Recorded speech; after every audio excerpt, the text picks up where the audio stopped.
Beyond Hypocrisy.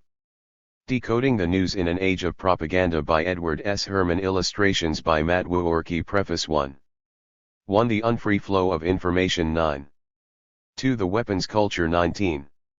3. The Search for Defensible Frontiers. Globally and in Outer Space 33. 4. Repelling Naked Agars Zion and Upholding the Sanctity of International Law in the Persian Gulf 49. 5. The Crisis of Democracy at Flome 71. 6. The Struggle for Incentives and Against Boondoggles, with Compassion 85. Epilogue, The End of History. 107. A Doublespeak Dictionary for the 1990s 113. The enemy of the moment always represented absolute evil, and it followed that any past or future agreement with him was impossible. He, Winston Smith, knew that Oceania had been in alliance with Eurasia as short a time as 4 years ago. But where did that knowledge exist? It was quite simple. All that was needed was an unending series of victories over your own memory. Reality control, they called it, in Newspeak, doublethink. The roots of doublespeak. This book is about doublespeak, the misuse of words by implicit redefinition, selective application of snarl and per-words, and other forms of verbal manipulation. These usages are integral to language in a world of growing professionalization in advertising, public relations, and news management, and the increasingly urgent demands for these services in business and politics. In the business world, the growth of doublespeak also results from intensifying market pressures, along with the challenge of selling indistinguishable, if not downright noxious, goods as exceptionally worthwhile. In the political sphere, the principles of marketing goods have been extended to the packaging and selling of politicians, with commercial tactics and strategies completely supplanting any sense of obligation to informational substance and the requirements of a genuine democracy. The large, indeed widening, gap between elite aims and practice and the needs and interests of the underlying population also requires the constant application and refinement of doublespeak.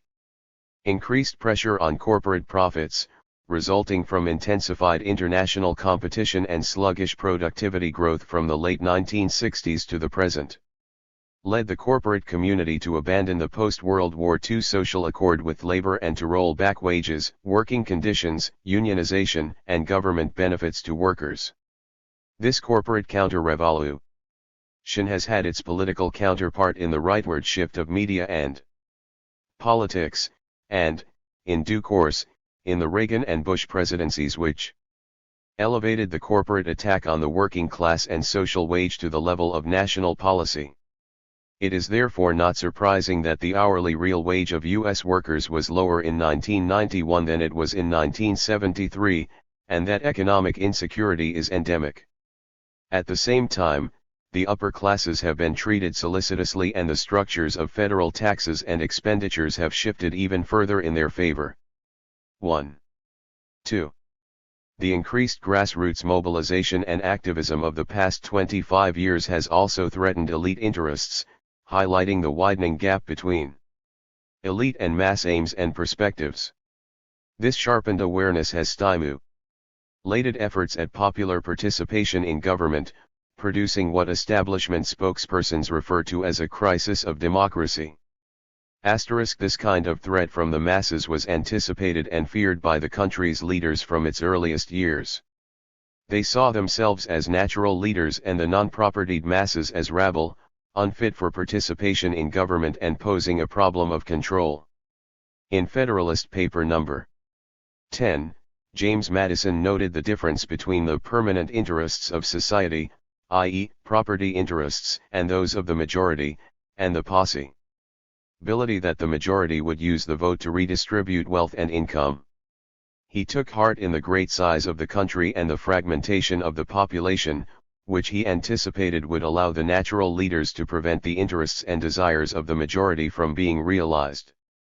An elite-dominated press would also serve to protect the permanent interests, although, oddly enough, in 1822, an older, perhaps more democratic Critically inclined Madison wrote that a popular government without popular information, or the means of acquiring it, is but a prologue to a farce or a tragedy, or perhaps both. The farce cum tragedy attained new heights in the post-World War II era, in which spokespersons for the permanent interests saw the need to scare hell out of the masses in order to pursue their national security * concerns to the farthest reaches of the globe, and into outer space. In his essay on Politics and the English Language, George Orwell observed that political language serves to obfuscate an indefensible reality. In our time, political speech and writing are largely the defense of the indefensible. Thus political language has to consist largely of euphemism, question-begging and sheer cloudy vagueness. The great enemy of clear language is insincerity. Where there is a gap between one's real and one's declared aims, one turns as it were instinctively to long words and exhausted idioms, like a cuttlefish squirting out ink. This book describes a world of cuttlefish squirting out ink, explaining the deliberate enlargement of inequalities under the guises of reducing entitlements, pruning the fat in social budgets, eliminating boondoggle that sap the incentives of the undeserving poor, and getting government off our sick backs, while at the same time unleashing junk bond entrepreneurs, green mailers, leveraged self-dealers, deregulated savings and an asterisk means that the word or phrase or a variant of it is included in the dictionary that follows. Asterisks are given for its initial occurrence in the text and thereafter only when the double-speak aspect of the usage is worthy of special mention. 3. Loan managers with taxpayer-insured deposits, purveyors of market intelligence, Pentagon contractors for freedom fighters and freedom screwdrivers, and other entrepreneurs at home. In the areas of foreign and military policy, we have witnessed the sponsorship by conservatives of a rapidly expanding military establishment to protect the national security with peacekeeper missiles and other instruments of overkill. This enormous buildup of weaponry was explained by the need to provide bargaining chips to allow us to reduce weaponry. We have also seen a rehabilitation of the threat of terrorism, which is what they do, to be dealt with by counterterrorism and retaliation, which is what if do. Similarly, there has been much subversion, aggression, and even naked aggression abroad, to which we and our side have responded with counterinsurgency, capital-intensive warfare to save the victims, and the displacement of elected governments by military regimes which, after a stint of pacification, hold free elections. In his essay, Orwell stressed deliberate obfuscation as the villain in the perversion of language. Elsewhere in his writings, however, there is a more subtle understanding of the power of self-deception and intimidation that can make deception a product of sincere belief. In his novel 1984 he notes the possibility of lying while believing. To tell deliberate lies while genuinely believing in them, to forget any fact that has become inconvenient, and then, when it becomes necessary again, to draw it back from oblivion for just so long as it is needed, to deny the existence of objective reality and all the while to take account of the reality which one denies. All this is indispensably necessary. It was part of the genius of President Ronald Reagan that he was able to internalize and truly believe anything that served his purpose. Others master the art of apparent sincerity in telling lies. But disputes over sincerity are essentially red herrings. Sincerity is an unmeasurable quality, and lies quickly become internalized truths when they are convenient and consistent with common belief. What is really important in the construction of a world of doublespeak is the ability to lie, whether knowingly or unconsciously, and to get away with it, and the ability to use lies and choose and shape facts selectively, blocking out those that don't fit an agenda or program. The exercise of these abilities allowed President George Bush to condemn Saddam Hussein and Iraq's invasion and occupation of Kuwait in the forceful terms of a moral and principled opposition to aggression, after the Reagan-Bush administration had steadfastly supported Saddam Hussein's aggression against Iran, and after Bush himself had indulged in a straightforward aggression in Panama 1 year previously. 4. In another striking case, in 1984 the Reagan administration denounced the election being held in Nicaragua by the Sandinista government because, in the words of Secretary of State George Shultz, the important thing is that if there is to be an electoral process, it be observed not only at the moment when people vote, but in all the preliminary aspects that make an election really mean something. Registered Schultz included here a free press and access to the media by all political factions. Sandinista harassment and censorship of the Nicaraguan paper La Prensa was therefore of grave concern. On the other hand, in El Salvador's elections of 1982 and 1984, held under U.S. sponsorship to legitimate de facto military rule, the Reagan administration paid not the slightest attention to preliminary conditions, but was entirely satisfied with a successful surface imagery at the moment when people vote, meaning long lines of smiling voters and a large turnout. The violent destruction of 2 independent newspapers in San Salvador in 1980 and 1981 was not mentioned by U.S. government officials, nor was the murder of some 24 journalists. On March 17, one days before the 1982 election, 4 Dutch journalists trying to make contact with the Salvadoran rebels were killed by the security forces. Subsequently, their bodies were put on display in the San Salvador morgue and foreign correspondents were shepherded in to see the dead reporters, their mutilated genitals fully exposed for journalistic edification. The U.S. Embassy in San Salvador did not denounce this horrendous case of state terror, nor did it or the State Department suggest that the incident might interfere with journalistic freedom or compromise the integrity of the forthcoming election in El Salvador. The role of the mass media. More striking is the fact that the story of the mutilation and exhibition of the dead journalists did not appear in the New York Times, Washington Post, Network News, or in the mainstream media altogether.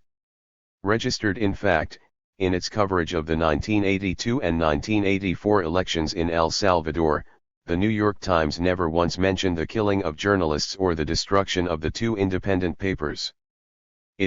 The other major papers, and even more enthusiastically the TV networks, featured the surface phenomena of long lines of voters and voter turnout, along with other issues on the government's agenda. By contrast, in covering the Nicaraguan election of 1984, voter turnout was barely mentioned and no significance was attached to it, but questions were raised repeatedly about the constraints on La Prensa and limits on the freedom of the press. In outlier words, the Times 2s/d other mainstream media followed a dichotomous agenda for the elections in the 2 countries, in close accord with the U.S. government's effort to support the one and 5. Denigrate the other. This process fits perfectly Orwell's principle of doublethink to forget a fact or criterion. Here, for El Salvador, a preliminary condition like freedom of the press, that has become inconvenient, and then, when it becomes necessary again to cast doubts on the Nicaraguan election to draw it back from oblivion for just so long as it is needed. The internalization of this double standard was so complete that Hedrick Smith of the Times was able to apply it in a single article discussing both El Salvador and Nicaragua, apparently unaware of his total capture by doublethink. Media collaboration with the government in fostering a world of doublespeak is essential to its use and institutionalization, and this collaboration has been regularly forthcoming. As indicated in the example above, an important aspect of the process is simply following the double standard and doublethink implicit in the official agenda.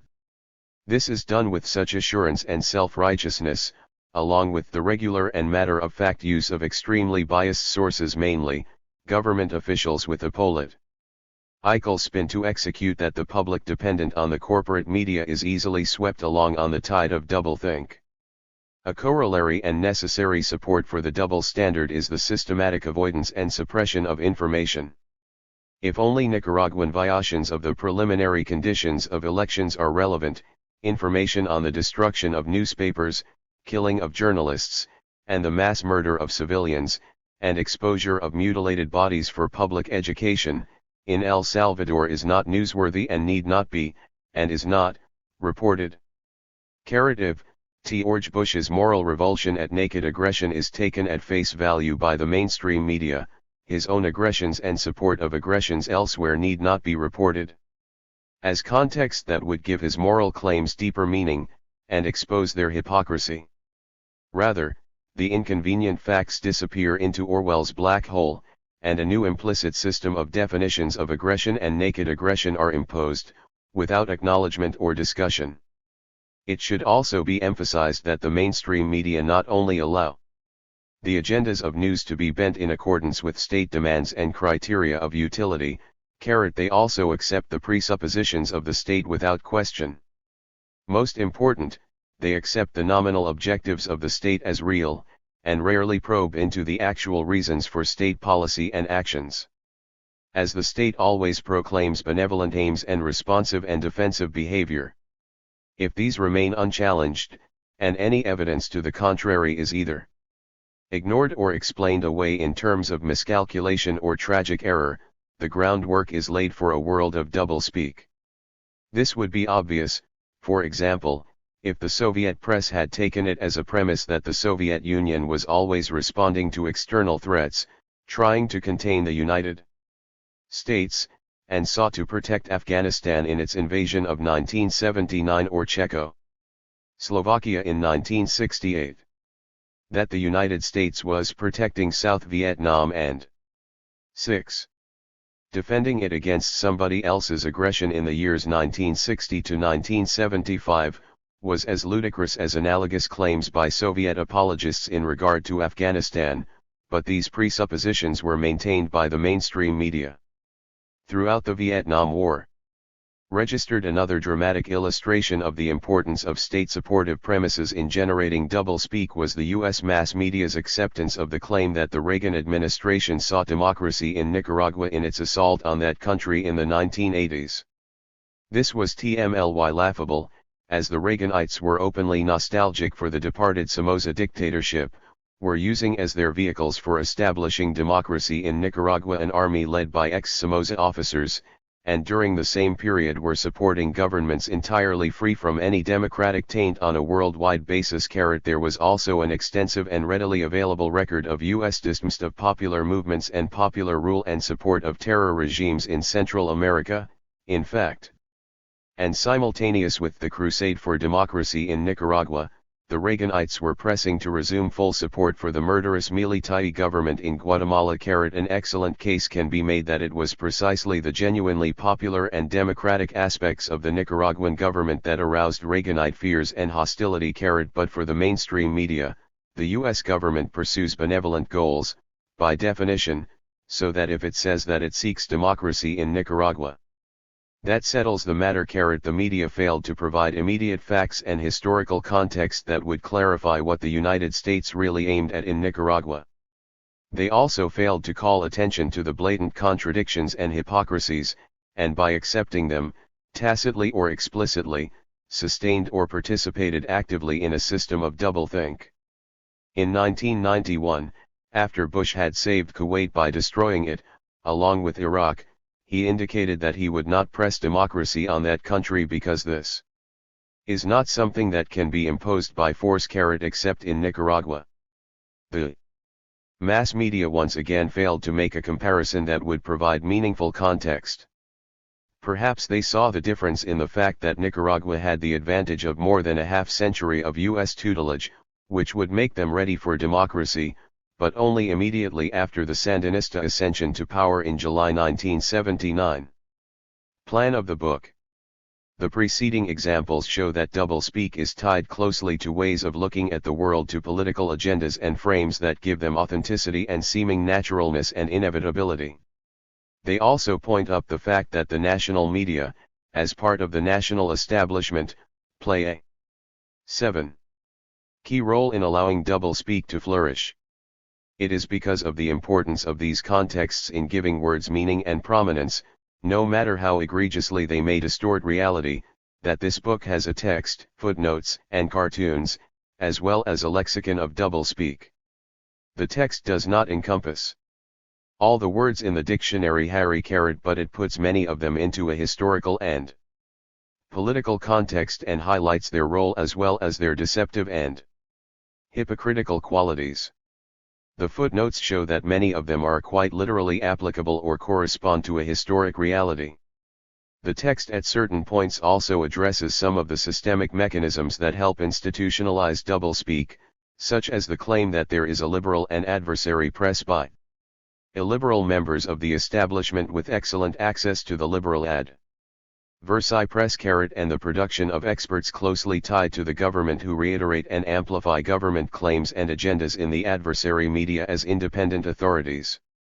The political cartoon has flourished in recent times, and the vast array of bullies, crooks, demagogues, and liars who have swaggered across the Reagan-Bush-era stage spouting doublespeak, have provided a cornucopia for the sharp etchings and terse lines of cartoon art.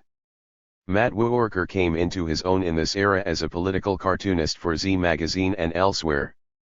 And beyond hypocrisy /S greatly enriched by his cartoons, a number of them appearing here for the first time.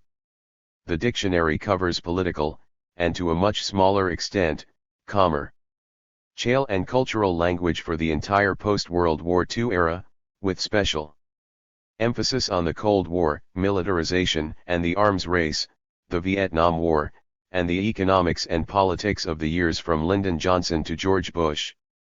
It represents only a sampling of doublespeak language, but it includes a great many key words and phrases like aggression, and its variants. Commitment, containment, defense, dole, entitlement, force, free election, free world, independent, law and order, leader, market, moderate, national interest, quiet diplomacy, reform, responsible, restrained, and stability that have been central to the language of doublespeak and that have also been the base on which others have been constructed. A certain coherence may be gathered from the text that puts the words into context and shows their interrelations. The words and definitions in the dictionary are a mixed bag.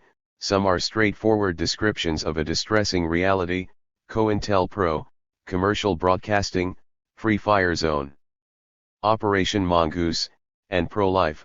Others are purr or snarl words that allow a covert expression of approval or disapproval, adventurism, coddling, entitlement, fledgling democracy. Free world, leader, Marxist-Leninist, moderate, politicize, pretext, self-appointed, and stability. Some of the words are euphemisms that obscure and soften an unpleasant reality: free world, interrogation, new federalism. 8. Pacification, peace process, public diplomacy, and tragic error.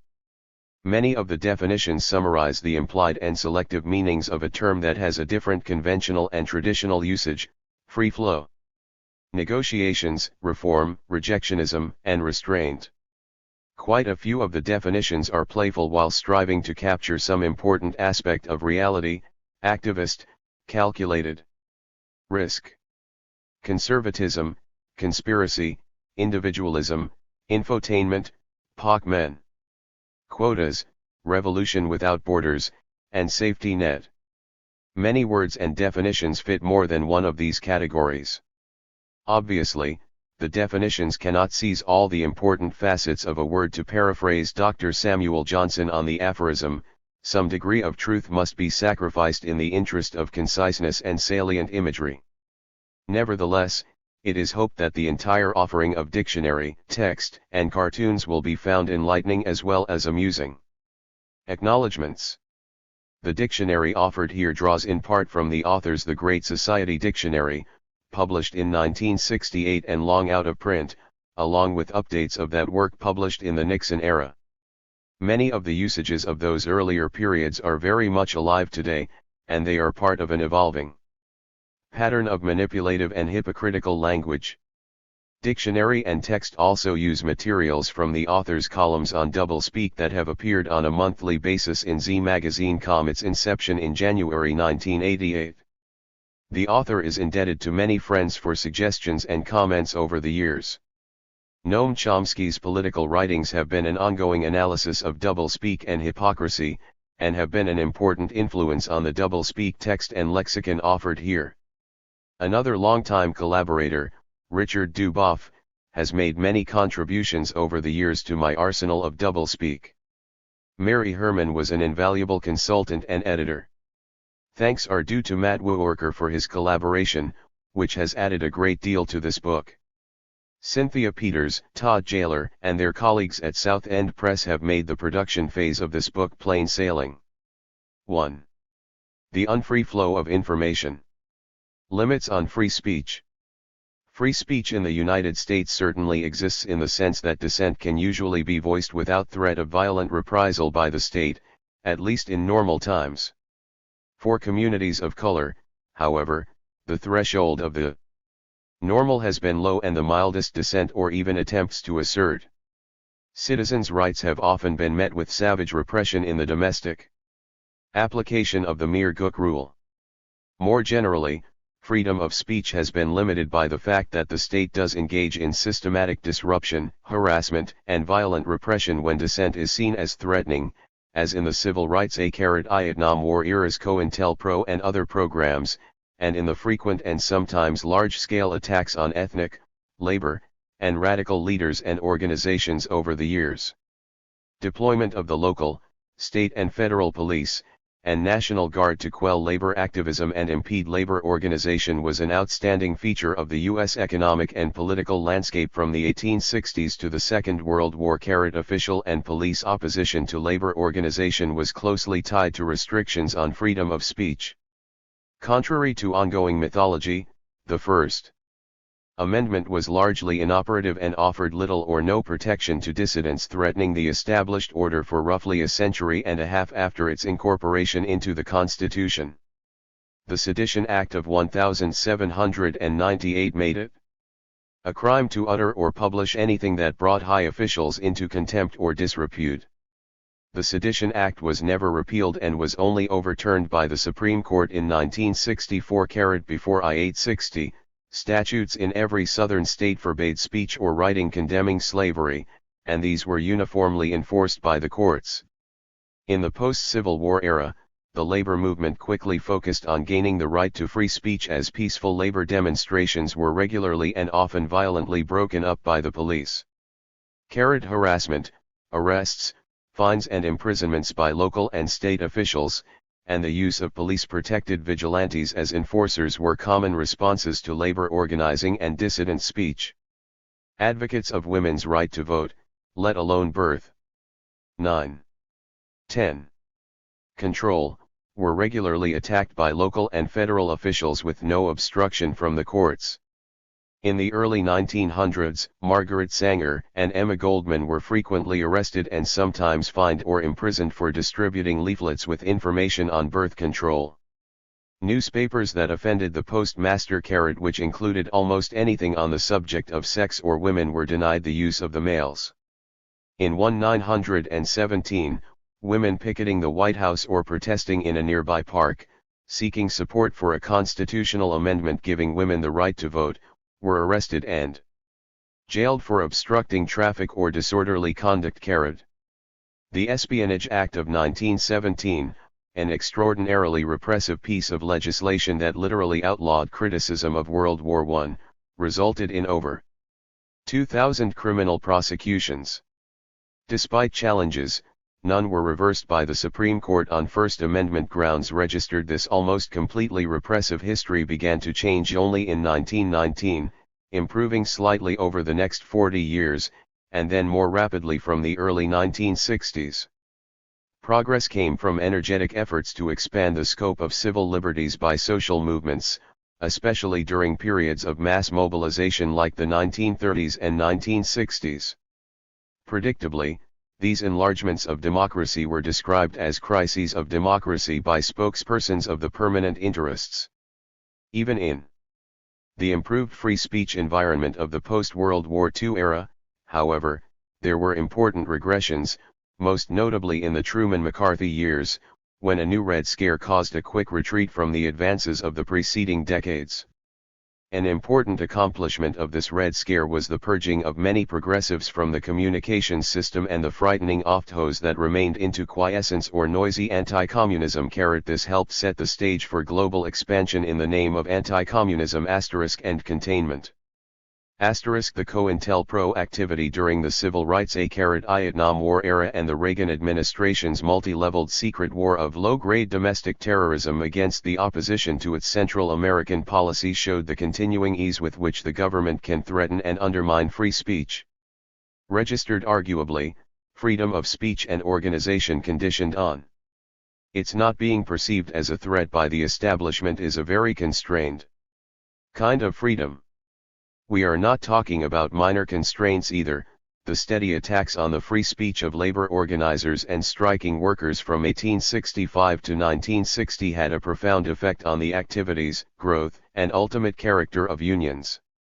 Numerous labor organizations were destroyed through state actions and connivance with employers.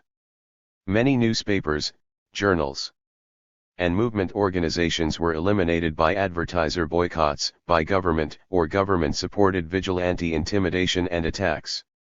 The FBI's long and systematic efforts to disrupt and destroy both the civil rights movement and black community activism took a heavy toll. Dr. James. The Unfree Flow of Information 11.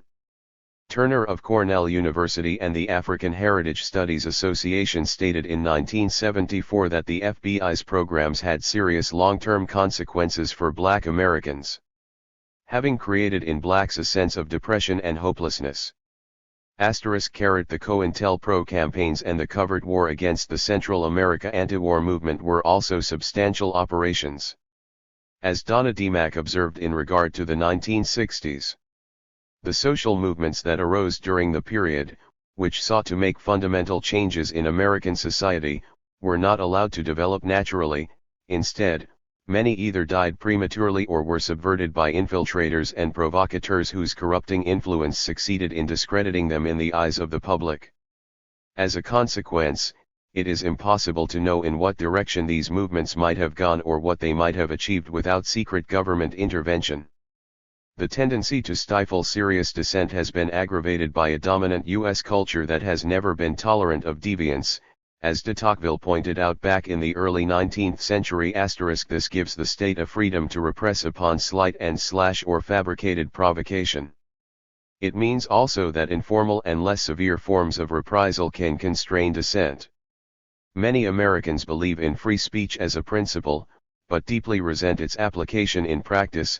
After all, while the Soviet people have had reason to complain, why should we who live in the land of the free and the home of the brave?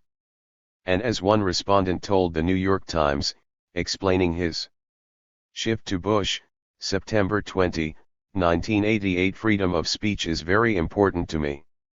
We should be very proud of this pledge to the flag, as a nation, and able to take every opportunity to say the pledge.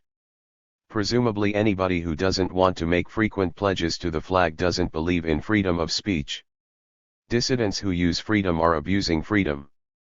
The market *. Another very important and greatly underrated constraint on freedom of speech is dissenters' lack of access to the mass media, and thus to the general public. Their freedom is in an important sense only a personal freedom with limited public and social significance.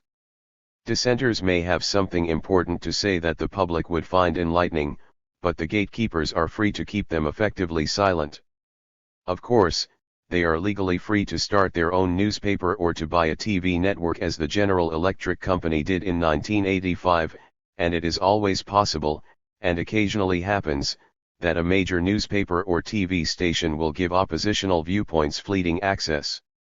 But an important feature of the U.S. 12. System of free speech is the powerful structural limits to access to mass media. In this market system of control, ownership is concentrated in the hands of the wealthy and the agents of the corporate establishment, the gatekeepers. Gatekeeper biases are reinforced by the preferences and biases of advertisers, their natural gravitation to convenient and official sources like the White House, Pentagon, and State Department, and their fear of negative feedback, flack, from bodies and groups that might threaten their position. Dissenters are excluded in the normal sourcing and processing of news, so that freedom of speech is perfectly compatible with systematic barriers to views that jar and threaten. Reporters are forced to work within the limits imposed by the market system in order to survive and prosper in the media organizations. The market also works in other ways to assure that only proper views can be heard. The General Electric Company not only owns a television network, it funds and promotes the McLaughlin Group of dominantly right-wing commentators on the public broadcasting system, complementing other moneyed groups' funding of William Buckley's firing line, thus buying access to their preferred views on a nominally independent network. Other corporations and related foundations also fund the American Enterprise Institute, the Georgetown Center for Strategic and International Studies, the Heritage Foundation, the Hoover Institution, and scores of other allegedly nonpartisan but ideologically directed research institutes, who finance and publicize the work of approved experts. Accredited through these institutional affiliations, these experts can then meet the demands of the media for nonpartisan and independent sources on subjects like tax policy, poverty, the military budget and arms race, terrorism, and the problems of building democracy in Central America, just as the Advertising Council has provided public service ads to fill the gap for mandated public service programming on TV with ads nicely fitted to the demands of the powerful. Market marginalization of dissent has been strengthened by the increased centralization and commercialization of the mass media. The rise of national TV markedly increased mass media concentration, and the almost complete dependence of commercial TV on advertising and its resultant extreme sensitivity to advertiser interests, and the closely related growth and quality of audiences and audience expectations, shaped it into an instrument readily mobilized by government propaganda and virtually closed to dissent. The defunding of public radio and TV forced much of this small sector into the commercial nexus and further narrowed avenues of access. Despite these structural facts, it is frequently asserted and has become a conservative cliché that the mass media, especially network TV and the unfree flow of information 13 leading establishment dailies, are both liberal and adversarial to established authority. To a considerable extent this reflects infighting between the various wings of the establishment, with the hardline right resenting any factual presentations inconvenient to established authority and policy, unless liberals are in power and making gestures toward peaceful accommodation. In which case we are confronted with subversion in government rather than in the media and are witnessing appeasement. The business community also generally wants system-supportive materials in the media and business news that amounts to press handouts of the relevant business firms. The Pentagon, White House, State Department, local police departments, and conservatives also want the media to serve simply as conduits for government officials. Neoconservative Michael Ledeen has complained, most journalists these days consider it beneath their dignity to simply report the words of government officials and let it go at that. Ledeen is wrong, most are quite content to serve as a conduit, but his statement illuminates the neoconservative view of the role of the press in a free society. Others, like Reed Irvine, openly demand that facts which do not serve their cause be suppressed. During the Gulf War of 1991, Irvine complained bitterly that the media were not serving the Pentagon 100% and were reporting facts that, while TME, were inconvenient to the war effort. Ledeen and Irvine uphold the tradition of Peter Braestrup's Freedom House study of Vietnam War coverage, which castigated the media for failing to be sufficiently upbeat, whatever the facts. It is interesting to note that in early 1988 the Soviet press was assailed by Defense Minister Dmitry Yazov for disclosing negative facts about the Soviet war in Afghanistan, which he claimed played into the hands of the West. The Ledeen-Irvine Braestrup equivalents in the Soviet Union would surely have supported Yazov's claim that the Soviet press was too liberal and adversary, as his criticisms of the Soviet press fit their own for the US media with precision. But the adversary Soviet press followed the party line on all essentials in 1985, just as the US mass media did in accepting that the United States sought democracy in Nicaragua in the 1980s and that it entered a war in the Gulf in 1991 to fight for the principle of non-aggression. The Bush administration wanted to censor the media during the Gulf War, not because they are adversaries, but for the reason implicit in Yazov's critique of the Soviet media, namely, a greedy desire to avoid anything inconvenient or negative. The attacks leveled against the media as liberal and adversary, although often expressing the true beliefs of the business neocon assailants, have the important effect of driving the media even more closely toward the state party line and away from facts and analyses that would call it into question. Claire Sterling may put forward rhetorical, implausible, and untrue statements on 14. Terrorism and the Bulgarian KGB connection to the plot to shoot the Pope in the Wall Street Journal, New York Times, the McNeil-Lehrer News Hour, and CBS. But neither Redivine nor government officials will utter a peep of complaint. And Elliot Abrams on Nicaragua, although representing a party line and a confirmed liar, is safe. Dissidents such as Iqbal Ahmed, Noam Chomsky, Alexander Kochbaum, Diana Johnstone, or Jane Hunter would elicit cries of outrage on the right, therefore, they are rare participants in public discussions. At the same time, the continual outcry that the media are liberal and adversarial establishes the claim as fact, so that the very process that constrains the media further gives them added, and totally unjustified, credibility. As unbiased. The power laws. The structure of power that shapes media choices and determines who gains access also affects truthfulness in the mass media. Those who have assured access can lie, the more powerful they are, the more easily they can lie, and the less likely it is that their lies will be corrected. The higher the rank, the more credible the statement, the more credible the speaker, the greater the freedom to lie. This can be formulated in two laws, a power law of access and an inverse power law of truthfulness. The first law says that the greater your economic and political clout, the easier your access to the mass media, the less your power, the more difficult the access. At a certain point on the declining power scale, access falls to zero. The fall to zero is accelerated if the message is discordant and would offend the powerful. The second law says that the greater your economic and political power, hence, access, the greater your freedom to lie, the smaller your power, the less your freedom to prevaricate. The second law follows in part from the first, as those who would be most eager to refute the lies of the powerful are weak and have limited access, further reduced by their discordant messages. Their messages can be ignored without cost to the mass media, whose biases would incline them toward avoidance anyway. The media's gullibility and groveling before the powerful occurs despite recognition by media personnel, in principle, that governments lie. But in practice, when dealing with their own government, especially in the area of foreign policy and the military-industrial complex, media personnel abandon or shy away from critical analysis and, frequently, common sense. The unfree flow of information. 15. Propaganda campaigns. Structurally based bias and the power laws make the mass media extremely serviceable for system-supportive propaganda campaigns. This all works very naturally as the proprietors, advertisers, and government usually have parallel biases, and their experts and flak machines combine to push the media in the same direction. Thus the Great Red Scare of 1919 to 1920 helped thwart a threatening unionization of major industries.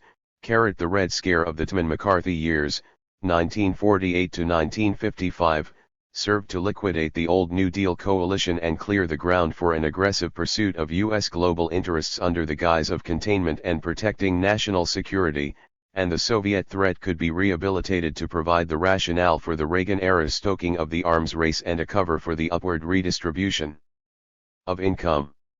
In the latter period, the terrorist threat, Gaddafi, the KGB Bulgarian plot to kill the Pope, and the barbaric Soviet shooting down of Korean airliner 007 in 1983 could all be brought online in propaganda campaigns to reinforce the demands of the state.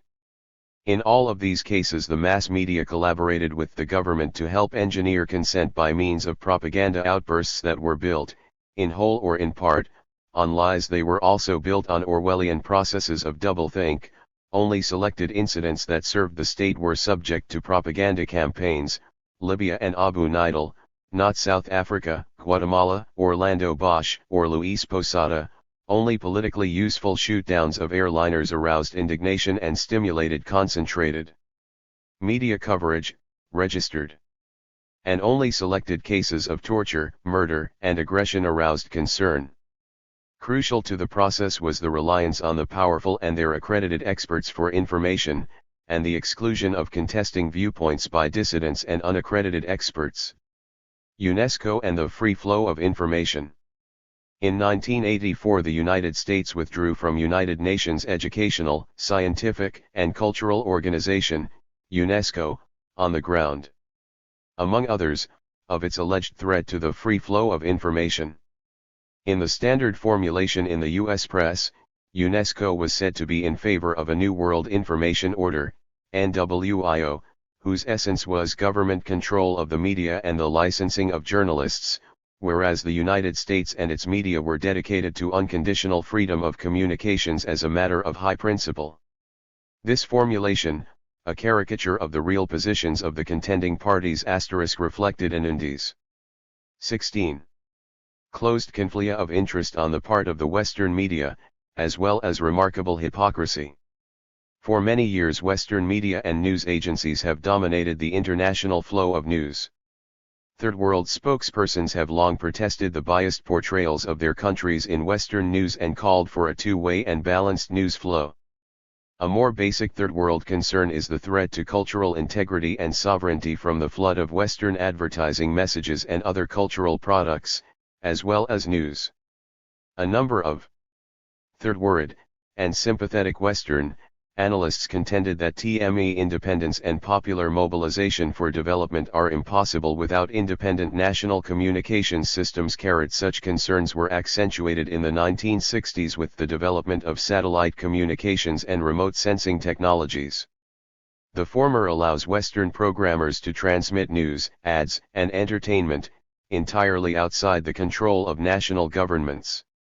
Remote sensing allows Western states to survey the mineral and other resources of lesser powers, again resulting in a loss in control, power, and independence. The official U.S. position, followed consistently in the U.S. mass media, was that the only issues raised by NWIO were freedom of the press versus government control. Freedom of the press meant a commercial press funded by advertising. Might an advertising-based press display a systematic bias based on its restricted revenue source? Might it be affected by proprietary wealth and interest? Might it reflect the national and corporate interests of the home country and its leading multinational organizations? How concentrated could the media become before it should be regarded as unfree? These questions were never raised in the U.S. mass media in their frequent reports and discussions of the withdrawal. A media worried about the effects of the NWIO on the free flow of information should also be deeply concerned about constraints on free flow on their own Western turf. It is one of the ironies of the US and British withdrawals from UNESCO, however, that they were engineered by governments notable for increased secrecy, the curtailment of access to information, covert operations, deception, and manipulation of the press. DMAC points out that from its beginnings, the Reagan administration made little attempt to disguise its preference for operating outside congressional and public scrutiny. It quickly adopted an array of secrecy regulations that reached far beyond those of previous administrations. In addition to major restrictions on the free speech rights of government workers and a sharp increase in the surveillance and harassment of those opposed to government policies, the new administration greatly expanded the classification and destination of documents it deemed sensitive. It even began the reclassification of documents already in the public domain, a policy worthy of a ministry of truth and consistent with its systematic lying and rewriting of history. The unfree flow of information. 17. DMAC also notes the increased restrictions on foreign travel of Americans and visits by politically deviant foreigners to the United States, plus substantial efforts to control the flow of messages, electronic and printed, to and from Cuba and other states. Canadian films on acid rain and the effects of nuclear war were forced to bear the label propaganda. Fulbright fellowships were cut back and politicized, the reduced funds redistributed to straightforward government propaganda. Constitutional lawyer Floyd Abrams remarked that the Reagan administration acts as if information were in the nature of a potentially disabling disease which must be feared, controlled, and ultimately quarantined. The Thatcher government was equally or more aggressive in attacking dissident media and whistleblowers. Her government's attitude toward the free flow of information within Britain was described in an off-the-record briefing to U.S. correspondents on December 3, 1986 by Bernard Ingham, the Prime Minister's press spokesman. There is no freedom of information in this country, there's no public right to know. There's a common sense idea of how to run a country, and Britain is full of common sense people. Bugger the public's right to know. The game is the security of the state, not the public's right to know. The U.S. mass media were never very disturbed by the Reagan-Thatcher encroachments on free flow at home, nor did they ever point out during the period of withdrawal from UNESCO the huge contradiction between the Reagan-Thatcher devotion to free flow in UNESCO-related areas and their antithetical policies at home. Another oddity that might have struck an observer not indoctrinated with U.S. conceptions of freedom was the rise of authoritarianism in the U.S. sphere of influence over the past several decades. Attacks on the media in these countries went well beyond licensing and other alleged evils of the NWIO, and were received by the mass media with virtual silence and lack of indignation. According to the Committee to Protect Journalists, 94 journalists disappeared or were murdered in Argentina from 1976 to 1982, 21 were killed in El Salvador between 1980 and 1984, and 48 were killed in Guatemala between 1978 and 1982, almost all by governments supported by the United States. Numerous papers were closed in these countries, and those that remained open learned a lesson in free flow from the murders. Similar developments occurred in Brazil, Chile, Paraguay, Uruguay, and other states in Latin America in the period coincident with the rising media concern over NWIO, 1973-84. On the basis of principled concern over a free press and free flow of information, it is hard to explain why the media would be passionately concerned over licensing in a NWIO that did not exist, but failed to rouse themselves over the murder of scores of journalists in U.S. client states in the 18. Third World. The apparent contradiction is resolvable, however, if it is recognized that repressive governments in Brazil, Chile, and Guatemala serve a larger transnational corporate interest and do not interfere with Associated Press and New York Times operations and material interests. Thus, what appears to be an unaccountable inconsistency can be explained, but the relevant principle is corporate access and profit, not freedom of information. Free flow as doublespeak. We can see, then, that free flow in Western doublespeak is not interfered with by advertising, concentrated ownership and control, or imbalances in economic and technological power among countries. As measured by media expressions of concern, it is not even threatened by systematic reductions in government provision of information, aggressive government news management, manipulation and lies, or large-scale government-organized propaganda operations, so long as these are engaged in by the media's own government and don't directly and seriously threaten media self-interest. The Reagan era witnessed a huge increase in what was officially called public diplomacy, a new doublespeak term for what used to be known as government propaganda. Media attention to and concern with this development was minimal. The murder of journalists, closing of papers, and censorship in Chile and Guatemala also do not threaten free flow. Free flow is threatened, however, by Third World government efforts to establish news agencies that would compete with the Western news oligopoly. Similarly, interference with the flow of Western advertising messages and rights to transmit other cultural products into Third World countries, or to enforce standards of responsibility, truthfulness, and public interest on such flows is government control and a horrifying violation of the principles of freedom. In doublespeak, free flow is simply the right of the powerful in the communications industry to pursue their material interests without constraint. Government control is any threat to such activity, even if it would enhance competition, e.g., new foreign news agencies. Government intervention supportive of such media interests, example subsidies and aid in pursuing satellite opportunities, or helping overthrow democratically elected governments in Brazil or Chile, is not government control and does not interfere with free flow. 2. The weapons culture. Defense, containment, aggression, and national security. At the end of World War II, the United States enjoyed a historically unique position of global power. The war had revived its previously depressed economy, teaching a lesson in military Keynesianism * that was quickly incorporated into establishment practice, if not thought. The war had also seriously weakened U.S. rivals. Enemies Germany and Japan were defeated and devastated physically, and allies like Great Britain, France, and the Soviet Union were also debilitated. The Soviet Union had been ravaged and suffered enormous casualties. Maintaining a large army, but exhausted and in no position to challenge the United States, the Soviet Union insisted only on preserving a security zone of dominated governments occupied at the end of the war and from which attacks had been launched against it. In the Third World, the United States was confronted with popular movements threatening to break out of centuries-long subservience, exploitation, and oligarchic colonial rule. The United States was well positioned to fight against these popular upheavals and to enlarge its own spheres of influence, which it did on a global basis from 1945 onward.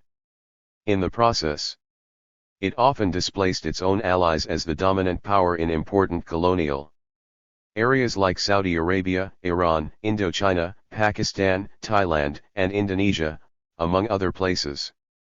U.S. leaders were, for the most part, well aware of their power and opportunity, and of Soviet weakness.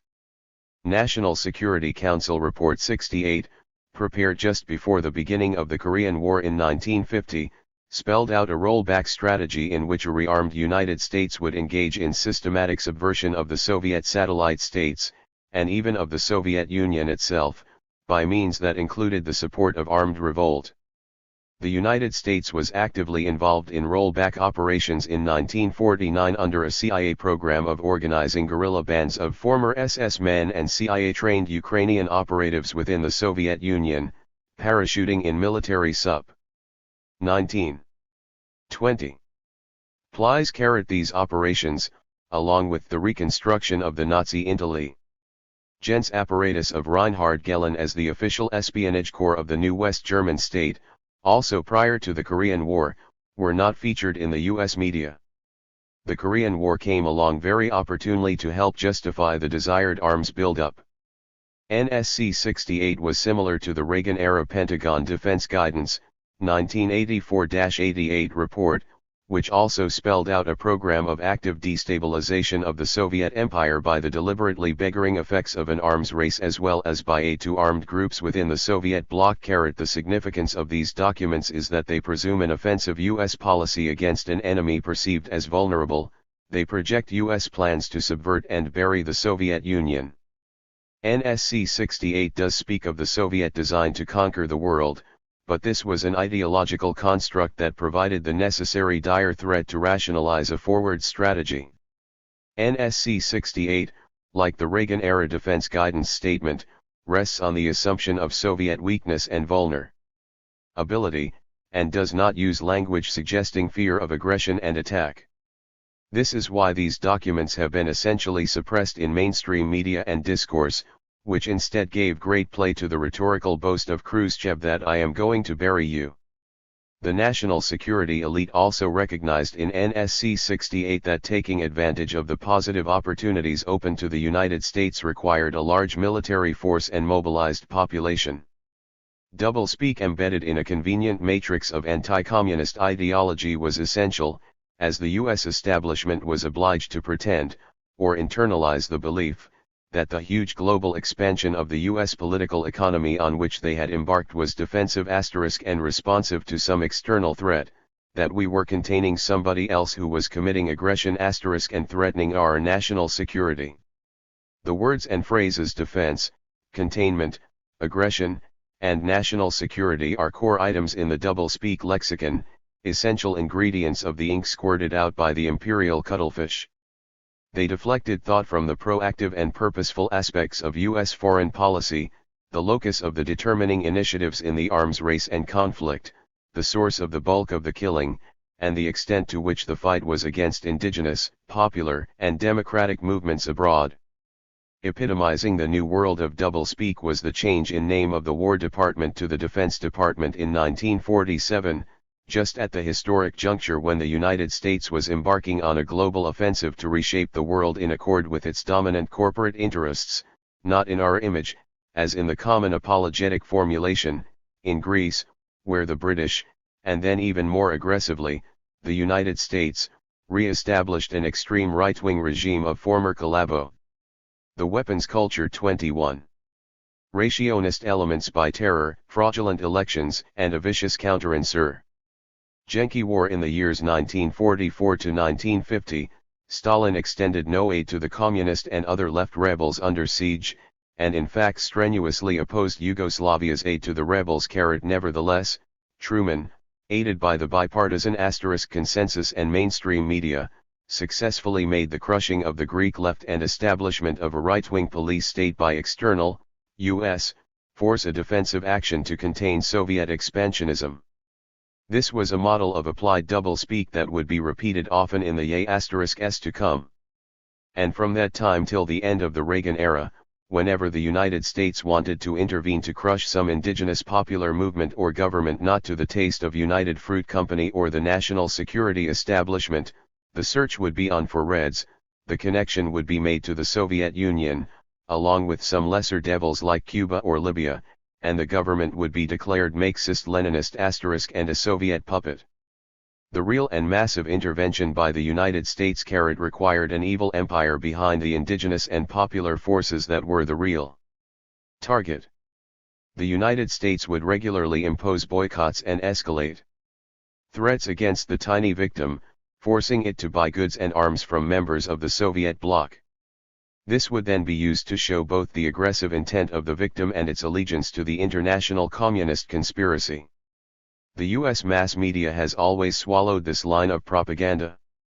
Even regarding Nicaragua in the 1980s, never allowing that Nicaragua might be getting arms from the Soviet Union in response to a genuine threat or because of the U.S. and Allied boycott, and never pointing out that the Sandinista military threat to its neighbors was implausible, unsupported by evidence, and rendered nonsensical by a watchful U.S. military presence. The press has never suggested that the linking of the victim under U.S. attack to the Soviet Union might be a red herring, designed to obscure the real reason for opposition to the victim government. The Democratic loyal opposition * always jumps into line for fear of being tagged Red sympathizers, and intervention in violation of U.S. and international law proceeds unhampered. The case of Nicaragua in the 1980s showed that, given the patriotic premises of the mass media and the absence of a political opposition to contest them, lies can be institutionalized and the truth stood on its head.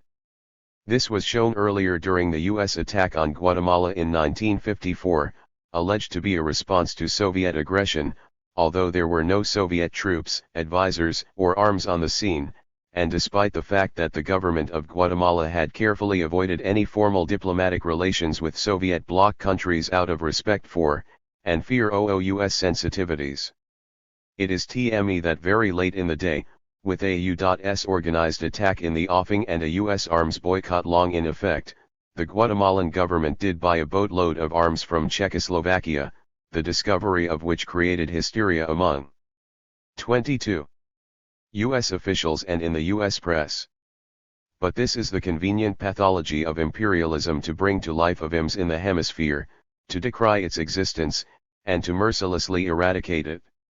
Soviet control, expansionism, and aggression in the Guatemala case was fiction, on an intellectual par with the claims of the protocols of the Elders of Zion. but it was taken very seriously in the New York Times and media generally, and the uncontested view was that we were behaving defensively, containing the Soviet Union, not committing aggression to enforce our own positive standards of MLE in Guatemala. Behind all these claims and counterclaims was the allegation of a threat to U.S. national security, the long-standing Linus blanket in which the imperial faction and military establishment have regularly wrapped themselves. When tied to the threat of communism and the evil empire, the cry of national security stills criticism, rationality, and decency. And it is trotted out with abandon. National security is both vague and highly elastic, so that Grenada, Nicaragua, even the entry into the United States of Gabriel García Márquez, Mrs. Salvador Allende, a contingent of mothers of the massacred in El Salvador, or printed matter from Cuba can seriously threaten it. It seems that the national security of the United States, the greatest military power in history, is in constant jeopardy as the country cowers before the threats of popular movements in Nicaragua or Guatemala. There seems to be a kind of Hoover's Law asterisk at work, in which the threat to national security increases in direct proportion to the enlargement of the resources available to protect it. Could it be that the missions and threats grow to accommodate, justify, and increase the command over resources of the national security establishment? And is it possible that the alleged threats are contrived to rationalize quite different foreign policy goals? Sometimes the cat gets out of the bag, as when Nicaragua suddenly agreed unconditionally to the Contadora Group plan of 1984, which would have barred foreign bases and advisors and provided in-country monitoring of any potential threat of mighty Nicaragua to U.S. national security. At that point the Reagan administration panicked and hurriedly helped its most amenable Central American clients, Honduras and El Salvador, identify previously unseen but overwhelming problems with the agreement, suggesting to rational observers, but not to the U.S. media, that the claim of fears about national security was a cover for a hidden counter-revolutionary agenda. The Weapons Culture. 23. Weapons in Search of Missions. During the period from 1945 to the present, a weapons culture registered developed in the United States to serve the interests dominating the U.S. power structure. These were mainly business interests that benefited from military power projected abroad, the weapons producers themselves, the oil companies that were helped to establish themselves in the Middle East, and Venezuela, which benefited from the enforced opening of markets in Europe and elsewhere, other resource-exploiting firms, especially in mining, timber, and agribusiness, and other business and financial firms that were able to take advantage of newly penetrated markets. Wonderful contracts were written for U.S. iron, timber, and other mineral extraction and agribusiness companies following the U.S.-sponsored military coups in Brazil and Indonesia in 1964 and 1965. A large military establishment funded by the taxpayer served these global interests well. As the weapons culture grew, the industrial interests producing weapons and their Pentagon and congressional allies. 3. So-called Iron Triangle, or military-industrial complex (MIC), of enormous and partially independent power, gradually emerged. The MIC's ability to command resources rested on its service to the transnational corporate system, as well as its own extraordinary institutional power. It had the further advantage of providing for our national defense and protecting our national security, and what politician would stand against funding defense and national security, ESP? Chaly, when the corporate establishment, including the national media, would denounce and defund him for selling his country short? The MIC is a closed, self-protective, feedback system, loaded with conflicts of interest, but now built into the political economy. It was epitomized in earlier years by the relationship between Representative L. Mendel Rivers of South Carolina, longtime chair of the House Armed Services Committee, the Pentagon, and the Pentagon's contractors, which carried the Iron Triangle relationship to an early point of caricature. In 1969, there were 9 military installations situated by the Pentagon within Rivers' Charleston, South Carolina district, and the big defense contractors flocked to build plants in the same area, some at his personal request. 3. Lockheed plant came there, according to Rivers, because I asked them to put a lil old plant here. His reciprocal service to these beneficiaries was expressed in 1967 when he told the House that military men don't have a lobby like some other people. The only lobby they have is the Committee on Armed Services. Registered where, as in the case of the military budget and national security, sustaining the necessary level of false consciousness imposes a heavy burden. 24. On the powerful, the big lies are numerous, audacious, and essentially uncorrectable. And double-speak proliferates. The lies may be questioned on a very episodic basis in the mass media, but not in a way that might prevent them from being institutionalized as patriotic truths. They may also be questioned in retrospect, but individually and not as a repetitive and systematic process. This permits lying, with no lessons learned. In the case of the Mike, dreadnought gaps, bomber gaps, missile gaps, throw-weight gaps, and assorted other windows of vulnerability have been brought into existence to justify the production of new weapons systems, in each case based on partial or entirely false evidence. But in evaluating each successive claim, the mass media never review the previous claims and their subsequent collapse. This is crucial to the effectiveness of serial disinformation.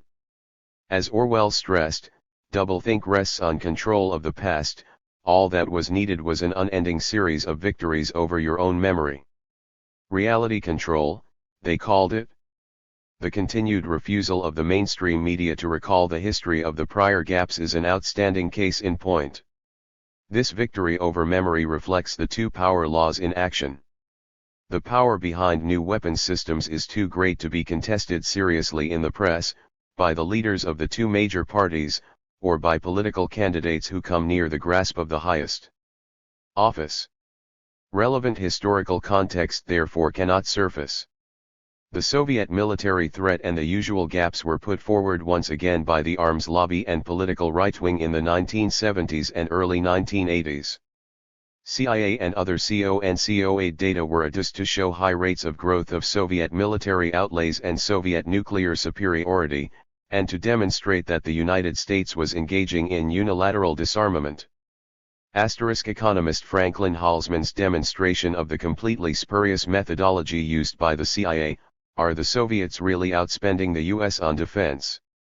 International security, Spring 1980, was never refuted, it was simply unable to make headway against the imperatives of power.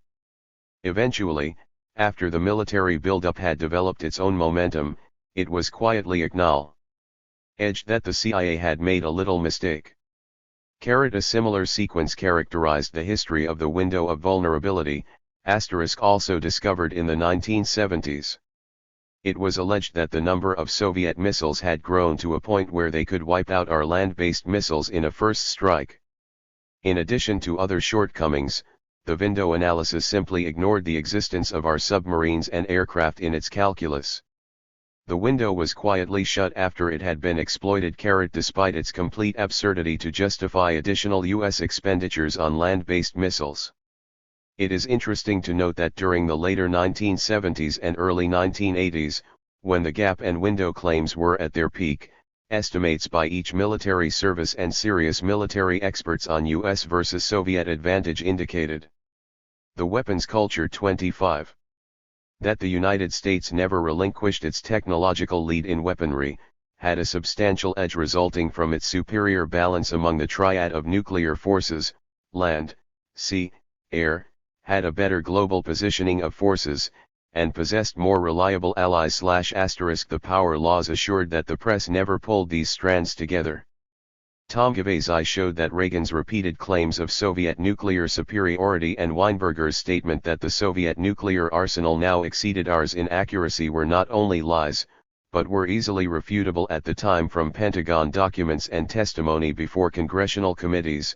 He also pointed out that although these lies were the basis on which hundreds of billions of dollars of resources were expended, money thrown at contrived problems, the press could never be bothered to examine these conflicting statements and try to assess their merits. Thus, Reagan, Weinberger, and their allies were even able to brag about US superiority on Memorial Day while decrying the fearsome Soviet edge on TV and before appropriations committees on succeeding days without having to reconcile their statements. Blatant case of doublespeak and doublethink. Even when a truly lunatic boondoggle certain to intensify the nuclear arms race was put forward, as in the case of the Strategic Defense Initiative, SDI, or Star Wars * program, the power of the mic was strong enough to preclude anything like adequate criticism. The SDI was supposed to provide a defensive shield in space that would intercept Soviet missiles and thus reduce the threat of war by providing a more or less foolproof defense. This extravaganza was based on fantastically complex technologies that did not exist. Its testing as well as deployment would have violated the Anti-Ballistic Missile, ABM, Treaty of 1972. It was foisted on Reagan by some of his really far-out technical advisors like General Daniel Graham of the World Anti-Communist League and the American Security Council, without prior study or approval even from the Pentagon's technical staff. The alternative ways of reducing the threat of nuclear war, like disarmament and a comprehensive test ban, that would have limited the development of new weapons and reduced the reliability of old ones, were ignored in favor of a technological fix pleasing only to the Mike and Armageddon far right, and beyond Rube Goldberg. There was some criticism of SDI's technical feasibility and probable limits as a defensive system, but it wasn't laughed off the stage as a completely irresponsible proposal, a gigantic waste of resources that would fuel the nuclear arms race, and a further demonstration of Reagan's incapacity for high office. One interesting suppression is worth noting: when the Soviets built a small ABM system for the defense of Moscow in the 1960s, a frenzied US establishment declared it to have inherent and terrifying offensive implications. *SDI, despite its vastly greater offensive implications, was not treated in this way. 26. With trivial exceptions in the mainstream press, it was portrayed as a truly defensive system, a noble dream, although of questionable workability. The power laws precluded an honest discussion of the prior allegations of the terrible threat stemming from defensive nuclear systems such as ABM.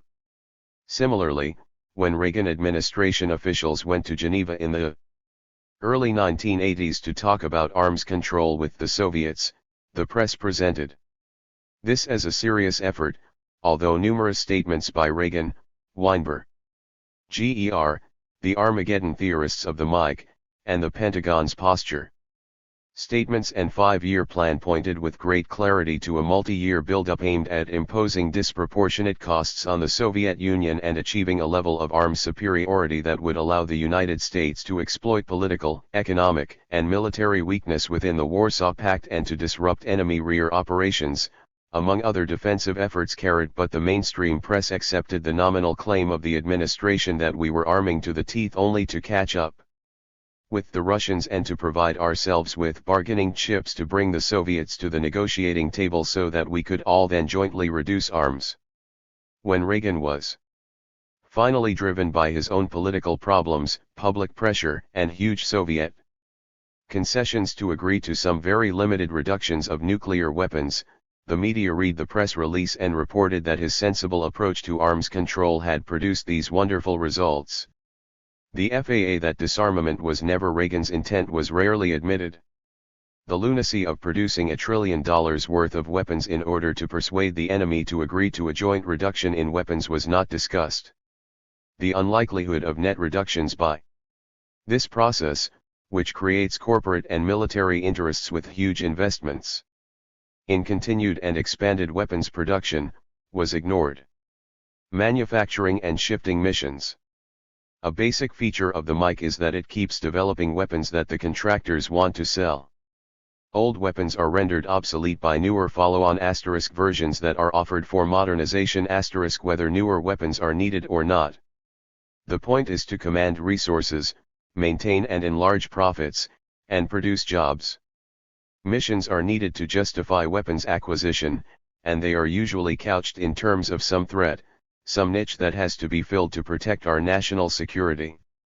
The record shows that Such triariats will be manufactured or artificially stoked if no real threat is available, and that the mass media will not challenge their basis in reality. Comical instances abound. I.F. Stone cited a case in which a secretary of the Air Force explained that we needed a certain bomber to counter a Soviet follow-on bomber that did not yet exist, and which the Soviets gave. The Weapons Culture 27. No indication of intending to produce, but which the Air Force thought the Soviets ought to have. Stone suggested that perhaps the U.S. Air Force should subsidize the Soviet bomber to give more substance to the Air Force's claim. Another comical but more serious classic of mission creation and switching occurred as a series in the 1960s and 1970s in connection with a controversy over ABMs. Because the Soviet Union foolishly deployed a small ABM force around Moscow and a few other places, the MiC and its allies had an irresistible national security cover for building ABMs, no matter how pointless militarily, trying to deflect pressure to develop a full-scale thick system. Defense Secretary Robert McNamara announced in 1967 that we would go ahead with a thin ABM shield called Sentinel. As the United States had already created a huge missile fleet in response to the non-existent missile gap proclaimed by Kennedy in his I-960 presidential campaign, and possessed a triad of powerful defenses against the Soviet threat, bombers, submarines, and land-based missiles, there was a problem in justifying the thin deployment. The rationale offered at the time was that it would serve against a possible miscalculation on the part of Red China. In the words of McNamara's colleague, Paul Wamke, in a crisis which they had brought on naturally only the Chinese themselves would have brought on any crisis, if the Chinese came to believe that the United States might attack, they might be tempted to launch a preemptive strike, hoping to bring down at least part of the American house in the face of total destruction, or even only the destruction of their nuclear forces, which at the moment of crisis they feared we were about to wreak on them. A multibillion-dollar investment was thus justified on the supposition of entirely irrational Chinese behavior with a weapon they didn't yet possess.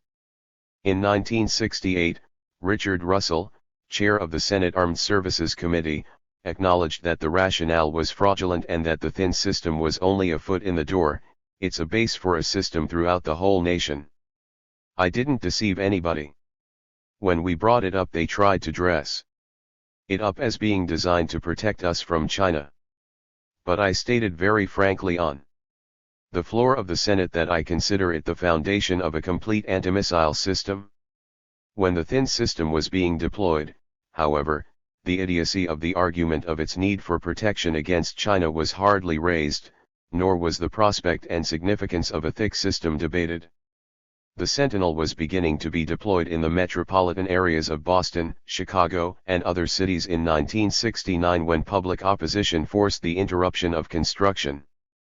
President Richard Nixon soon announced that a new safeguard program was to be launched, to redeploy the missiles that would have been protecting the selected urbanites from a non-existent Chinese threat to protecting Minutemen missiles against a suddenly disk of 28 aired Soviet first strike capability.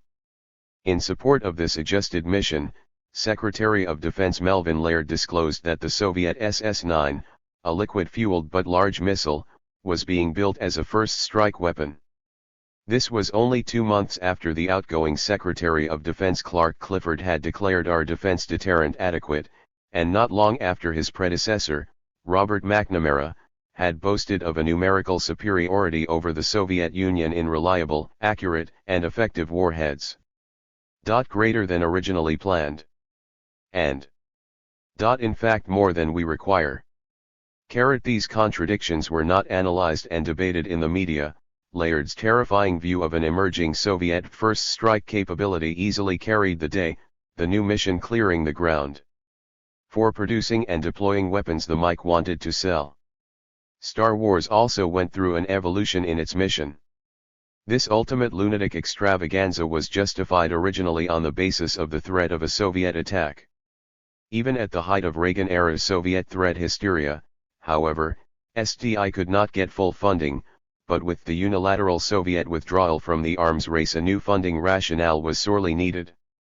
The Gulf War helped here, demonstrating the Patriot anti-missile missile, and lending credence to a fresh idea then evolving, that third world upstarts with missiles presented a new and severe problem. As was dutifully transmitted by the New York Times, as the danger of the Soviet military threat faded, the White House grew increasingly worried about the third world threat. It was also noted that the missile program has tried to formulate a more limited approach that would address the third world threat while giving a modicum of protection against a small Soviet attack, perhaps begun by accident. The new package, called Global Protection Against Limited Strikes, GPALS*, would include about 1,000 land-based missiles and 1,000 or more space-based interceptors called Brilliant Pebbles, with the whole system hopefully able to protect against threats of up to 100 enemy warheads. Brilliant Pebbles have unfortunately not yet been tested, and testing or deploying them would violate the 1972 ABM Treaty. But this is an irresistible bargain package, only $30 billion, though it is reminiscent of the Sentinel and Safeguard programs in its opportunistic adjustment of missions. Missions adapt quickly to what the market will bear, the market being what the mic can foist on the taxpayer. The civilized aversion to the use of force. A number of double-speak terms and ideas that the civilized use to characterize themselves and their barbaric enemies involve the process of transference, in which characteristics of the definer are applied to the victim. Barbarians, for example, do not value human life as we do. In Vietnam, as the weapons culture 29. An illustrative case, the enemy was willing to accept heavy casualties and the terrible costs that could be, and were, imposed on a small peasant country by an industrialized power. For Western analysts, the failure of the Vietnamese to surrender to superior force showed their lack of value for human life. Our willingness to kill them on a large scale, however, did not demonstrate the low value we place on human life, for reasons never made explicit. The FAA is that the Vietnamese were fighting for national independence. The United States was willing to kill millions and destroy a distant country for reasons that its own apologists could never quite clarify. Another important example of transference is the Western pretense that the victims and rebels whom we or our agents are slaughtering are prone to use force *, whereas we and our clients are peace lovers driven to bullets and bombs by the violent means of our victims. Jeane Kirkpatrick, commenting on the torture, mutilation, murder of the 5 leaders of the Democratic Front in San Salvador in November 1980, observed that people who choose to live by the sword can expect to die by it. This observation was made at a time when the Salvadoran government was butchering 1,000 civilians a month. My favorite case, however, was the claim of the U.S. government during the 1960s that we sought peace in Vietnam but were rebuffed by a violent enemy. The truth of the matter is that from our first entry in support of the French, then with our imported leader Diem, and up to the time of the Paris Peace Agreement of 1973, we refused to negotiate a political settlement because we had no political base in Vietnam. This was acknowledged in innumerable internal government documents, and official propagandist Douglas Pike conceded that our foe, the NLF, maintained that its contest with the GV and the Saigon government and the United States should be fought out at the political level, and that the use of massed military might was in itself illegitimate, until forced by the United States and its clients to use counter-force to survive. But while the United States had no indigenous support in Vietnam, it had enormous military power, incredibly arrogant and ruthless leaders, and a subservient press.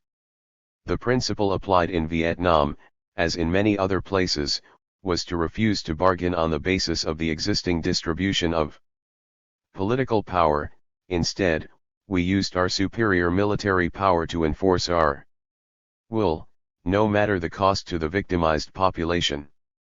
In the early 1960s, UN Secretary U Thant Charles de Gaulle, the Soviets, the Chinese, and all major factions within South Vietnam, the Buddhists, NLF, even much of the elite and many of the generals wanted to negotiate a settlement, but the United States refused. South Vietnamese governments were installed and overthrown by the United States until it had gotten into place 2 former French mercenaries, KY and Theo, who were willing to fight to the end. As the state 30. Department's William Bundy asserted at the time, our requirements were really very simple, we wanted any government that would continue to fight. In doublespeak, however, as stated by James Reston, the real issue at stake in Vietnam was registered. That no state shall use military force or the threat of military force to achieve its political objectives. And the companion of this principle has been that the United States would use its power, when necessary and where it could be effective, against any state that defied this principle. More generally, from the Truman era onward, negotiations with the Soviet Union and its allies were put on hold pending our establishment of situations of strength, to use Dean Acheson's memorable phrase, which would induce the enemy to come to the bargaining table. All through the Vietnam War the Johnson and Nixon administrations were waiting for the enemy to come to the bargaining table. Even Reagan periodically resorted to this tactic in his assault on Nicaragua, but the doublespeak quality of this gambit surfaced when he blurted out that we were waiting for the Sandinistas to say uncle. This phrase, and the euphemism of coming to the bargaining table, both mean acceptance of U.S. terms, or surrender. The civilized, in short, have made themselves into devotees of peaceful solutions by identifying their own terms as reasonable and any refusal to accept these terms as the cause of conflict. It should be recalled that it was the civilized West that dropped atomic bombs on 2 Japanese cities, and that the country which dropped those bombs steadfastly refuses to commit itself to no first use of atomic weapons. The United States has also been the main propelling force in the arms race. The most telling statement on this point was made by Herbert York, Eisenhower's top advisor on military technology, who asserted that the rate and scale of the arms race have been largely subject to our control. Over the last 30 years we have repeatedly taken unilateral actions that have unnecessarily accelerated the race. The Reagan-era burst of rearmament and new boondoggles of enormous magnitude followed in the great tradition of civilized behavior. Civilized and barbaric. Shooting down of airliners. The Western usage of barbarism and civilization rests not only on transference and a refusal to look honestly at history, but also on a mind-boggling double standard. This is dramatically illustrated in the consistently dichotomous Western handling of the shooting down of civilian airliners. The weapons culture 31. When the Soviets shot down Korean airliner 007 in 1983, the Reagan administration orchestrated a huge propaganda campaign of vilification. It is now clearly established that the administration knew that the Soviets did not know that 007 was a civilian aircraft, but the Reaganites nevertheless built their campaign on the lie that a civilian plane was deliberately destroyed. The press went along with this propaganda claim, raising an indignant outcry over cold-blooded murder and barbarism. Much was made of the messages relayed by the Soviet pilot and ground control, honing in on 007 and matter-of-factly asserting that the target had been destroyed. The inhumanity of the AA was dramatized by great attention paid to the grieving families of the victims. In the words of Leslie Gelb, the point, if it needed reaffirmation, was that the leadership of the Soviet Union is different, call it tougher, more brutal or even uncivilized than most of the rest of the world. President Reagan said the incident was horrifying and cause for revulsion, whatever the exact or possibly extenuating circumstances. New York Times, September 4, 1983. The savage act of the Soviet Union, as James Reston pointed out, garnered it the hatred of the civilized world. September 4, 1983. The Times editorialized on September 2 that there is no conceivable excuse for any nation shooting down a harmless airliner. When the United States shot down Iranian airliner 655, killing 290 people in July 1988, Leslie Gelb said nothing about the implications of this act for the quality of the leadership of the responsible country, and Gelb has never said anything in retrospect about the significance for civilization and barbarism of the fact that the original claims by his government on 007 were eventually admitted by the Times have been outright lies.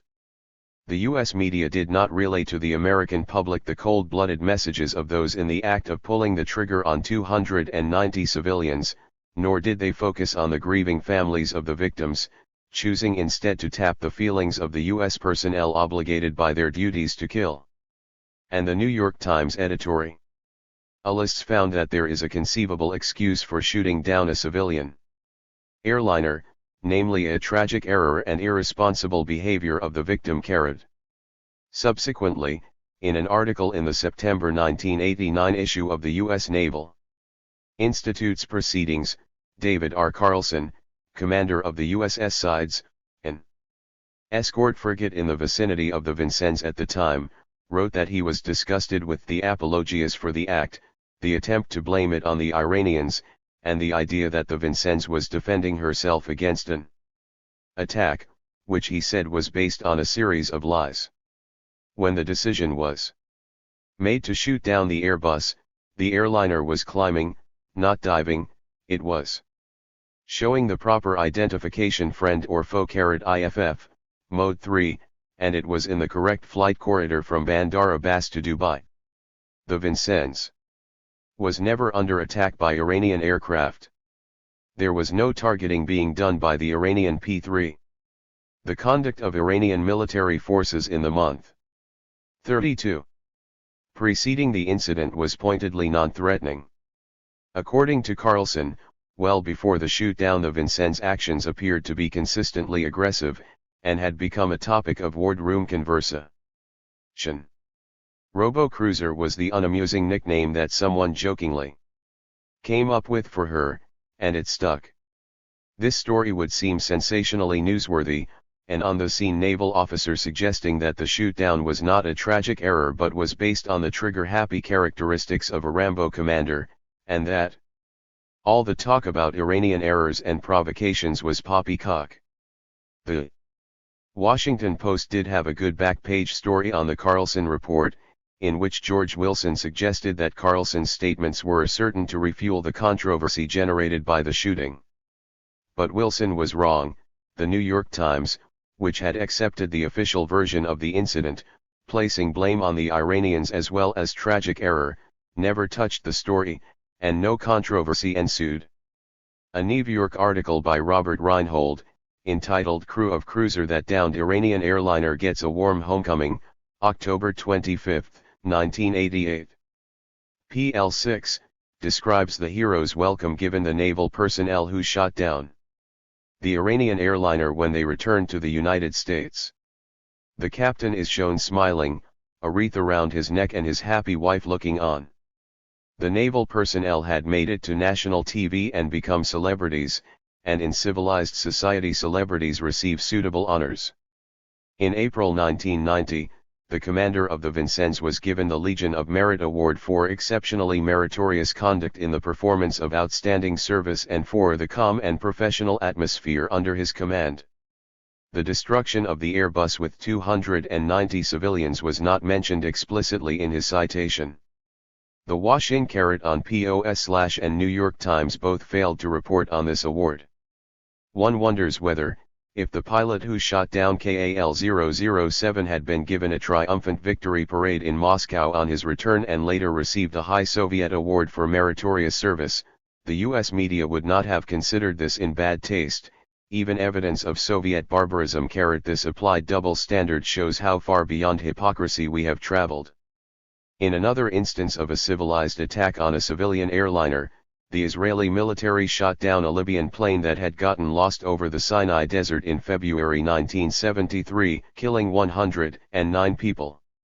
In this case, the Israelis admitted knowing that it was a civilian airliner, but the U.S. press did not find this of any interest, and the words cold-blooded, murder, savage, or barbaric were not used.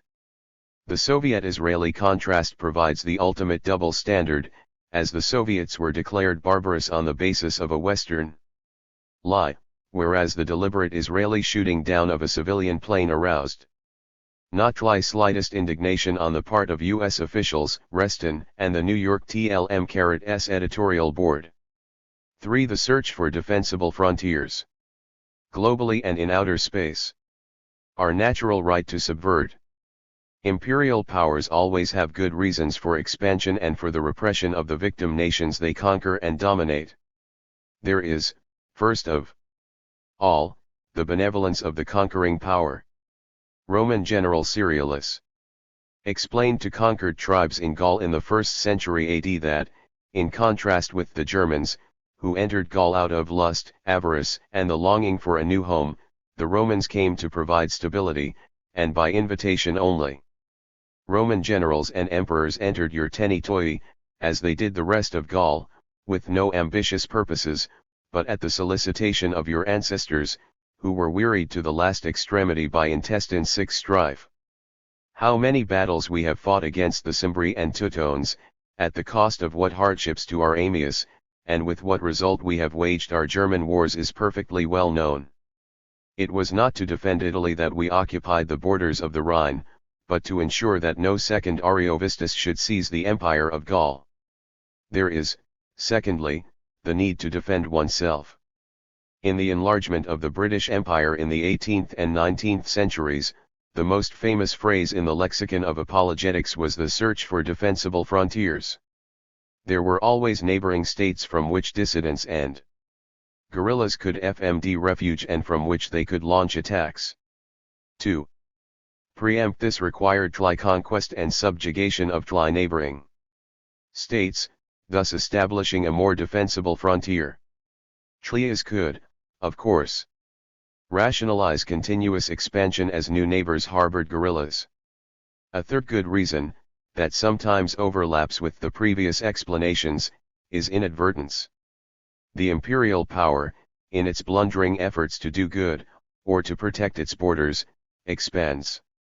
This is the heart of Stanley Cameau's explanation of the U.S. takeover of the Philippines and his account of the Vietnam War, both of which constitute comprehensive abandonment of serious historiography. A final good reason for expansion is the natural superiority of the expanding country or race. Savages do not put resources to the best use. They do not make deserts bloom, nor do they make forests into deserts. They stand in the way of Ibermen's Chen. Modem imperial powers often conquer neighbors in the old imperial fashion, but they usually leave after a stint of pacification, leaving the neighbor in friendly hands. Modem empires also put relatively greater weight on destabilization and subversion of offending governments and the exercise of indirect control.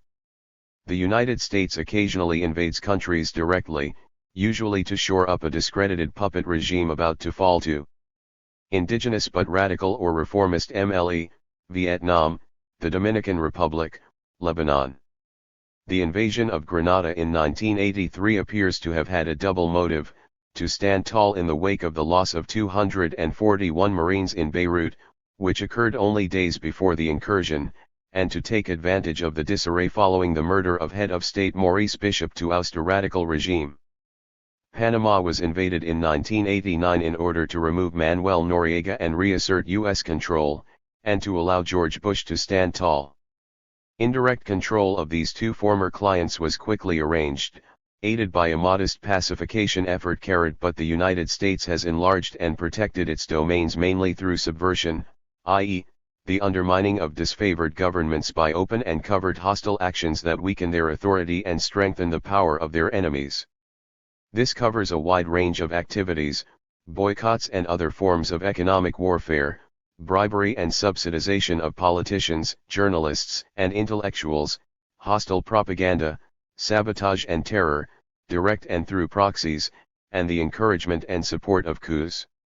A very important form of subversion has been the wooing, bribing, and brainwashing of foreign police and military personnel, who are brought to U.S. facilities in Washington, D.C., Ft. Benning, Georgia, etc., where they are treated lavishly, taught to distrust their own people, and made into de facto agents of U.S. power, frequently proving their worth in the vanguard of subsequent coups. The United States has used these methods regularly against governments of which its elite and leadership disapprove. Table 1, reproduced from the Real Terror Network, shows the enormous scope of U.S. subversive activity for 8 Latin American countries up to the early 1980s. The table is surely an understatement, as many of these subversive operations, like bribing journalists, politicians, and military leaders, are hidden from public view and only disclosed on a sporadic and partial basis. Only by reading relatively obscure books would it be possible to find out that in the period leading up to the Brazilian coup of 1964, hundreds of Brazilian politicians had been secretly funded by the US government, or that in the early 1960s. 36. The Vice President, Minister of Labor, son and physician of the President, and numerous police and intelligence officials and political leaders in Ecuador were on the CLA payroll, among a vast array of equally subversive operations. All these activities would be clearly identified as subversion and furiously denounced if engaged in by an alien power, but since they were done by us, different responses follow. First, the word subversion is inapplicable, by semantic agreement that no such invidious word could apply to ourselves. Second, the media do a fine job of suppressing or muting evidence of our subversive actions, especially those that are less easily rationalized, such as organizing assassinations, bribing foreign politicians, and sponsoring coups against freely elected governments. But the media's greatest achievement lies in normalizing such activities and even giving them a high moral tone. In the trial of Manuel Noriega, the prosecution finally acknowledged that the US government had paid him at least $300,000 for services rendered. But the prosecution claimed that this was not to support his drug dealing, it was merely a payoff for his services as a spy against his own government. This separation is hypocritical, as even if Noriega was paid for spying, his patrons knew about his drug dealing and protection was part of the package. Most importantly, the media reported this admission of bribery of a high officer of a nearby client state very matter-of-factly, essentially reproducing the way the information was conveyed by government authorities. There was no indignation registered at the use and protection of an important agent in the drug trade. By contrast, press reports of the arrest of Soviet spies in the United States, Canada, or elsewhere in the free world can barely conceal their indignation, the implication being that employing spies is reprehensible. Our hiring spies, even when we have seduced high officials of friendly neighboring countries to betray their own governments, is passed through the prism of doublethink and treated as differently as is our and their shooting down of civilian airliners.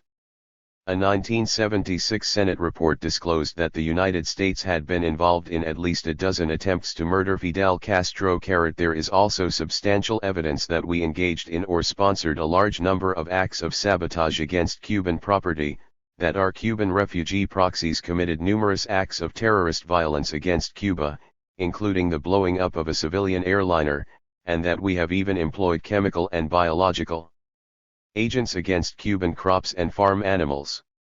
If Castro had done similar things, they would be cited regularly as definitive proof of his terroristic and subversive proclivities. And if he, or Gaddafi, had printed a terrorist manual such as the CLA wrote for the Contras in Nicaragua, the government, media, and experts would have had a field day with such solid evidence confirming his, or Gaddafi's, terrorist qualities. As it is, the Western experts never cite the Contra manual and its applications as a case study in terrorist process. 37. Although it provides an outstanding model, the mainstream media mainly ignored these major acts of terror or treated them antiseptically, as isolated incidents or blunders, not as evidence of criminal and terrorist activity. There was also a generous dollop of apologetics in uncritical reporting of official denials, alleged provocations, and references to security threats. Castro and Gaddafi reveal their true natures by questionable acts. The United States is provoked or at most airs and gives its enemies grist for propaganda. The search for honest quislings. Because the U.S. role in the Third World has been primarily to shore up the old order, preserving the huge traditional inequalities of wealth and foreign privilege in the face of challenges from below, it has regularly aligned itself with local oligarchs and military leaders of an unsavory character, who organize what the National Liberation Front of Vietnam called country-selling governments. In South Vietnam, in order to find leaders willing to front for a foreign invader and preside over the U.S. destruction of their land and people, the United States eventually had to resort to mercenaries who had fought for the French, were somewhat dim in intelligence, and were thieves and drug dealers. In country after country over the past half-century, the United States has organized governments run by scoundrels who would do the necessary dirty work. The list is impressive: the old Chiang Kai-shek clique, the rapacious and former collaborationist military leaders of Thailand, Argentine, and Chilean generals, the Shah of Iran, the Indonesian generals, Ferdinand Marcos in the Philippines, Stroessner in Paraguay, the Guatemalan generals, Mobutu in Zaire. Our favorite collaborationists tend to be crooks as well as murderers, and because of the corruption endemic in these U.S.-sponsored governments they have been called shakedown states.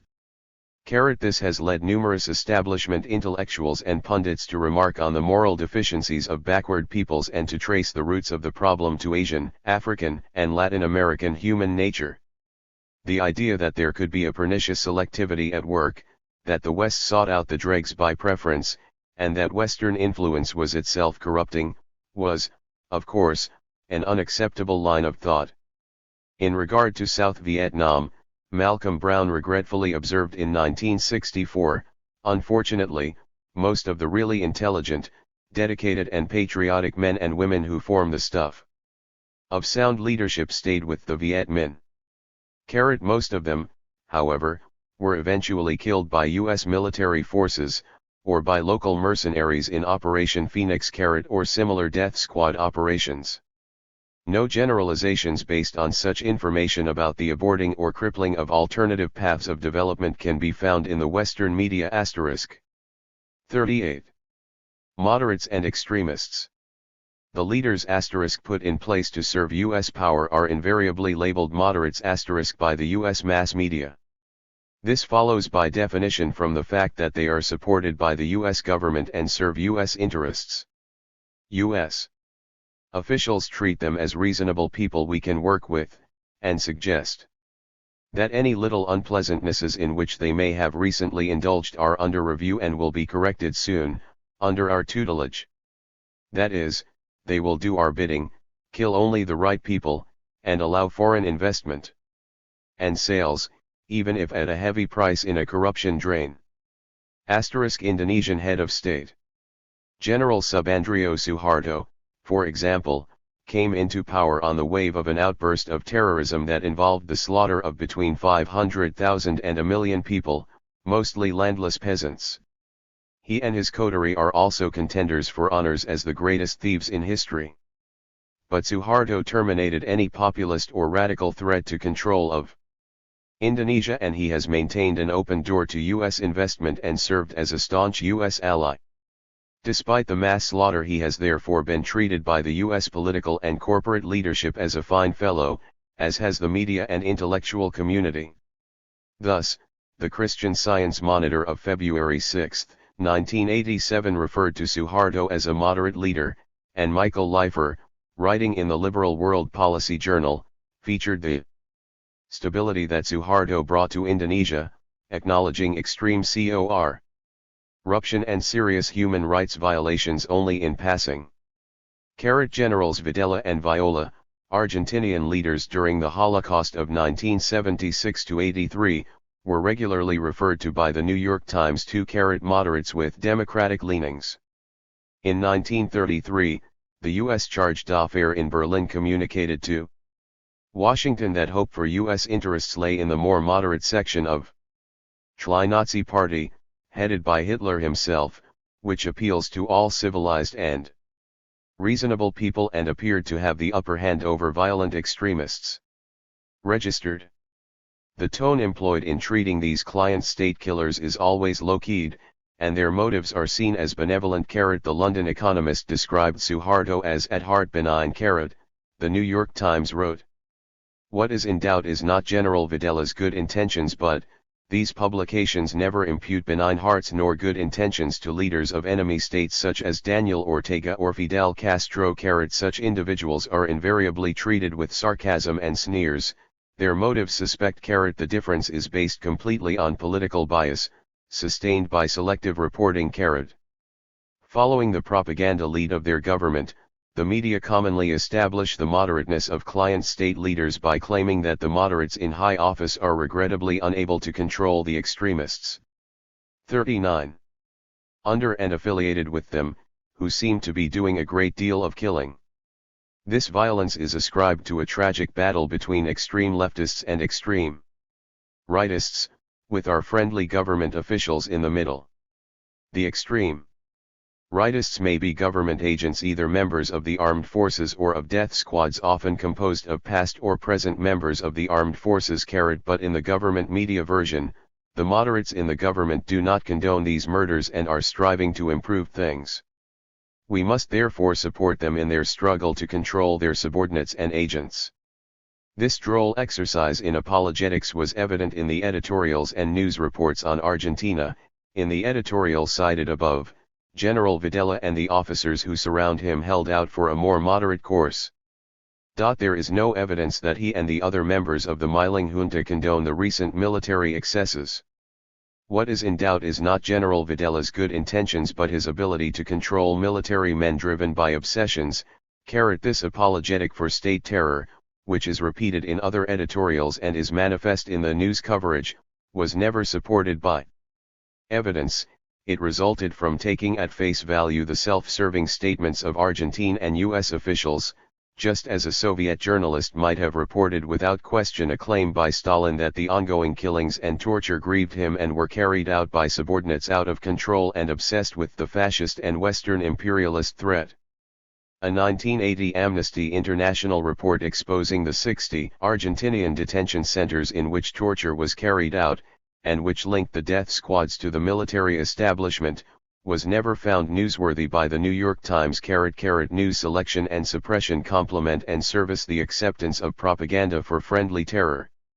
The government and media employed the same apologetic frame for slate terror in El Salvador in the 1980s. Here, José Napoleon Duarte was the moderate head of a moderate junta, unable to contain the extremes of right and left. The death squads were rightists out of control, like the Argentinian army. This was once again implausible and fraudulent, as most of the killing was done by the Salvadoran army, and the death squads were a controlled and protected affiliate of the army. Duarte was a powerless fig leaf who gave the impression of moderateness by an earlier history that was irrelevant to his performance and role in the 1980s, but which was reported without question by the mainstream media. Subsequently, Alfredo Cristiani played the same role as front man for the extreme right-wing Arena Party, founded by Roberto D'Aubuisson. As he served U.S. power, the nominal power and fig leaf role were once again ignored. Cristiani was a moderate by the fact of his service and acceptability to U.S. officials. The long record of media apologetics that has made any servant of U.S. power a moderate has left only one question remaining: is there any limit to 40. Scoundrelism that would cause an individual supported by the U.S. government to fail to be identified as a moderate in the U.S. press? No limit is observable as yet. When Roberto D'Aubuisson came near to becoming president of El Salvador in 1982, U.S. officials began to stress the variety within the Arena Party, the doctrine of changing course, and the importance of giving people a chance. Ambassador Hinton said that anyone who believes in the democratic system should give him D'Aubuisson the benefit of the doubt. The press began to accommodate as well. A 1982 interview in the Mexican paper El Dta in which D'Aubuisson lauded the Germans for their efficiency in handling the Jewish problem was suppressed.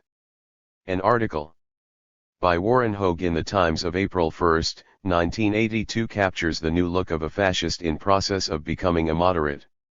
Rightist flag bearer is a accompanied by a flatteringly thoughtful picture of D'Aubuisson, and the article criticizes him gently for his impulsiveness and desire for confrontation and the fact that his behavior was uneven. Staged elections as a control device. The United States has mastered the art of staging elections in third world client states as a means of assuring the home populace that a U.S. interventionary process is meritorious and serves a higher purpose. These demonstration elections are fraudulent in their very essence, for the following reasons: 1. they are organized by a foreign power as a public relations effort to ratify the MLE of local authorities satisfactory to the foreign power. Where elections will not yield the desired results, perhaps because the local environment cannot be controlled, as in Vietnam in 1956, the United States avoids them. 2. They are usually held after a stint of military occupation and pacification and under conditions of ongoing state terror, which weakens and decimates the oppositional forces, leaves the voting population fearful and traumatized, and allows the loyalists to control the machinery of elections. 3. Put otherwise, the main conditions of a free election: freedom of speech, assembly, and press, freedom of intermediate organizations to mobilize people, freedom of all factions to put up candidates, and the absence of fear and terror among the populace have never been even approximated in U.S. staged demonstration elections in Vietnam, the Dominican Republic, and El Salvador. 4. Even beyond these considerations, the intervention of a powerful outsider by its very nature alters the parameters of an election. By the biasing effects of massive deployments of foreign money and propaganda, and by the need of indigenous parties and the populace to placate the inter-registered. Although these points are quite obvious, the U.S. demonstration elections in South Vietnam in 1966-67, in the Dominican Republic in 1966, 41, and in El Salvador in 1982 and later, and the Guatemalan elections of 1984-1985 were extraordinarily successful because the U.S. mass media handled them like a propaganda agency of the government. The government said, in effect, focus on long lines of voters and smiling faces, stress the size of turnout, and don't discuss freedom of the press, free speech, the decimation of dissident organizations, the inability of the rebels to participate, and state terror and fear. Emphasize procedural fairness and avoid substance. In accord with this call by the government, Stephen Kinzer quoted the independent observers of the International Human Rights Law Group on the Guatemala election of 1984 to the effect that the election was procedure ally fair, but ignored their repeated observation that the population was in a state of permanent fear. It was pointed out in the preface that in connection with the Nicaraguan election of 1984, the mass media, again following the lead of their government, simply reversed agendas, forgot about procedural fairness, and concerned themselves with freedom of the press, the ability of an opposition to run, and the like. As we noted, this pushes us to the limits of doublethink and doublespeak, using different criteria for demonstration elections and those opposed by their own government, and even misrepresenting facts within the framework of double standards. The mass media duplicated this feat in their coverage of the Nicaraguan election of 1990. Their view, without exception, was that Mrs. Chamorro and Uno beat Ortega and the Sandinistas in a free and fair election, marred only by Sandinista abuses. It was repeatedly stated that this was the first free election in Nicaraguan history, the basis for the claim being that the Reagan administration had declared the 1984 election a sham, which was therefore an established truth for the free press. The fact that the Latin American Studies Association observer team described the 1984 election as a model of fairness by Latin American standards, and that Lord Chitnis representing the British parliamentary group had found it superior to the Salvadoran election of same year, had no impact on the mainstream media. These authorities came to the wrong conclusions, and their messages were therefore simply not reported. For David Binder, the Chamorro victory in the 1990 election was a payoff for U.S. patience in pursuing the electoral option. The decade-long U.S.-sponsored terror and economic warfare was written out of history and was not mentioned by him as the primary area in which the United States had displayed both diligence and patience. In the real world, the U.S. attacks which devastated the Nicaraguan economy were certainly the primary contributor to a fall in per capita income of over 50% between 1980 and 1990. It seems obvious, therefore, that the United States had purposefully tilted the playing field in a direction unfavorable to the ruling party. It is a cliché of U.S. politics that parties in power are punished by the 42. Voters for poor economic performance. The U.S. media never assessed this deliberate creation of an unlevel playing field and its bearing on the outcome and fairness of the elections. The massive intervention of the United States in funding opposition groups and parties and engaging in numerous manipulative activities in Nicaragua was mentioned only briefly if at all, and it was never suggested that this was a gross infringement on Nicaraguan sovereignty or affected the election results. The fact that similar interventions by foreigners in a U.S. election would be illegal was never mentioned. The only suggestions of possible unfairness were found in the Sandinista control of the army and election machinery, which for the New York Times made the Sandinistas a Goliath in relation to the U.S.-supported coalition. Finally, the failure of the United States to dismantle the Contra Army in accord with the TILA agreement left that terrorist force in place to resume operations if Mrs. Chamorro lost. President Bush told Mrs. Chamorro publicly that the boycotts would end if UNO was victorious.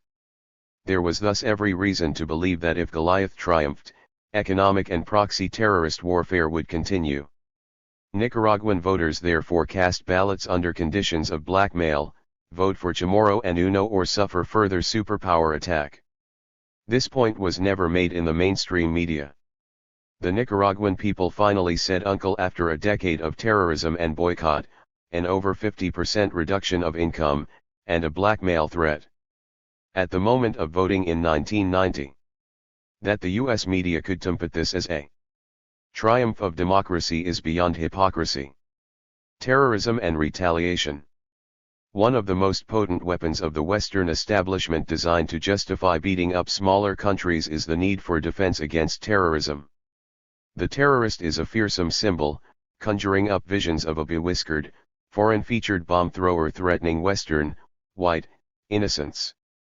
Like national security, terrorism is a fuzzy notion that can be employed with great indignation against selected enemies while ignoring, supporting, and carrying out similar actions by ourselves and allies.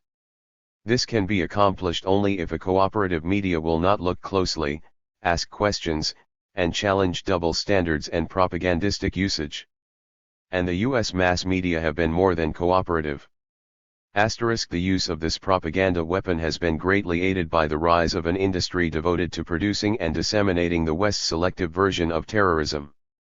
The industry consists of government officials, terrorism experts housed in and funded by government-related and corporate-funded 43 think tanks, and private security firms. These experts and security firm personnel work for governments and corporations who have their own narrow views of terrorists. Salvadoran peasants, Chilean workers, and South African blacks would have a different view, but they don't have the resources to fund think tanks, experts, and databases listing terrorist incidents. The funded experts respond to their funders' demands, and not surprisingly, it turns out that the West is defending against terrorism, not terrorizing, that Libya and North Korea are terrorist states, not El Salvador, South Africa, or Israel. On February 2, 1988, FBI Chief William Sessions told the press that the surveillance of CISPs had been legitimate because it had possibly given support to a terrorist organization, namely, the FMLN rebels of El Salvador. In any rebellion, force is used. By Sessions' logic, George Washington's army was a terrorist organization. If we consider, as we obviously should, who initiated the violence, whether the rebels had explored political options before resorting to arms, and the forms and levels of violence and intimidation, the evidence is clear that in El Salvador state terror came first and on a large scale, and that political options were entirely foreclosed before the armed rebellion developed.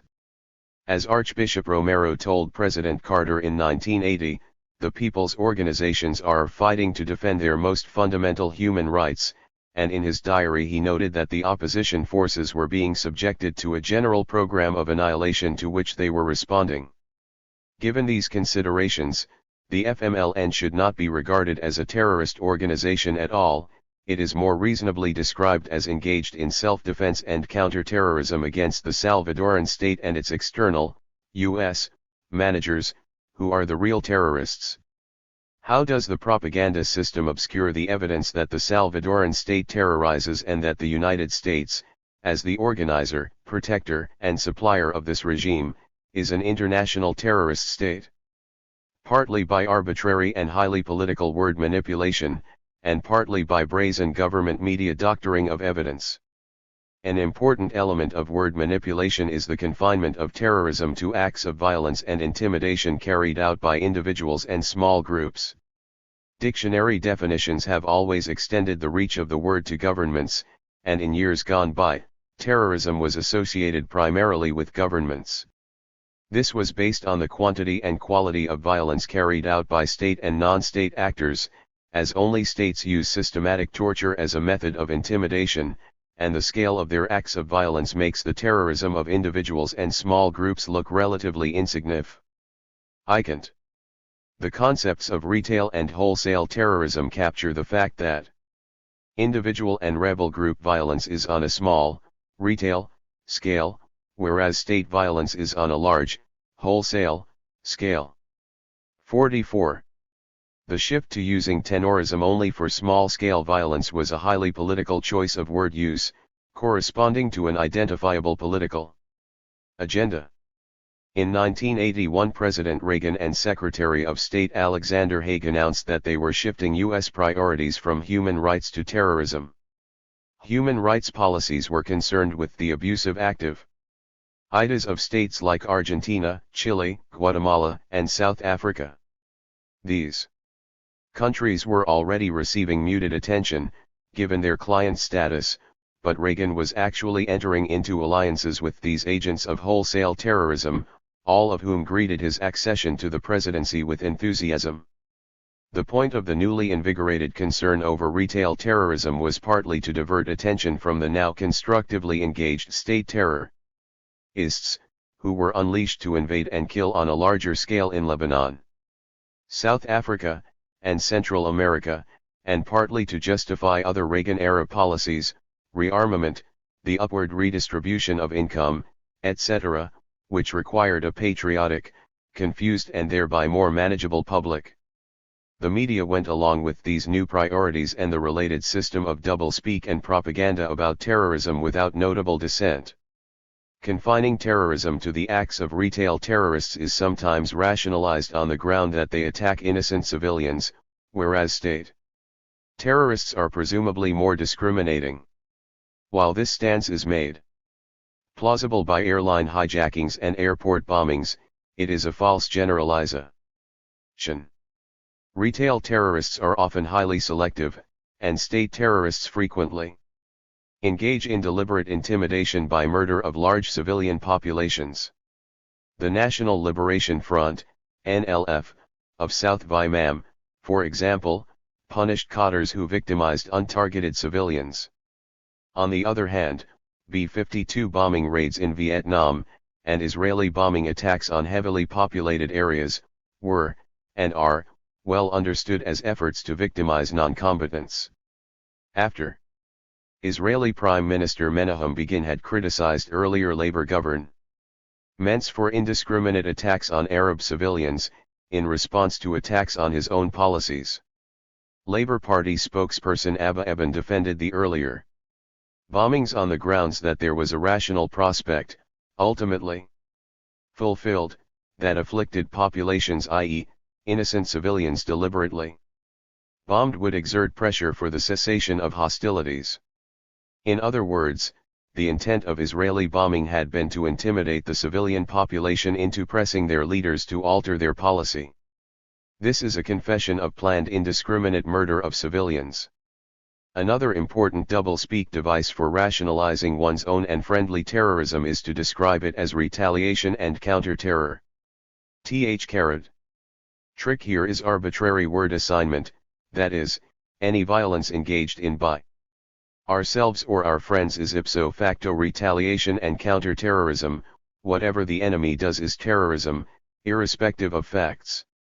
Of course, the enemy always says that his violence was provoked by prior acts of ours or 45. Our clients, that he designates as terrorist, but the enemy claims are never allowed, our claims and those of our allies are never questioned. When the Israelis bombed Tunis on October 1, 1985, killing some 55 Palestinians and 20 Tunisian bystanders, the Reagan administration and Western press found that this was retaliation for prior PLO actions, but the PLO's explanation that its acts were based on earlier Israeli acts was inadmissible. Word assignment based purely on political preference is doublespeak in action. The Orwellian quality of this selective assignment of the words terrorism and retaliation is highlighted by the 1982 Israeli invasion of Lebanon in the sequence of violence, and by the factual background of that invasion. The official Israeli U.S. and Western media formulation is that the invasion was designed to eliminate pockets of terrorism. But the invasion took place after a period in which the PLO had successfully maintained a ceasefire on the borders of Israel for 11 months, despite Israeli provocation.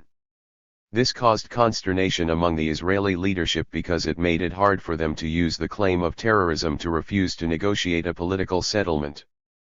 On June 25, 1982, the Israeli analyst of the PLO, Yehoshua Porath, wrote in Haaretz that the decision of the government, or more precisely, its two leaders, to invade Lebanon flowed from the very fact that the ceasefire had been observed. He went on to say, "The government's hope is that following the invasion the stricken PLO, lacking a logistical and territorial base, will return to its earlier terrorism. It will carry out bombings throughout the world, hijack airplanes, and murder many Israelis. In this way, the PLO will lose part of the political legitimacy that it has gained, undercutting the danger that elements will develop among the Palestinians that might become a legitimate negotiating partner for future political accommodations." In short, the Israeli leadership wanted and deliberately provoked PLO terrorism to justify a refusal to negotiate. This makes the Israeli invasion a major act of terrorism, the later PLO acts responsive and induced by the plan. But in Western ideology and the Western media, this does not alter the rule: Israel only retaliates, the PLO engages in terrorism. We can see that the use of doublespeak by arbitrary word assignment is bolstered by and even requires a refusal to look at current and historical facts. FAA suppression is extremely important to doublespeak in general. Israel and the Palestinians. The Middle East, and especially the conflict between Israel and the Palestinians, has yielded a cornucopia of doublespeak usage. This is a result 46 of the huge gap between Western pretensions and nominal values, on the one hand, and Western interests and policies, on the other. Israeli governments have absolutely refused to do any political business with the Palestinians for decades, and have carried out policies toward Palestinians in Israel that have been regularly compared in the Israeli and World G-Not-US press with those of South Africa. *doublespeak on the Middle East is also greatly affected by the power of the pro-Israeli lobby in the United States. In addition to its virtually unconditional support for Israeli actions, the Jewish establishment has abused and threatened retaliation against intellectuals, journalists, and politicians who voice criticism of Israeli policy or who support any kind of challenge, penalty, or restriction on aid to the Israeli state. Although the Jewish lobby is not a large one, its resources and connections, the commitment of its supporters, and its ties to the military-industrial complex make it potent, and political candidates vie with one another in vows of fealty to Israel. For the Jewish establishment itself, there appears to be no limits to Israeli violence against unarmed civilians that will not be rationalized by alleged provocations. And if beatings and the cracking of the bones of women and children are acceptable, what next for the two-legged animals and grasshoppers? With the effective cowing of many of the politicians, intellectuals, journalists, and editors who are not already true believers, the stage is set for the institutionalization of myths, big lies, and doublespeak. Many of the myths center in the origins of the Israeli state and the basis for the exodus of Palestinians that followed, which are beyond the scope of this discussion. The concept of terrorism, which has been central to the Israeli effort to dehumanize the Palestinians and provide the basis for a refusal to negotiate a political settlement, has been discussed in the previous section. Rejectionism and super-rejectionism. In parallel with the usage on terrorism, in Western doublespeak the Israeli state and United States never reject, only the enemy does. The treatment is humorous, given the facts of the case. The New York Times too is liar. The PLO can step into the diplomatic breach as an acceptable negotiating partner with Israel, and answers, yes, if it renounces terror and its sterile rejectionism. Otherwise, Israel would not find the courage to go to the negotiating table with an organization formally dedicated to its destruction. Editorial, August 19, 1988. If we ask why the stronger party should lack courage, but the weaker one, whose existence is not even recognized by the stronger, should be obliged to muster up the courage, the 47 offers no answer. Note the mention of the Palestinians' formal dedication to Israel's destruction, which permits it to avoid addressing the fact that in January 1976, and periodically thereafter, the PLO accepted a practical proposal for a two-state settlement that amounted to de facto recognition and guarantees of Israel's security and sovereignty. In an editorial a month later, the Times again berated Mr. Arafat for persevering in his rejectionism, noting, however, that heading to a November 1 election, Israeli politicians seem lost in a wilderness of slogans. Editorial. September 9, 1988. On one side, straightforward rejectionism, on the other, simple confusion. In the same editorial, he acknowledges that Shamir has said that he will never even talk to the PLO and that Paris engages in Leahy's own evasive double talk. As noted earlier, Israeli analysts even explain the 1982 Lebanon invasion in terms of the Israeli leadership's fear that Arafat's control over terrorism would force unwanted negotiations. The Israeli leadership has also shown exceptional hostility to Israelis and Palestinians who hint at the possibility and desirability of mutual recognition. But for some unexplained reason, Israeli super-rejectionism is never designated sterile rejectionism, and the burden of successfully opening a diplomatic track is always on the PLO. The insufficiency of the hesitant feelers of the weaker party in the face of super-rejectionism is the entire focus of attention as rejectionism. This is beyond hypocrisy. The peace process. Camp David Accords introduced, at least for the Western media, something called a peace process. This endearing phrase tells us that in the Western view the agreements were a good thing. In fact, the Camp David agreements successfully pulled Egypt out of effective opposition to Israeli policies, thereby giving Israel a freer hand, but without resolving in any way the underlying Palestinian-Israeli conflict. Furthermore, while the accords called for negotiations among Israel, Egypt, Jordan, and representatives of the Palestinians on the status of the Israeli-held territories, the Israeli Knesset quickly voted that after the transition period it would act to fulfill its rights to sovereignty over Judea, Samaria, and the Ga district, thus negating the agreement to negotiate. The ensuing settlement program in the occupied territories, internal repression, and continuous warfare indicates that the peace process actually facilitated a more efficient war process. The clear failure of the accords to advance peace has not interfered in any way with the Western usage. A good thing deserves a warm phrase, peace process. 48. Antisemitism. With Israel's increased power and aggressiveness, its enlarged role as Western enforcer against the lesser breeds of the Middle East, and its utility as a surrogate arms supplier of South Africa, Somoza, the Nicaraguan Contras, Guatemala, Honduras, and pre-Alfonsin Argentina, the attitude of traditional anti-Semites toward Israel has changed. In 1967, Xavier Vallet, who was responsible for thousands of Jewish deportations to the death camps as the Minister of Jewish Affairs under the Vichy regime, wrote an article in the right-wing French newspaper Aspects de la France, explaining that he was now a Zionist, Mes Raisons d'être Sioniste, June 15, 1967, and expressing his support for Israel in its stngla against the Arabs. Tlia's fascist was effusive over the Jewish people's discovery of its nationality and their ethnic-religious tendency to domination, a tendance dominatische. Many other leaders of the radical right have flocked to the support of Israel. Arguably, this is because the dominant Israeli Semites are westernized and are keeping in their place more backward and troublesome Semites.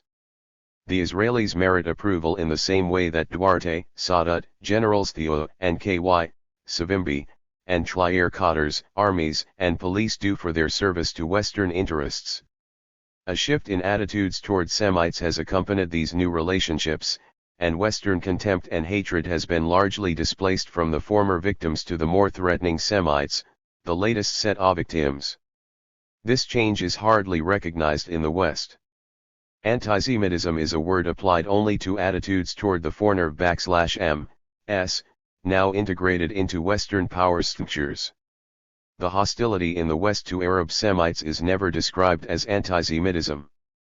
And many of the right-wing friends of Israel haven't sloughed off their traditional antisemitism and dislike of Jews. Thus, Jerry Falwell mouths traditional antisemitic sentiments easily and frequently, but loves and supports Israel and is honored and feted there. Is he an antisemite? In the transvaluation of values of the Jewish establishment in the United States, certainly for its large right-wing contingent, the usage of the word antisemitism has subtly shifted from hostility, hatred, and stereotyped attitudes toward Jews to criticism of and hostility toward Israel. Nixon's classic anti-Semitic utterances revealed on his tapes, Reagan's incredible performance at the Nazi cemetery at Bitbeg, Argentine state antisemitism, the antisemitism of the Christian and radical right, and even the revelation of U.S. official protection and patronage of Nazi murderers after World War N. All are treated benignly by the media because these traditional manifestations of antisemitism are combined with support for Israel. Meanwhile, Jesse Jackson's reference to Jewish areas as Himmy towns is serious business. Because Jackson is not a supporter of Israel. In the world of establishment doublespeak, antisemitism has become, first and foremost, criticism of and hostility to Israel. Traditional antisemitism is of lesser importance, used strategically to denigrate those who display the really important failing. For repelling naked aggression and upholding the sanctity of international law in the Persian Gulf. President George Bush and his administration have devoted primary attention to external matters, first in Panama, then for a more extended period and with vastly greater attention and resources, to the Gulf War and its aftermath. Interestingly, at the same time as Bush was proving in daily headlines that he could stand as tall as his great mentor, there were also daily headlines describing terrible and worsening problems in the United States. New York State and City suffer acute fiscal crises, Philadelphia is struggling to avoid bankruptcy, and while these and numerous other cities and states are forced to make drastic cutbacks in services, urban poverty, decay, crime, and drug crises continue unabated or worsen. The Bush administration's neglect of education and infrastructure, while diverting capital and technology into war-making, continued. Reagan-era policies that seemed deliberately designed to undermine long-term productivity and competitiveness. Bush's preoccupation with the Gulf brings to mind Mrs. Jellyby in Charles Dickens' novel Bleak House. Mrs. Jellyby spent her greatest energies organizing other do-gooders to help and straighten out the poor natives of Boreo Bulaga in Africa, while her own family was neglected, resentful, and pathetic. A difference between Mrs. Jellyby and George Bush as models of misplaced priorities, however, is that Mrs. Jellyby meant well and at least did not seriously harm the recipients of her ill-conceived charity. The contradiction between domestic conditions and the diversion of leadership attention and material resources to war-making was occasionally noted in the mainstream media in the immediate aftermath of the war. Some liberal pundits boldly suggested that if we could mobilize so exhaustively to contain naked aggression, we might also do the same for domestic problems.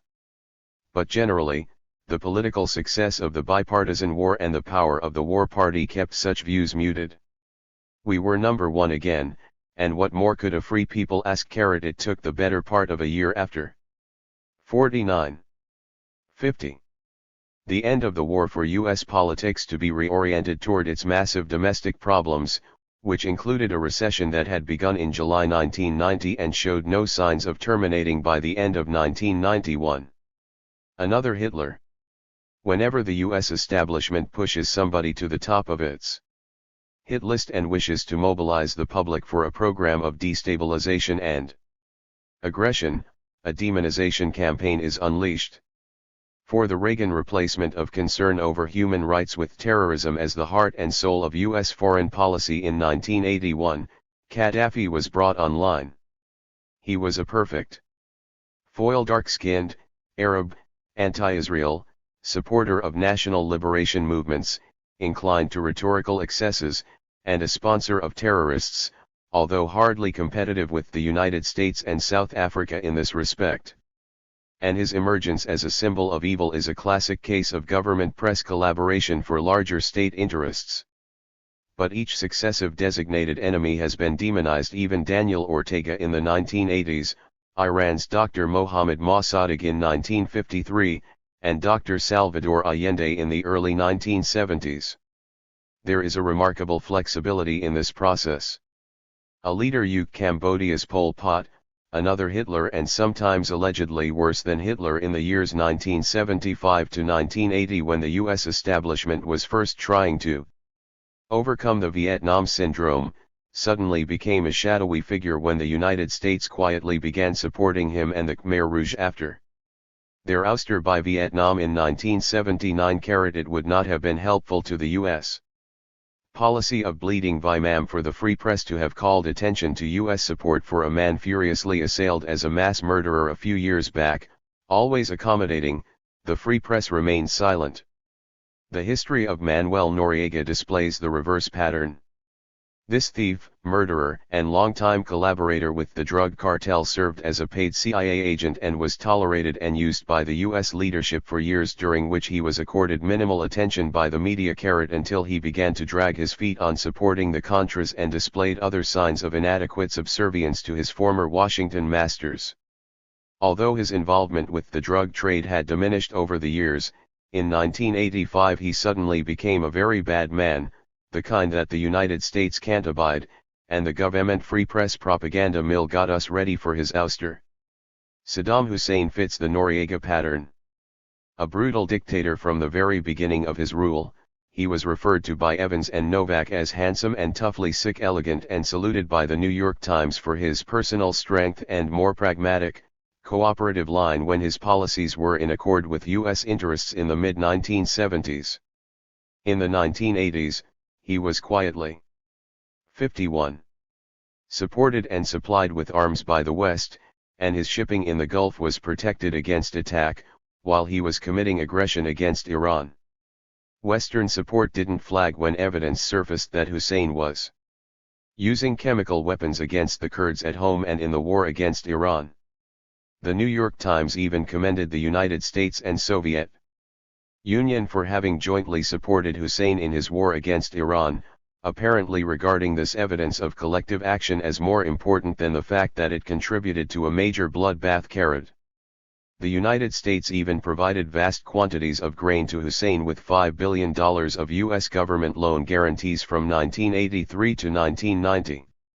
The Government Accounting Office, noting the prospective loss of $2 billion in these guaranteed credits, commented that it seems that the U.S. desire to build a strategic and agricultural trade relationship with Iraq outweighed the apparent financial risks involved and discounted evidence of Iraq's human rights violations.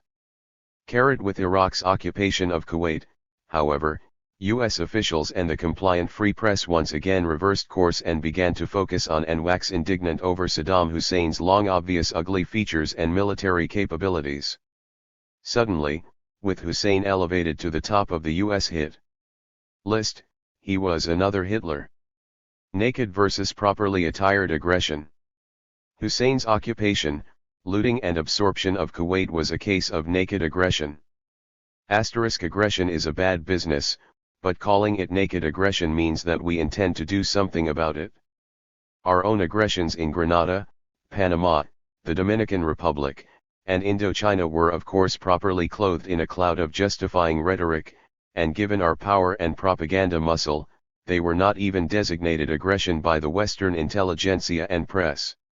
Similarly, when states invade and occupy countries with our tacit approval and under our auspices, an invidious word like aggression, let alone naked aggression, is not applied. Indonesia's invasion of East Timor in 1975 occurred only hours after a visit by President Gerald Ford and Secretary of State Henry Kissinger, and was carried out with their tacit approval. UN actions to counter this aggression were nullified by US lobbying and votes, and the free press has always paid minimal attention to this occupation and slaughter. Israel's invasion of Lebanon in 1982 was also not naked aggression, it was another Operation Just Cause, by rule of affiliation. South Africa's occupation of Namibia was condemned by the UN Security Council, General Assembly, and International Court between 1968 and 1971. South Africa simply ignored their orders to leave. This did not 52. Disturb the West's good relations with South Africa, and the United States actively collaborated with it in supporting Savimbi and destabilizing Angola. The imposition of an apartheid system in Namibia, the accompanying seizure of assets and looting, and the extensive repression and killing were of no concern to the West. And when the Southwest African People's Organization, SWAPO, a national liberation movement, emerged in Namibia, it was not viewed as legitimate and given support. Like the ANC, it was treated as a terrorist organization. With naked aggression, no compromises are possible. The aggressor must be removed, quickly and without retention of any ill-gotten gains. Otherwise, how will naked aggressors of the future be deterred? And only naked aggressors need to be deterred. We will not even allow a naked aggressor to save face, so that he must accept humiliation as well as total defeat. The merit of this insistence on humiliation, beyond the deterrence factor, is that he may not be willing to accept this, in which case we can smash him on the basis of higher principle. Properly attired aggression is a different matter. South Africa's illegal occupation of Namibia was the basis of quiet diplomacy and constructive engagement over many years. The imposition of the system of apartheid on the black population of Namibia was not intolerable, and UN Security Council condemnations of its attacks on Angola were vetoed by the United States.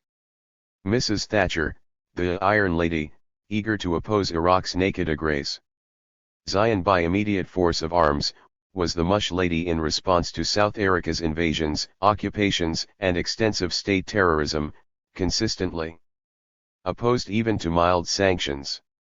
In the 1980s, U.S. negotiations with South Africa and Angola directed toward a Namibia-Angola war settlement put great weight on South Africa's security interests and fears of Cubans in Angola. The Reagan-Bush-era position was never that the illegal occupation of Namibia should be terminated forthwith and without conditions. The larger framework of relations was taken into consideration. South Africa was able to maintain control of a strategic bay, and the economic interests of its nationals, although obtained under a system of illegal occupation and coercion, were protected. But South Africa's was not naked aggression, it was properly attired. Snow White and the 150 Dwarfs. During the Gulf War, the U.S. establishment and mainstream media were indignant that once again the United States was having trouble getting its allies, with the exception of the Iron Lady, to join enthusiastically in burden-sharing and support of military action against Iraq. They forgot 53. How much they owed us for past police services and protection against the long threat of Soviet attack, and they seemed unaware that we operate in the interest of the world community, not self-interest. Thus, what is good in the perception of U.S. leaders is good for the world, not just for ourselves. Those who join us in our international CMSADAs recognize these truths. The view that Bush engineered the war to serve his own and other parochial U.S. interests, and that the war was damaging to the welfare of countries like Germany and Japan, is not even suggested, let alone debated. That the countries other than our Gulf protectorates joined us either because of threats, bribery, or to try to exercise some constraint over the world's foremost loose cannon is a cynical canard. Goals in daily transition. Although the real goals of the Bush administration in the Gulf were submerged in a welter of public relations claims, it was sometimes acknowledged by officials and commentators that we were there to protect access to and control over major oil reserves. The related threat of Saddam Hussein to oil supplies and prices, and thus to the U.S. consumer, also received concede. Arable play. Some have called this the lifestyle rationale for war. Of course, the Bush policy itself led to a substantial elevation in oil and gasoline prices, which later receded. It is not at all obvious that Saddam Hussein would have wanted, or been able, to elevate prices as high as OPEC pushed them in the 1970s, but he was less oil-controlled than the authoritarians hitherto in charge, and he represented a growing independent force in the control of Arabian oil. He also threatened the military domination of Israel, the U.S. surrogate standing alone since the fall of the Shah. The occupation of Kuwait provided the Bush-CIA military-industrial complex allies with an opportunity to reassert U.S. leadership of the Western world, to firm up U.S. domination of the Gulf and control over oil revenues, and to justify the imperial military deployments and budget imperiled by the disappearance of the Soviet threat. It was also designed to help Bush recoup his personal political fortunes.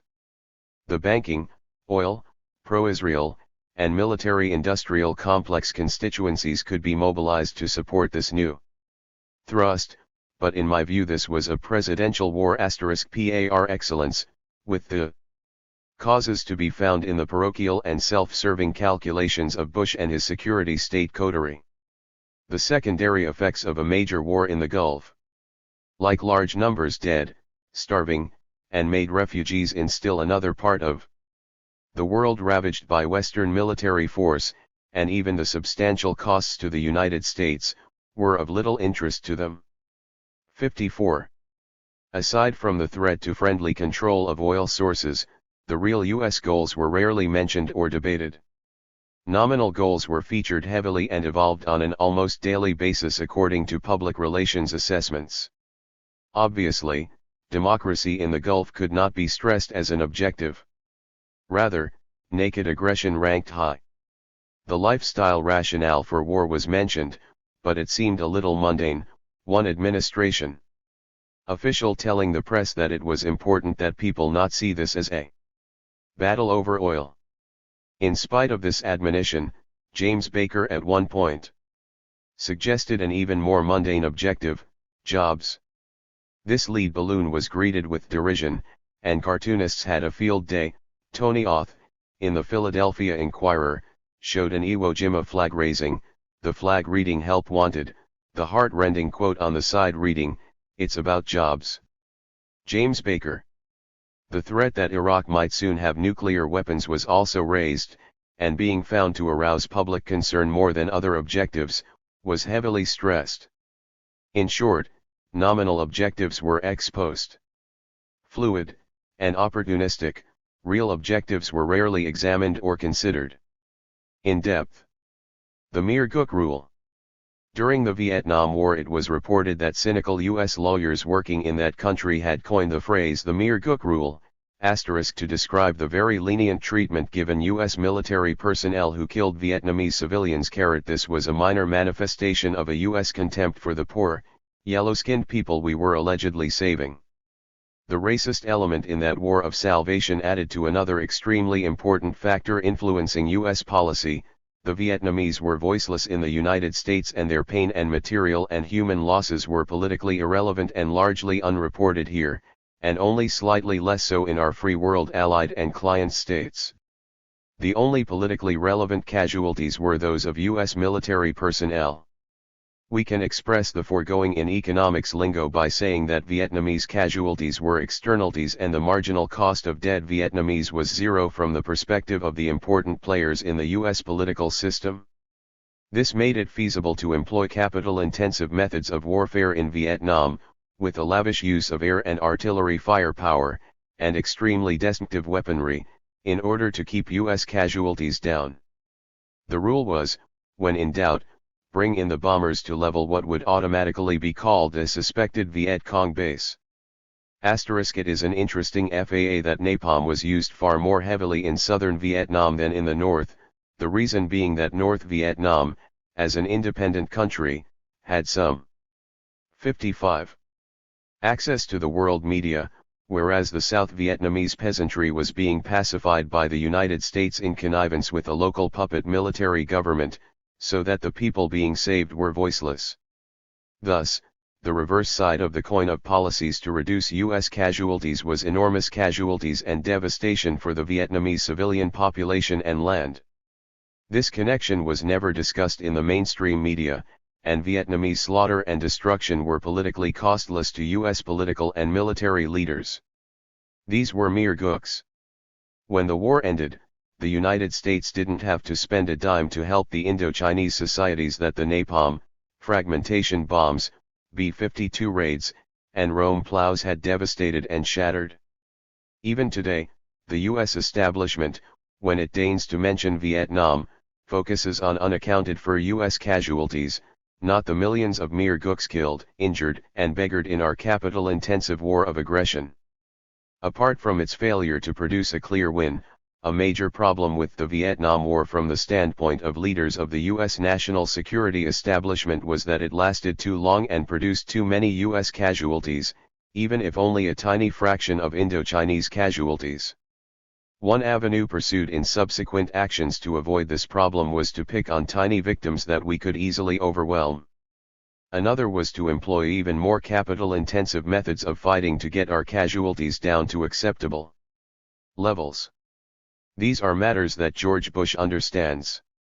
He watched the Grenada experience, where a brief operation with few U.S. casualties was a resounding political success. He saw that the lies, the discrepancy in size of contestants, the bully factor asterisk, and the violations of international law were of no concern to the patriotic press. Bush's Panama invasion was a notable success, in the Grenada mold. There was a brief embarrassment at not capturing Noriega in the first assault, but he eventually surfaced and was apprehended and brought to this country for trial. The press once again served the state with enthusiasm, swallowing the shifting rationale and downplaying the brazen illegalities. In the mere Gook rule tradition, the press focused heavily on the lightness of U.S. casualties, and barely noted in passing that substantial numbers of Panamanians also died. Only 23 U.S. military personnel killed.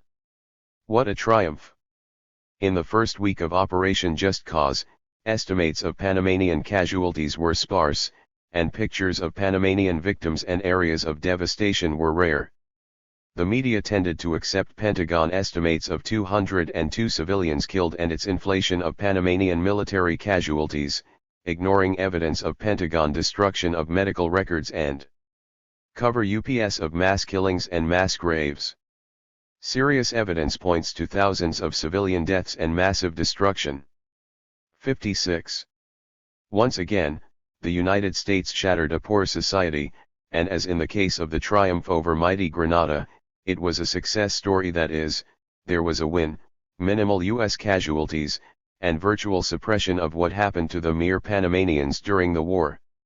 The media also quickly dropped Panama from the news, so that the U.S. failure to pick up the pieces of yet another victim we had saved did not cost Bush votes.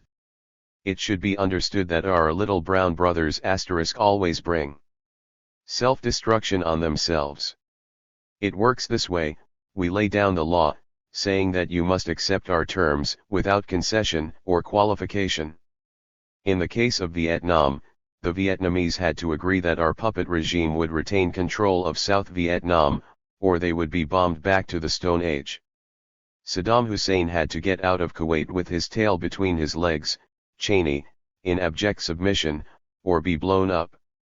If our opponents do not submit and we are obliged to blow them up, clearly this is their responsibility. The Kinder, Gentler America has never been visible to foreigners who stand in our way. And discussions of the costs of the Gulf War in this country, both in planning and in retrospective assessment, once again featured U.S. casualties in a brazenly exclusive way. The cost to mere Arabs as sentient human beings was virtually ignored. This, despite our alleged service as global policemen in a new world order, and despite the supposed applicability in the West of a humane value system based on the Judeo-Christian ethic. Super lies. Superpower leaders can engage in super lying and get away with it. I recall vividly President Lyndon Johnson and Secretary of State Dean Rusk intoning repeatedly in the mid-1960s that North Vietnam should leave its neighbors alone, Reagan and Schultz in the mid-1980s denouncing Nicaragua's revolution without borders, and Johnson stating that he was aching for negotiations with the Vietnamese but simply couldn't find anybody to negotiate with. On the last point, we have a perfect analogy with George Bush and James Baker, who allegedly tried diplomacy in the Middle East but were obliged to fight because the enemy failed to respond. Johnson's ploy was to pretend to be interested in negotiations, while secretly warning the North Vietnamese that only surrender was acceptable. It was well known in 1965 that Johnson had fended off all independent and indigenous Vietnamese attempts at a negotiated settlement, and had put in place a puppet military regime in South Vietnam designed strictly to fight, but he had to clear the ground for war at home by a public relations gesture. 57. That his peace moves were phony and designed to manipulate consent at home was obvious to anyone who followed the unfolding events and had a vestige of sense and integrity. But the mainstream media hewed to the administration's propaganda line and played dumb. In response to an early PR effort, James Reston stated in the New York Times COC 18, 1965, that the problem of peace lies now not in Washington but in Hanoi. Getting this core piece of disinformation accepted by the media was essential to freeing the Johnson administration to fight a war in Vietnam. George Bush aborted and fended off any and all attempts at a diplomatic resolution of the Middle East crisis, and the belated Baker trip to Geneva to meet Iraqi leaders was openly a PR operation. In an exact follow-on to Johnson's secret messages to Hanoi, Bush sent a private message to Hussein with an ultimatum demanding that he leave Kuwait unconditionally and promising to arrest and try him as a war criminal. Nevertheless, Bush and Baker repeatedly spoke of diplomatic options having been exhausted, and Bush, in his speech before the National Association of Religious Broadcasters on January 28, 1991, stated that the war in the Gulf was a last resort after extraordinary diplomatic efforts had been tried and failed. This truly big lie was not contested in the U.S. mass media. Paralleling James Reston's performance of 1965, Thomas Friedman wrote in the New York Times on January 20, 1991, "Now that diplomacy has emphasis added and it has come to war, just as in 1965, it was essential to engineering support for war that the image be conveyed that the United States was prepared to engage in serious diplomacy. And just as in 1965, the mainstream press helped to convey that image. This propagation of big lies does not require Pentagon censorship, the mass media do it freely and naturally. Censorship deals with the little lies, whether a plane was shot down, or 10 rather than 6 body bags were shipped off today, not the big ones that portray our country as benevolent, fighting aggression, and eager for diplomatic solutions. The Allies. One of the droller features of the U.S. assault on Iraq was the regular news reporting of attacks carried out by the Allies, and under United Nations auspices, not by the United States. Of course, the United States organized the Allies, using extensive arm-twisting, bribery, threats, and misrepresentation of U.S. goals, with only Great Britain gung-ho in support. Apart from the sheikdoms, it pushed the earliest possible use of force on the members of this coalition. It alone decided when the war would start, and 90+% of the bombs dropped by the Allies were of U.S. origin. 58. The flow of information and disinformation about the Allied effort was also controlled by U.S. officials. The practice of a great power covering up its aggressive and violent strategies under the guise of collective action goes back a long way. In the first volume of his A History of the Ancient World, in a chapter on the Athenian Empire, Michael Rostovtsev described how Athens bullied and manipulated client states in the 5th century BC as it carried out her ambitious foreign policy, and that all this was exceedingly displeasing to the Allies, as the subjects of the Athenian Empire were still officially called. p. 270. During the Vietnam War, the United States mobilized fighting units from allies like Australia, Thailand, and Korea, which were essentially mercenary forces, obtained by threats and generous revenue sharing for which the kinder, gentler United States always finds resources. So the Vietnam War too was fought by allies. And the murderous Korean War, in which the United States almost completely leveled North and Central Korea, with the systematic bombing of dikes and destruction of food and water supplies, the massive use of napalm splashed, Winston Churchill's phrase, over houses, people and animals, and coming close to precipitating a war with China and using nuclear weapons, was fought under the UN cover. It must have been consoling to the world to know that this was done by allies under UN auspices, rather than by the United States alone. Superaggression as fighting naked aggression. The war with Iraq was the third major direct U.S. assault on a third world area in the last 40 years, I am not counting the attacks on Central America and numerous lesser but deadly interventions. In each case, the United States acted in the name of fighting aggression, transforming complex local events into rationales for embarking on campaigns of truly massive destruction. In the case of the Korean War, the question of who started it remains controversial registered, but the United States quickly steered consensus to a North Korean invasion without provocation, and mobilized its allies and the UN as cover for the virtual destruction of North Korea. In the case of Vietnam, also, the U.S. official position, accepted by the mainstream media, was that we were countering aggression from the North, as well as internal aggression by the South Vietnamese who had the audacity to resist the MLE of our chosen proxies. In reality, the aggressors were the French, who tried to re-establish their colonial rule, with US and British assistance, from 1945 to 53, and then the United States through 1975. The United States killed millions and left the Indo-Chinese peninsula shattered. While it did not succeed in keeping puppet governments in power, it 59. Successfully set back and badly damaged the revolutionary process in Southeast Asia through extreme violence, a superaggression asterisk in the name of fighting a fabricated aggression. In Iraq, the United States again fought in the name of countering aggression, as it proceeded to smash a smaller power and lay waste another third world area. In this case, in contrast with Korea and Vietnam, there was a definite aggression by Iraq. But several points should be noted. First, the choice of aggressor to be smashed was highly selective, and the resistance to this aggression was organized by a country still occupying its previous victim, Panama.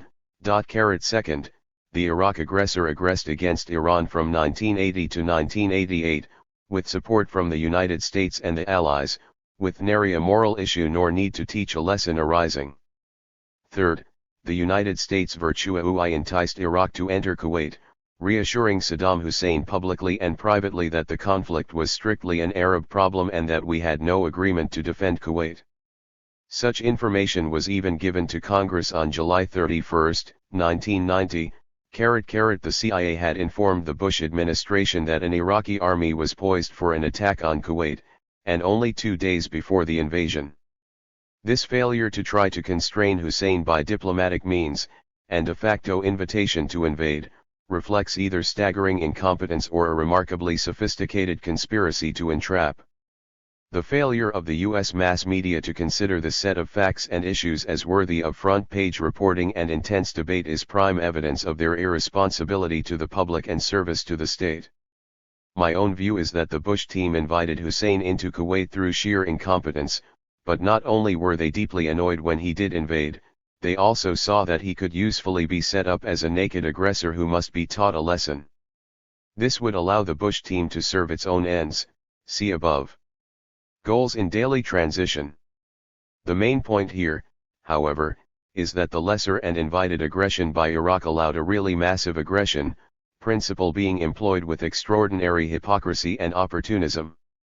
With its enormous resources, connections, pliable and purchasable allies and clients, and patriotic press, the United States can get away with this.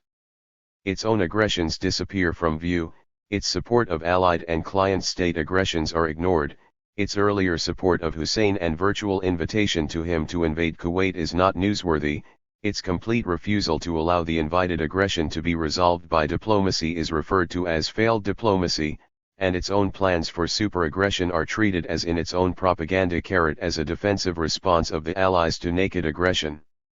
60. Operations Just Cause and Desert Shield.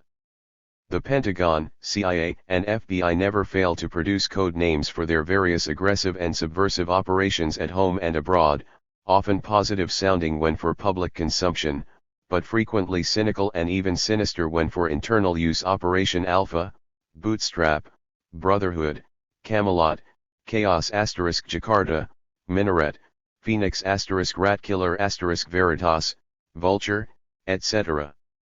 Their selections of names would make an interesting study in values and propaganda strategies.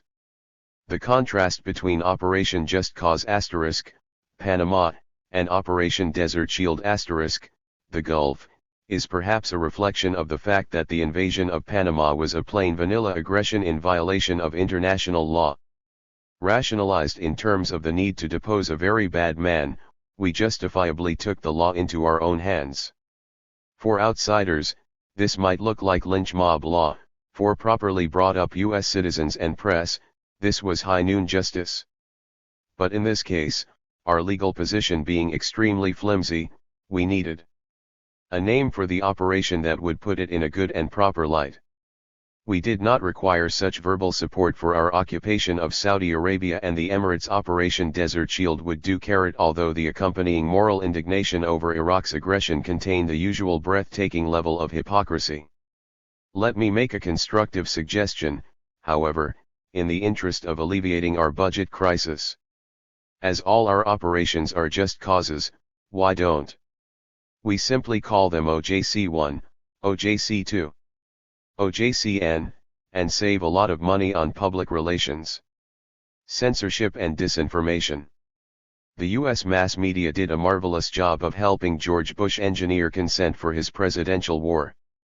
One of their greatest achievements was transmuting Bush's skillful design, manipulation, and mobilization for war into a triumph of collective security and internationalism. Once the war was underway, the media moved even more aggressively into a whether/winner-loser frame of reference, as if describing an exciting game, energetically rooting for the home team and ignoring alternative perspectives and inconvenient information. In the light of the mass media's performance up to January 17, 1991, the imposition of censorship by the Pentagon would seem as superfluous as bringing additional radioactive wastes to Hanford, Washington. The cooperative media were even reluctant to call the Pentagon's rules for news. 61. Reporting censorship or to accuse the Bush administration and Pentagon of using disinformation. News reports from Iraq were regularly labeled as censored and state-produced, but this was not done for Pentagon releases and information through reporting pools. The networks and the Times-Second Washington Post not only failed to join in a suit against the Pentagon protesting the censorship, they did not even report the suit as news. The Pentagon censors news because it is greedy. It wants rooters who never criticize a misplay or boo a bungling quarterback. It ukes a completely subservient claque. There is no doubt that the press would like details on casualties, even Iraqi casualties that the war makers want kept under the rug. The media would surely stress our casualties more than enemy victims, but the Pentagon would prefer that neither be discussed. However, as even the Soviet military establishment harshly attacked the Soviet press for disclosures undermining the war effort in Afghanistan, unless we accept that the Soviet Union had an adversary press, the desire of the Pentagon to control the flow of information hardly proves the existence of an adversary press here. From Vittorio Mussolini to Tom Brokaw. In earlier years, the statements of Italian dictator Benito Mussolini's son Vittorio, a bomber pilot in Italy's attacks on Ethiopia in the years before World War II, were held up as the epitome of the inhumanity and degeneracy of fascism. In his book Volley Sola Am, published in Florence in 1937, Vittorio referred to war as the most beautiful and complete of all sports. His most famous line was, "It was diverting to watch a group of GAUI Ethiopian tribesmen bursting out like a rose after I landed a bomb in the middle of them." The word beautiful appeared regularly in U.S. network TV coverage of the U.S. Allied bombing of Iraq on January 6th and in the days that followed. Tom Brokaw bubbled with enthusiasm at the threatening beauty of it, and a CNN reporter in Saudi Arabia spoke of the most beautiful sight of the bombers taking off on their missions of glory. As Brant Sadler saw it on ITN, the night sky was filled with the star-spangled display of threatening force. Jim Stewart of CBS News referred to 2 days of almost picture-perfect assaults, and Charles Osgood of CBS found the bombing of Iraq a marvel. Like Vittorio, the Free World establishment reporters uniformly exalted bombing attacks as exhilarating and aesthetically pleasing. They also uniformly failed to call attention to the fact that there might be human agony and death under the surface of their observations. In his science fiction novel Fahrenheit 451, Ray Bradbury described a future in which people would be holed up with wall-to-wall TV, from which they would be treated to spectacles of the actual search for and execution of 62 terrorists. U.S. TV coverage of the war in Iraq offered a Baudelarized infotainment variant, covering the war in a game and propaganda format. The propaganda format was designed to show the war in a good light from the standpoint of the administration, Pentagon, and weapons manufacturers, keeping casualties and collateral damage as far out of sight and mind as possible. In keeping with the culture of sports and games, it provided a controlled video game and sport exhibition of a high-tech war, managed by the Pentagon and media to show good colors, high-tech successes over the enemy, excitement, and interspersed patriotic images, flags, pictures of our leaders past and present, patriotic scenes. It was picture-perfect, as CBS's Jim Stewart said, because it was carefully selected and well managed. Vittorio Mussolini would have been impressed. War's peak. The double-speak component of official and media messages reached new heights with the coming of war in the Gulf, and some elements of the media even called attention to the development of choice Orwellisms, like collateral damage. It is interesting, however, that the media paid no attention to the ultimate Orwellism perpetrated by Bush and some of his supporters, including the editors of the New York Times, in obtaining congressional approval to fight. The classic illustration of an Orwellism has always been that war is peace. In addressing Congress, Bush told it that a vote to give him war powers offers the best chance for peace, and many of his supporters made the same point. Following his success in obtaining congressional sanction to go to war, the newspaper of record editorialized that Congress has armed the president, first and foremost, for peace. There it was, a vote for war, which began within a week, was a vote for peace. The phrase peacekeeping mission was also used by officials and the press to describe the Bush team's efforts. Big Brother triumphs in the free society and free press via free market processes. In straight war speak, the aim is to soften language that might suggest unpleasant happenings and to lend support to our claims of benevolence and decency. Thus, after Desert Shield had served its role in the pretense that we were only defending our Gulf clients, Desert Storm * was coined by the Defense Department for what others had called Desert Sword.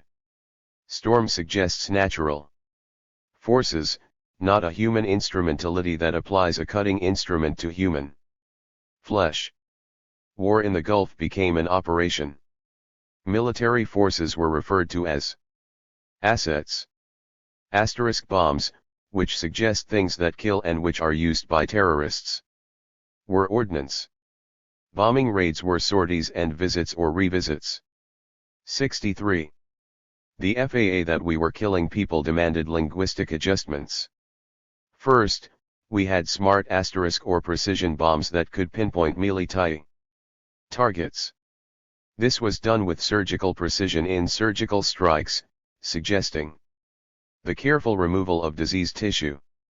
The concept of a surgical strike was developed during the Vietnam War to assert that we were aiming accurately at military targets, and implying that we were able to avoid killing civilians.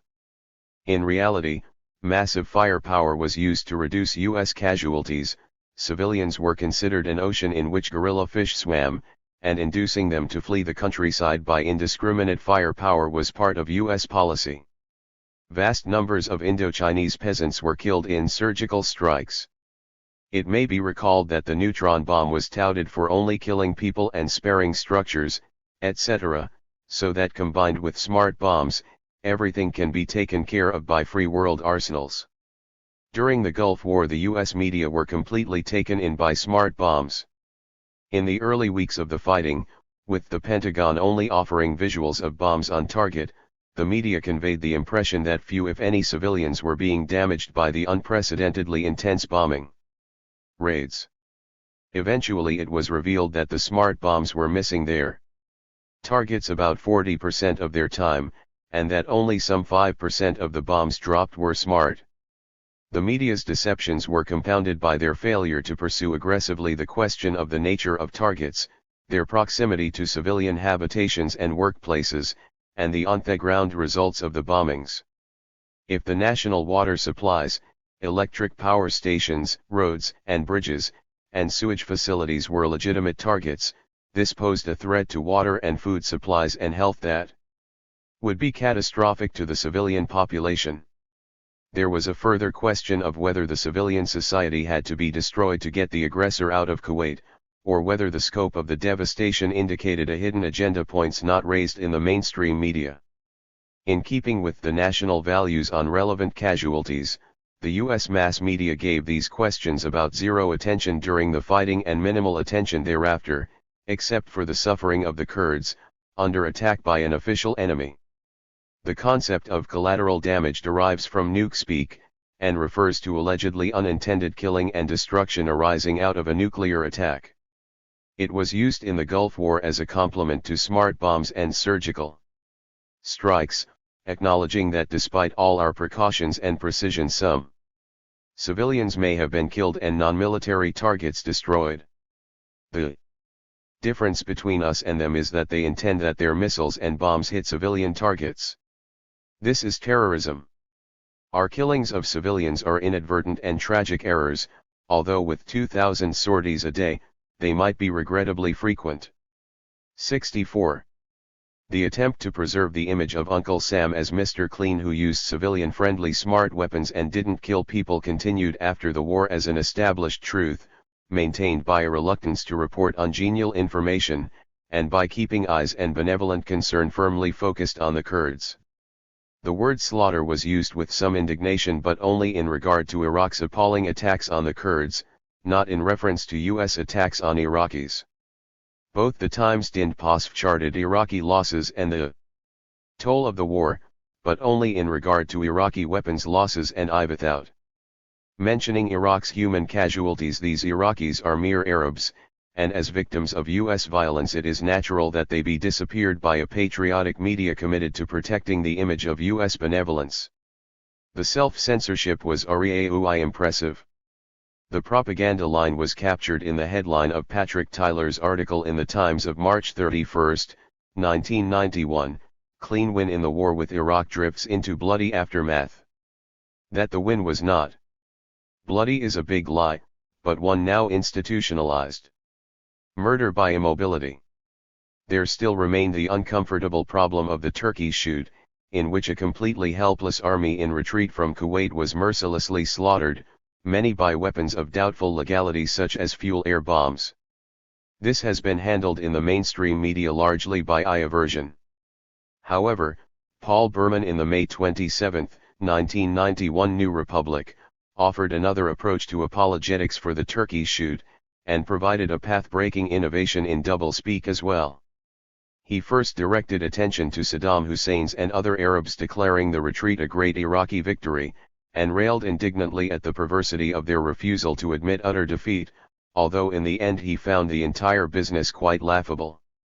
Further, the reluctance to retreat, the too long delay before a life-saving panic set in short, the strange and horrifying immobility that littered the desert with Iraqi corpses, was the very thing that constituted the Iraqi triumph, if not in the present, then as a prelude, in Saddam's word, to the future.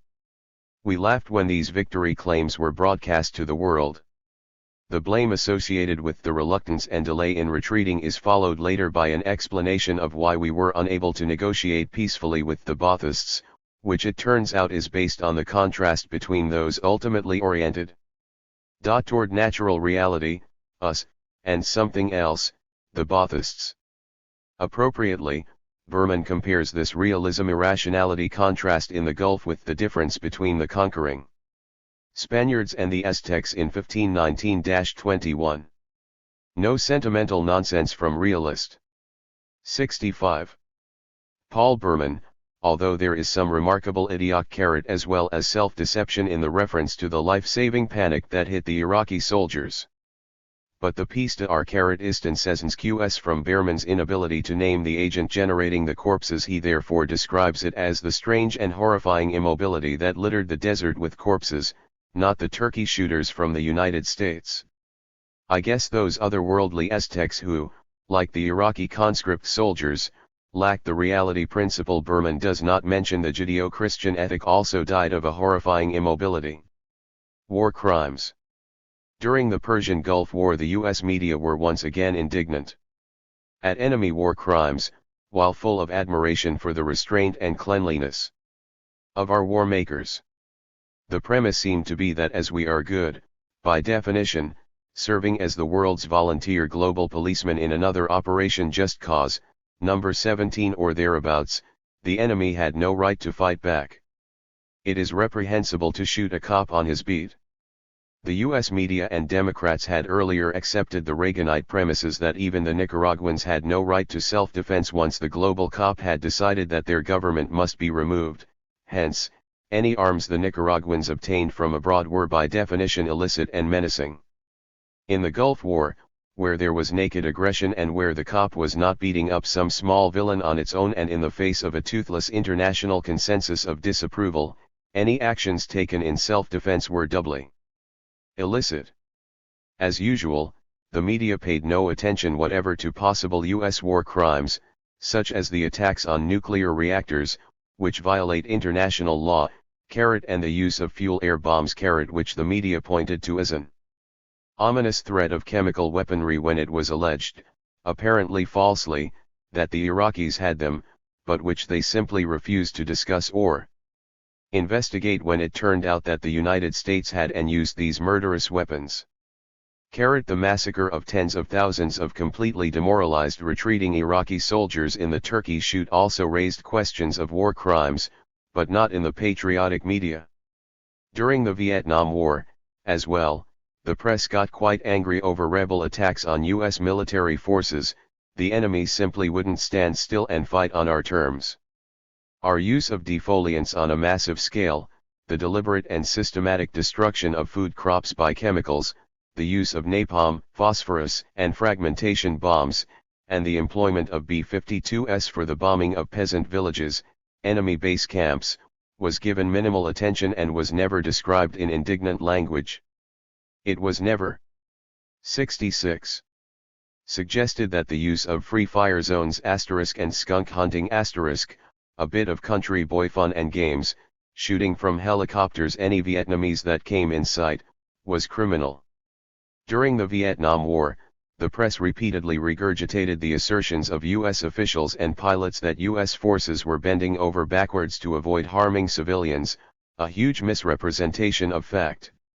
In 1991, Ted Koppel asserted, January 17, that indeed the point needs to be made that great effort is taken, sometimes at great personal cost to American pilots, that civilian targets are not hit. The statement is based solely on official statements. The record of official lying during Koppel's stint as an ABC News person has been massive. The test of an independent journalist, as opposed to a state propagandist, is that serial lying by his sources causes him to doubt the next self-interested statement. Koppel fails this test resoundingly, but in ample company. Pride in genocide. Bush managed us into a war of superaggression, with the aid of the Democrats.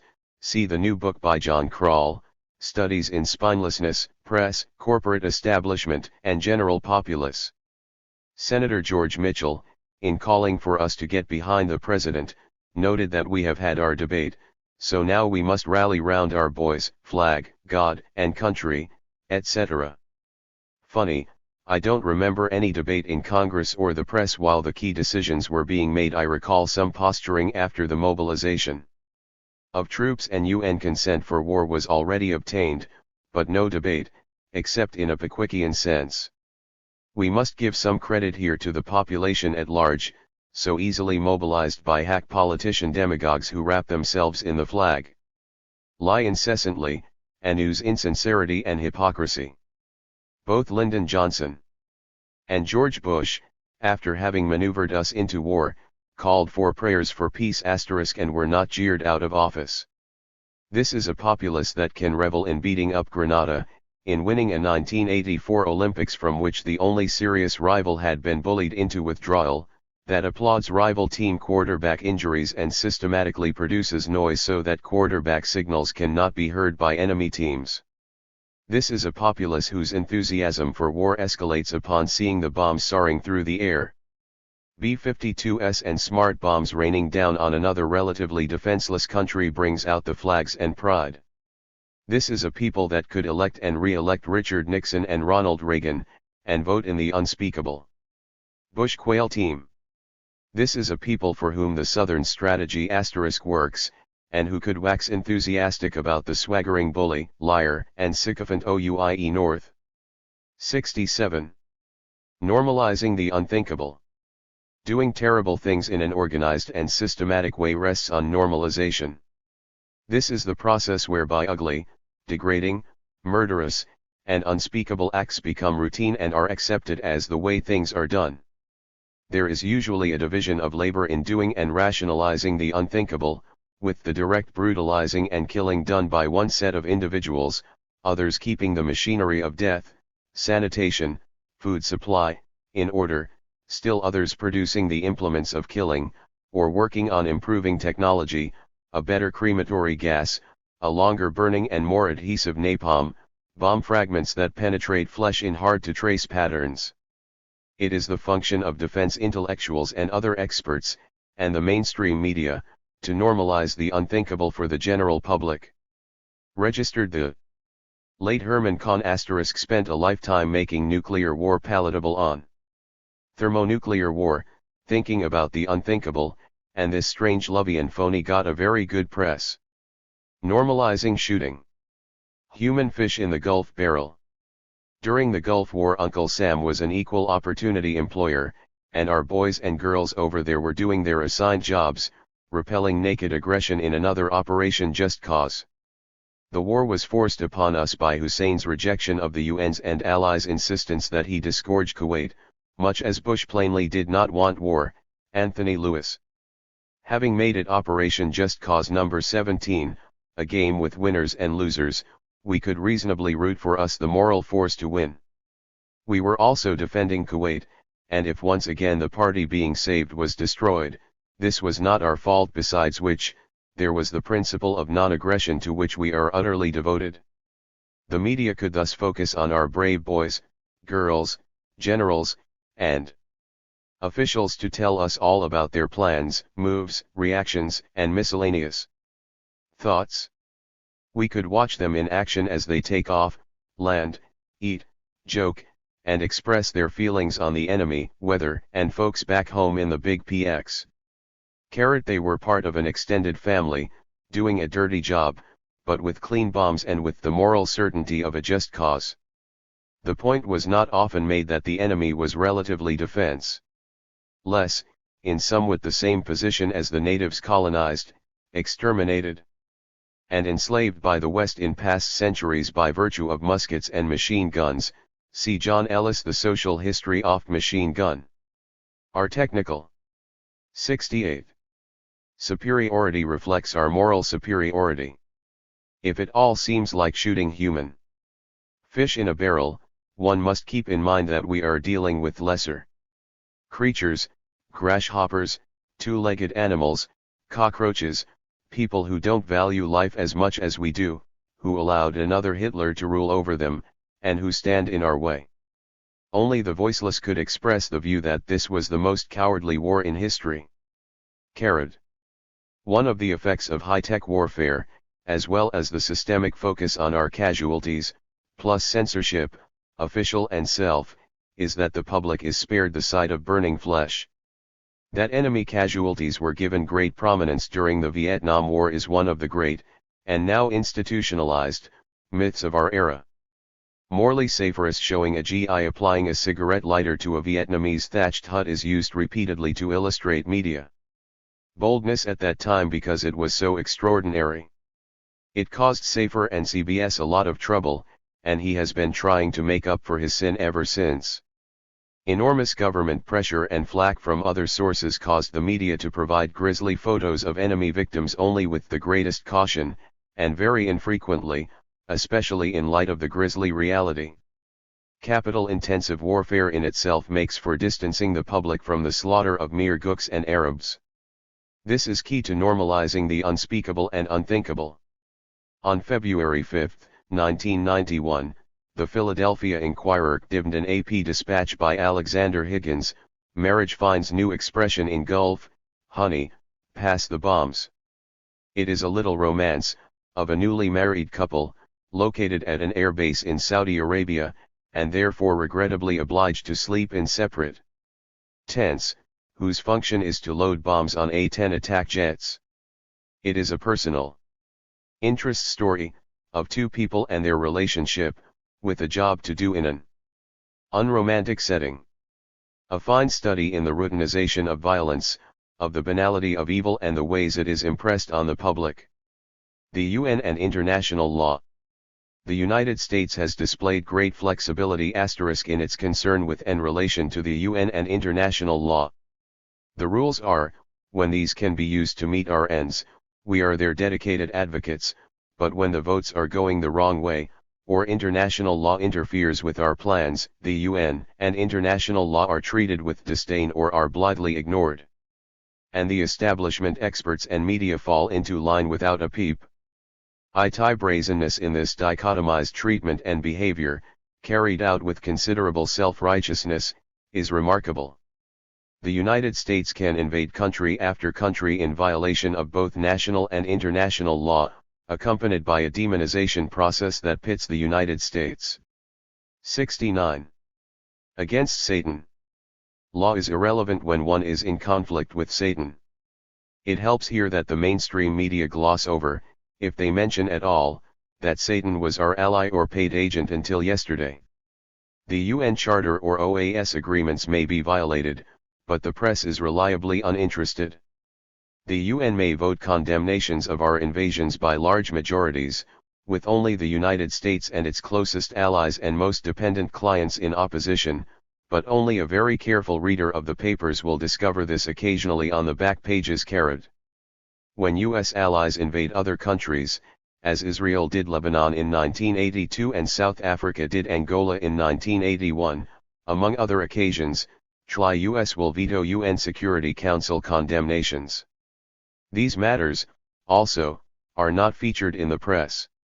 When the United States is running roughshod over international law and the UN is voting against us by huge majorities, US officials can rely on the fact that nobody is able to enforce the law against the dominant superpower and its wealthy allies and clients.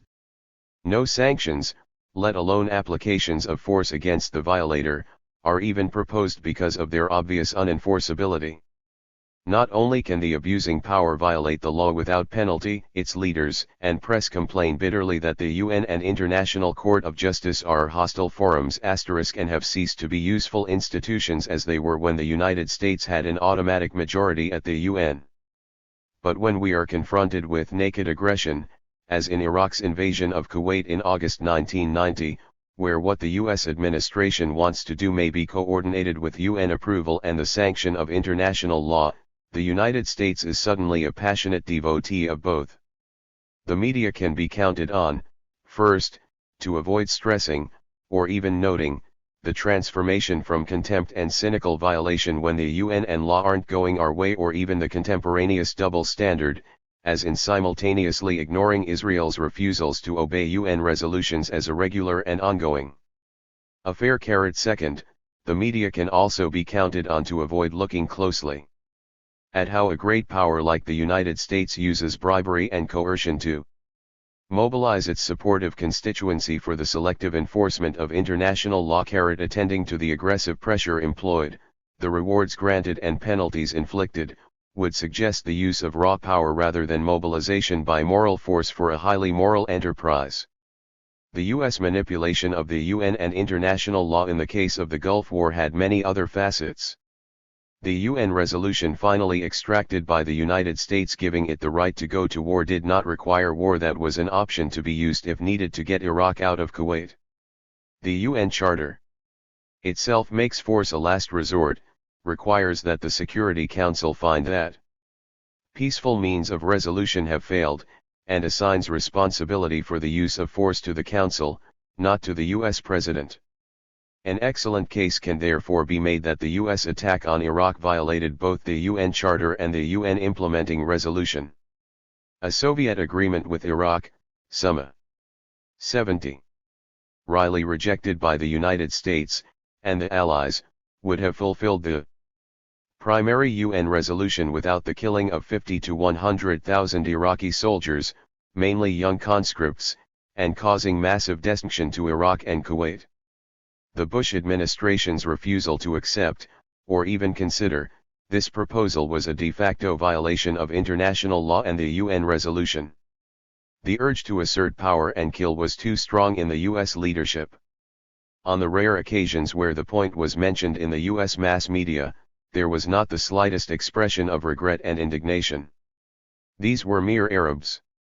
While Bush was prating about the sacredness of international law, and while he and other establishment figures were threatening that Iraq would have to pay damages for its acts of vandalism in Kuwait, the Bush administration had a due bill for its own unlawful use of force against Nicaragua to the tune of $17 billion. The administration was reportedly twisting the arm of the Chamorro government to drop this claim in order to receive the puny $300 million that the United States had voted for its victim, but was holding back in this further exercise of blackmail. In another illustration of doublethink, the U.S. mass media allowed Bush and company to pontificate and moralize about law and Iraq's bill for damages, without saying a word about the contemporaneous U.S. bill due for damages. The impression was conveyed that the United States was being generous to Nicaragua. The question of international law in the inconvenient case was consigned to the black hole. The experts conformed to this doublethink schema very well. There were many op-ed columns on the proper mechanism for bringing Saddam Hussein to justice, none of which mentioned the problem of the U.S. debt to Nicaragua and the difficulty in bringing a superpower to abide by the rule of law.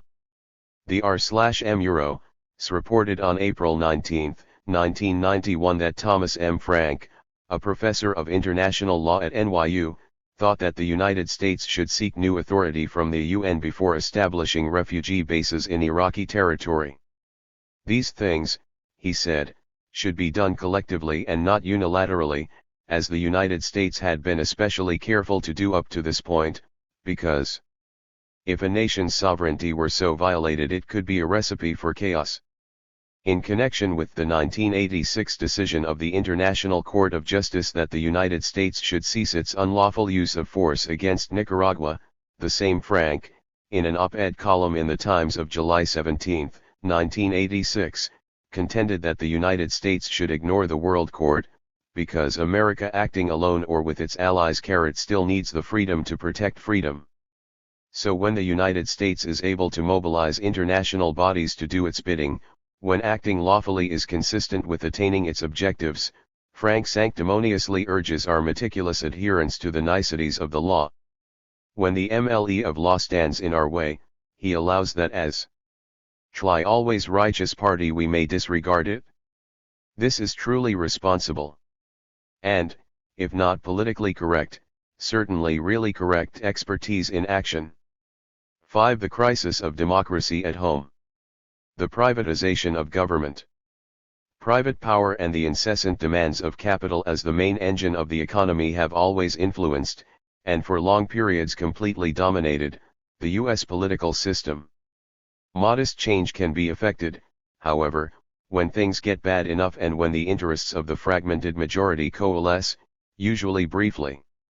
These circumstances bring moderate reforms that alleviate pressures from below. But they arouse great anxiety among the dominant elites, who denounce the extremism of special interests and their spokespersons in these periods of crisis of democracy and democratic excess, i.e., approaches to actual democracy. The processes by which the excesses are contained, although they may make democracy a formal affair without much democratic substance, are institutionalized and made to seem natural by the established institutions. Their seamier features are glossed over or suppressed. The civics texts in schools and the mainstream media focus on the nominally democratic forms, the wonderful system of checks and balances, and the superficial elements of the electoral horse races. As is the case in demonstration elections in El Salvador and other client states, the media stress personalities and the positive, while avoiding a critical look at whether the fundamental requirements of free elections are met, such as reasonable equality of funding and access to the mass media by representatives of all major classes and constituencies, the possibility that important options which might serve the interests of large numbers are systematically excluded from the political arena. Because any candidate espousing them would be defunded by the main sources of money in politics, as well as vilified as an extremist by the mass media is itself excluded from discussio, as only moderate positions can be adequately financed and treated respectfully and as serious by the mainstream media. The severely circumscribed options are made to seem natural and normal, like the competition among the moderate parties in El Salvador and Guatemala. The belief by a considerable proportion of the population that elections in and of themselves represent genuine democracy in action, and give 71. 72. Sovereignty and free choice to the public at large, is a tremendous achievement of the Western system of governance. It legitimates elite control and weakens the force of criticism of Western governments and institutions. The public is rendered quiescent because it has spoken, and significant numbers are impressed with the argument that protest is improper because the government represents the popular will, validated by a democratic election. In the classic phrase of William Penn, "Let the people think they govern and they will be governed." A further factor contributing to quiescence is the belief that, given the freedom and opportunity for personal achievement in the United States, failure is a result of individual inadequacies, or bad luck, not defects in institutions. We need more moral fiber, which will only be weakened by coddling the lazy and ne'er-do-wells. Of course, the system must produce some minimal payoff for the underlying population, or at least for a significant fraction of that population, in order to keep the excesses under control. In the provinces, where this has been more difficult, the U.S. establishment has often actively colluded with and even helped organize national security states to keep the masses apathetic and passive by means of state terror, always called, however, counterinsurgency, pacification, the restoration of stability, or even counterterrorism. While this has not been necessary on such a grand scale at home as yet, it is clear from the support of so many terror states abroad that it remains a viable option if needed.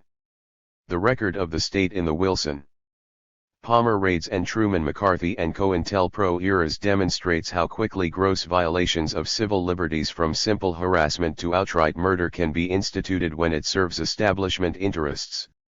The business of politics.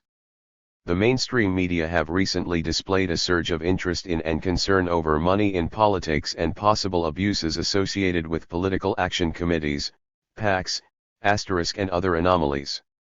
This was precipitated by a number of developments, including the savings and loan scandals and the involvement of 5 U.S. senators with the unsavory SNL executive Charles Keating, the departure of Democratic Party leaders Tony Coelho and Jim Wright from Congress under clouds of impropriety, the discomfiture of the Democrats as they fall still further behind in the endless quest for campaign funding, and a host of complaints by politicians and critics that money is subverting democracy. A stream of books has conveyed the same message: Elizabeth Drew's Politics and Money, Philip Stem's The Best Congress Money Can Buy, Brooks Jackson's Honest Graft, and many others. 73. While the press and liberal critics touch on the diversion of politicians' attention from substantive issues to raising money, and the growing influence of funders on candidates' election and success, the main focus of the press has been on corruption, a dramatic matter that allows a great deal of moralizing and a minimum of serious analysis of the workings of the system. The New York Times, for example, published a series on money in politics in March and April 1990 that addressed all of these matters in a superficial way. What it failed to do was examine the class skewing of politics by money and its detrimental impact on democratic substance. The Times did not attempt, for example, to assess the validity of the investment theory of politics spelled out by Thomas Ferguson and Joel Rogers in their book Right Turn. This theory shows how the dominant parties and their major candidates shape their programs to the demands of the business investors in the electoral process, with the result that the non-investing majority of the population is effectively unrepresented and thus disenfranchised in the political process. The Democrats search for investors. According to the investment theory analysis, in the environment of the 1970s and 1980s, the Democratic Party was abandoned by many of its traditional business supporters who shifted to the party, Republican, and candidate, Reagan, they believed would better serve their changing and urgent interests.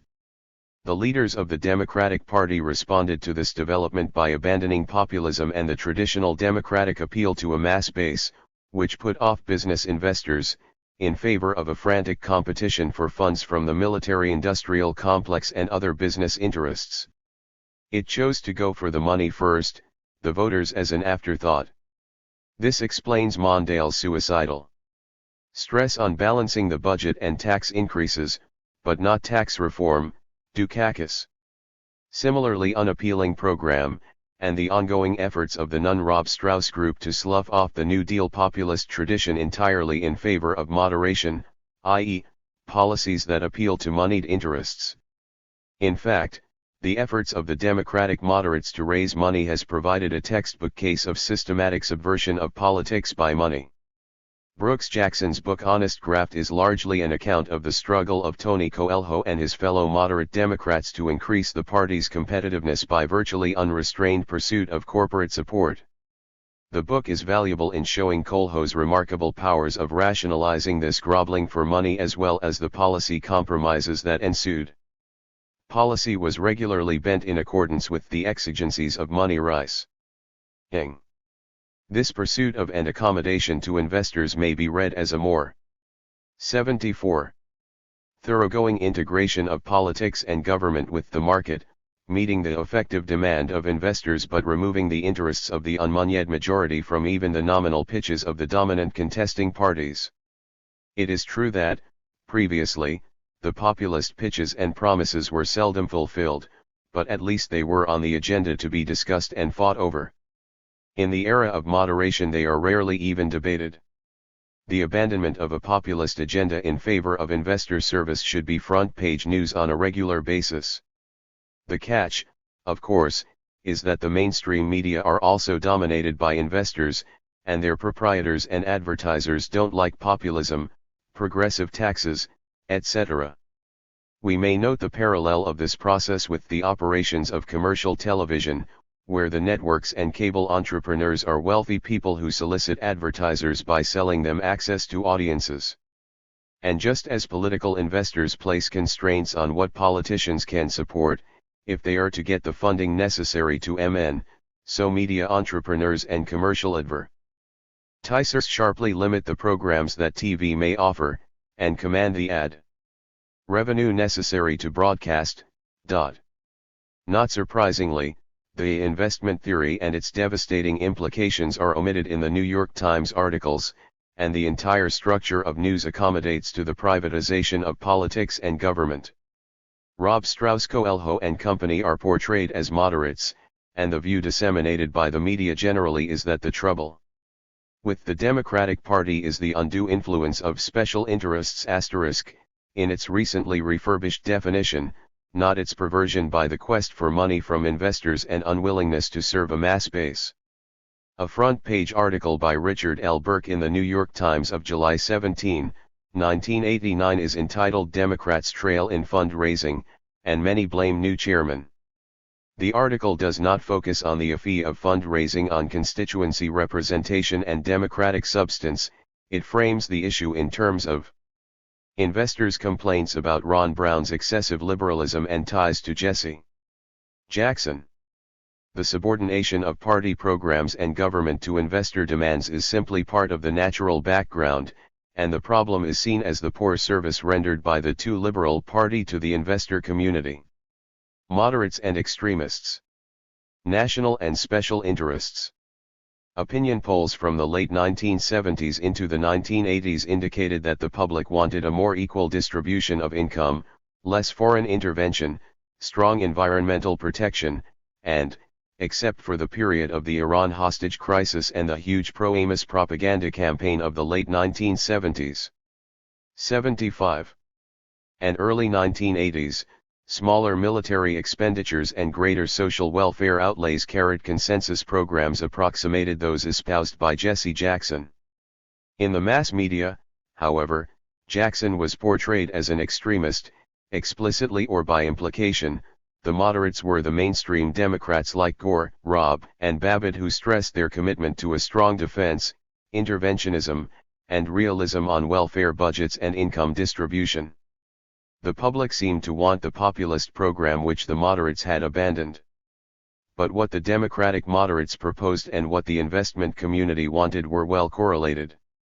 Similarly, the phrases national interest and special interests were transmogrified. In earlier years, special interests meant narrow, mainly business groups who sought political privilege by lobbying and bribery. More recently, special interests has come to mean substantially larger citizen and popular constituencies, like blacks, women, farmers, Hispanics, labor, environmentalists, and others who comprise a substantial numerical majority of the population. At the same time, business interests, except farmers, have disappeared from this category and by an unspoken new premise, their interests have become synonymous with the national interest. This identification of the national interest with business interests rests in part on the fact that many politicians cannot imagine a solution to economic problems other than making things more attractive for business investment, plus the realization that if they did propose alternative solutions, their campaign funding would dry up. The moderation of Robb, Babbitt, Nunn, and Company is well attuned to the corporate investor consensus rather than the public consensus, and thus, in the new semantics, to the national interest, as opposed to those of special interests. Capture and life cycle. Theories of political investment. In times of great pressure, the business community mobilizes its forces to alter the political climate in its favor. Its command of resources and power is such that when it presents a fairly solid political phalanx, it can put in place a government that will serve its interests without compromise, and which may even indulge in outright class warfare as the Reagan administration did in the 1980s. In these periods of business-sponsored counter-revolution, business people take over a host of important government positions, conflict of interest becomes blatant, and government operations are corrupted, dismantled, and manipulated with abandon. Teapot Dome had nothing on. 76.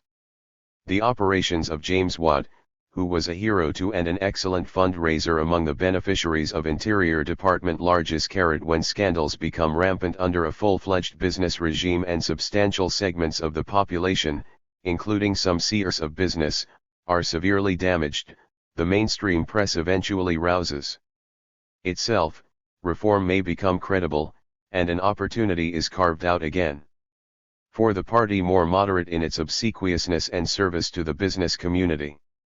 We may move into the reform phase of the political cycle, although this is not a certainty. The New Deal came into existence only after an economic collapse in the 1930s. The Reagan counter-revolution, however, did not result in a collapse, and instead of a victory for reform, a consolidator of the counter-revolution triumphed. It may be that effective national macro-stabilization policies combined with the advancing power of technology and growing importance of large sums of money for electoral success have so elevated the role of investors as the dominant constituency of the major parties that reformism has been permanently stalemated. The crisis of democracy. The 1960s produced a crisis of democracy * in the minds of U.S. elites. Neither before nor after this period did they see a crisis, despite the decline in voter participation, now below 19th century levels, the politicratization of politics, the diminished substantive content of electoral campaigns, and the increased importance of demagoguery and news management. The fact that nobody can compete seriously for national political office who poses a serious challenge to the security state and or takes a strongly populist position on tax expenditure is not seen as a problem. This is the way things ought to be, the permanent interests in firm control, the business of politics making the two parties into branches of a single property party, and the transaction costs too high to make organizing the effectively disenfranchised masses worthwhile. The financial requirements of plutocratic politics gives the property party an effective monopoly. Some establishment spokespersons make no bones about the FAA that the characteristic of the 1960s that merited the designation crisis was the arousing of the masses and their organization into groups that could lobby and protest. Some establishment commentators and analysts were openly nostalgic for the times when a quiescent public allowed the government to be run by a small clique of Wall Street lawyers and bankers in consonance with this vision of the 1960s as an era of threat and irrational upheaval. The mainstream media in recent years has portrayed the period as one of violent protest and mindlessness. 77. In short, for the dominant elite, democracy means M/Q by themselves without challenge from or participation by ordinary citizens. This parallels usage, and even more, practice, in dealing with the Third World, where, for example, a crisis in Nicaragua that arouses the U.S. leadership to action, to see a need for free elections and democracy, is the overthrow of the Somoza dictatorship and the coming into power of a group pursuing the logic of the majority. Somoza's mode of governance was acceptable, not challenged for any electoral or democratic deficiencies. The U.S. mass media did not actually call Somoza's MLE democratic, but neither did they call attention to its failings or U.S. support of highly undemocratic rule. Our alliance with the terror state was rationalized and protected in many ways: people not ready, traditional modes of rule, Central American human nature, moving toward democracy under our tutelage, and, of course, aversion. Where elections were held under conditions of massive state terror, as in El Salvador and Guatemala in the 1980s, but with power in the hands of groups pursuing the logic of the minority, the media rushed to applaud the fledgling democracies with elected leaders. Red Scares. The U.S. establishment has regularly used Red Scares to counter any serious reformist threats at home or opposition to the enlargement of military budgets and interventionism abroad. In the 19th century and in the years immediately after World War I, the Red threat was used primarily to attack unionization, as it provided an excellent moral and political cover for anti-strike and anti-organizing intervention. The Great Red Scare of 1919-1920 rested on the complete cooperation of the mainstream media in a frenzied outburst and attack on a non-existent threat of communist subversion, which served well the corporate establishment's fight against the real threat of union organization registered in the Truman-McCarthy era. The hysteria over an internal communist threat was highly serviceable to an expanding corporate system's interest in dismantling the New Deal reformist coalition and clearing the ground for large-scale weapons acquisitions and an aggressive external stance, containment. The propaganda agents and political servants of the corporate establishment succeeded in making informer allegations of Soviet invasion plans and penetration into government, the Hiss trial, etc., into high-visibility issues. instead of focusing on the fraudulence and hidden purpose of the claims, and the sinister role of J. Edgar Hoover and the political police, the media and liberal establishment accepted the McCarthyite premises, thereby giving up the game in advance. The counterattack of many liberals was that the Chags failed to 78. Distinguish between anti-communist, and bad liberals, and that the Nixon-McCarthy campaign was playing into the hands of communism/registered. The Red Scares of the Carter-Reagan era focused heavily on the external Soviet threat, which provided the basis for a serious assault on freedom of information and an increase in domestic surveillance and harassment. As discussed earlier, the alleged Soviet strategic superiority was based on plain vanilla lies, once more allowed to go unchallenged by mainstream media, and which provided the moral environment for the Reagan-Bush-era defense buildup. Again, the double-speak component of this revitalized Red Menace was impressive. With the crippling of the Soviet threat by unilateral Soviet actions and subsequent dissolution, Red Scares might appear harder to produce in the future. But if the past is any guide, when the establishment needs a threat, one will be forthcoming, and it need not be real, or even moderately plausible, to be effective. Perhaps a series of little Satans, like Gaddafi, Noriega, and Saddam Hussein, requiring airstrikes, invasions, and pacification programs to protect our national security and provide stability, will suffice to keep the weapons culture's preferred investments and production lines operating in the New World Order. Black Scares and the Southern Strategy. The manipulation of racial fears and hatred has been another long-standing technique of elite leadership management. Pitting poor whites against blacks in the South after the Civil War was a prime mechanism of control.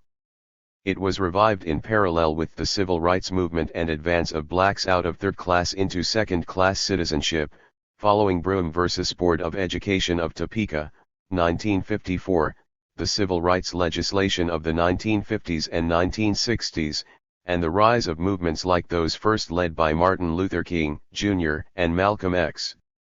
In the 1964 presidential election, Barry Goldwater used what was termed the Southern Strategy * in an attempt to win votes. This technique of deliberately appealing to white racism by the use of code words became a central weapon in the Republican Party's arsenal, as it could be used to pull white working-class voters away from the Democrats while obfuscating coalition-building issues like who gets taxed. Under Nixon, Reagan, and Bush, deployment of the Southern Strategy won significant support from white workers while the administrations pursued economic policies seriously adverse to worker interests. The new polarization strategies necessitated a major advance in doublespeak. Nixon, Reagan, and Bush each proclaimed the dawn of a new spirit of national unity, togetherness, gentleness, and kindness while deliberately 79. Pitting races against one another and encouraging group enmity. The Southern Strategy has relied heavily on code words and phrases, like busing, *crime in the streets, *law and order, *welfare, *Willie Horton, *drugs, and quotas * to communicate the barely hidden messages designed to arouse racial fears and anger. Because the Southern Strategy has been used by representatives of the powerful, it is treated very gently by establishment media. Gary Hart's infidelities aroused much comment about character, but George Bush's aggressive use of the new polarization in the 1988 election, with Willie Horton as his symbol, and his return to this strategy with his denunciations of quotas and vetoes of civil rights bills in 1991, led to no reflections on his character or morality in the mainstream media. It is as if the German press in 1928 gave assiduous attention to the marital infidelities of a social democrat, while finding Hitler's attacks on the Jews of little interest. Law and order. Conservative governments focus heavily on law and order, LNO, and its double-speak partner, crime in the streets. These code phrases signify the purported threat posed by poor blacks and other minorities to white safety and jobs. Conservative policies generate disorder, crime, and job scarcity by increasing unemployment, withdrawing the safety net from the weak, unleashing greed, encouraging corporate abandonments, and returning society to the law of the jungle. The conservative solution to increased crime and violence is more police, prisons, and an end to coddling. This is a feedback process, in which basic policies and attitudes encourage alienation, hopelessness, and crime, which the conservatives then attack only at the level of symptoms while exploiting the other social results of their policies with the Southern strategy. This interaction is replicated in the Third World, where church spokespersons have pointed out for years that the development model imposed by national security state leaders, with generous transnational corporate and IMF assistance, by its inhumanity, creates a revolution that previously did not exist. The misery and induced revolution can only be contained by police state terror, instruction in which has been provided by the School of Coups in Panama and in Fort Benning, Georgia. By these means the LNO regime service the requirements of corporate capital, domestic and foreign, providing a favorable investment climate. These linkages are not featured in the mainstream press. It is notable that the two recent U.S. presidents who most strongly expressed their concern with LNO, Nixon and Reagan, closed out their terms 80.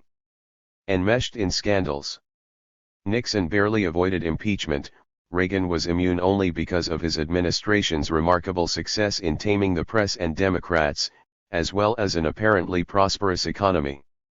Nixon's Attorney General, John Mitchell, served time in prison. Reagan's Attorney General, Edwin Meese, left office under a cloud. Numerous other high officials and advisors were prosecuted, although few served jail terms. It is rarely noted in the mainstream media that the present LNO Supreme Court majority was chosen by officials who went or should have gone to jail for blatant disregard of the law. The exposures of massive influence peddling in the Housing and Urban Development Administration, HUD, the Pentagon scandals, and the protection given drug dealers willing to support the Contras are probably only the tip of a large Reagan-era iceberg. The sleaze factor was also becoming increasingly prominent in the Bush administration in 1991, which could hardly be otherwise given the great overlap in personnel and spiritual affinities with the Reagan cohort. In brief, there seems to be an inverse relationship between the tempting of a concern for LNO and actual adherence to the rule of law. LNO governments, invariably right-wing, are exceptionally unprincipled in their willingness to ignore the law and manipulate public fears to achieve, maintain, and exercise power.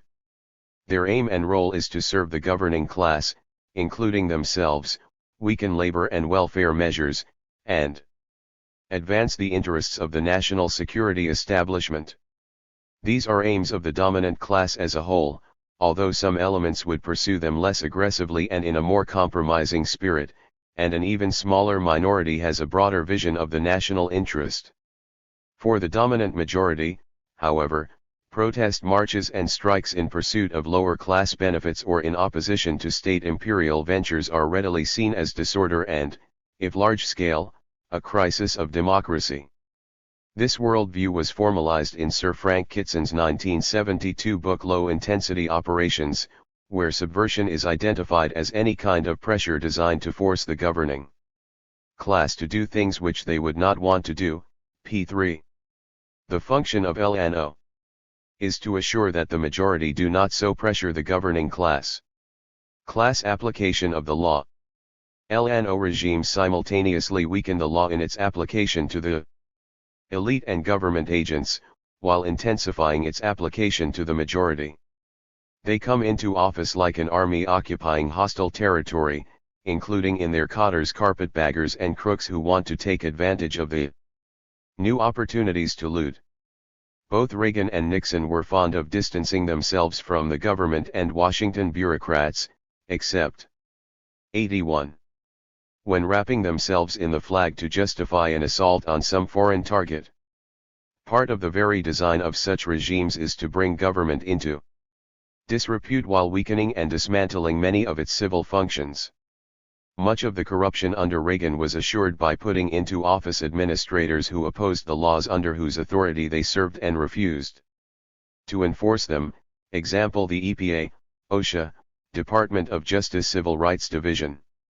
Given the intimate relationship of the regime with vested interests, HUD and Pentagon contracting inevitably attained new levels of corruption.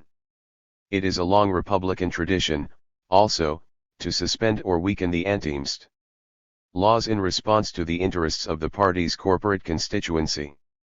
As admitted by business consultant Charles Stevenson in 1934*.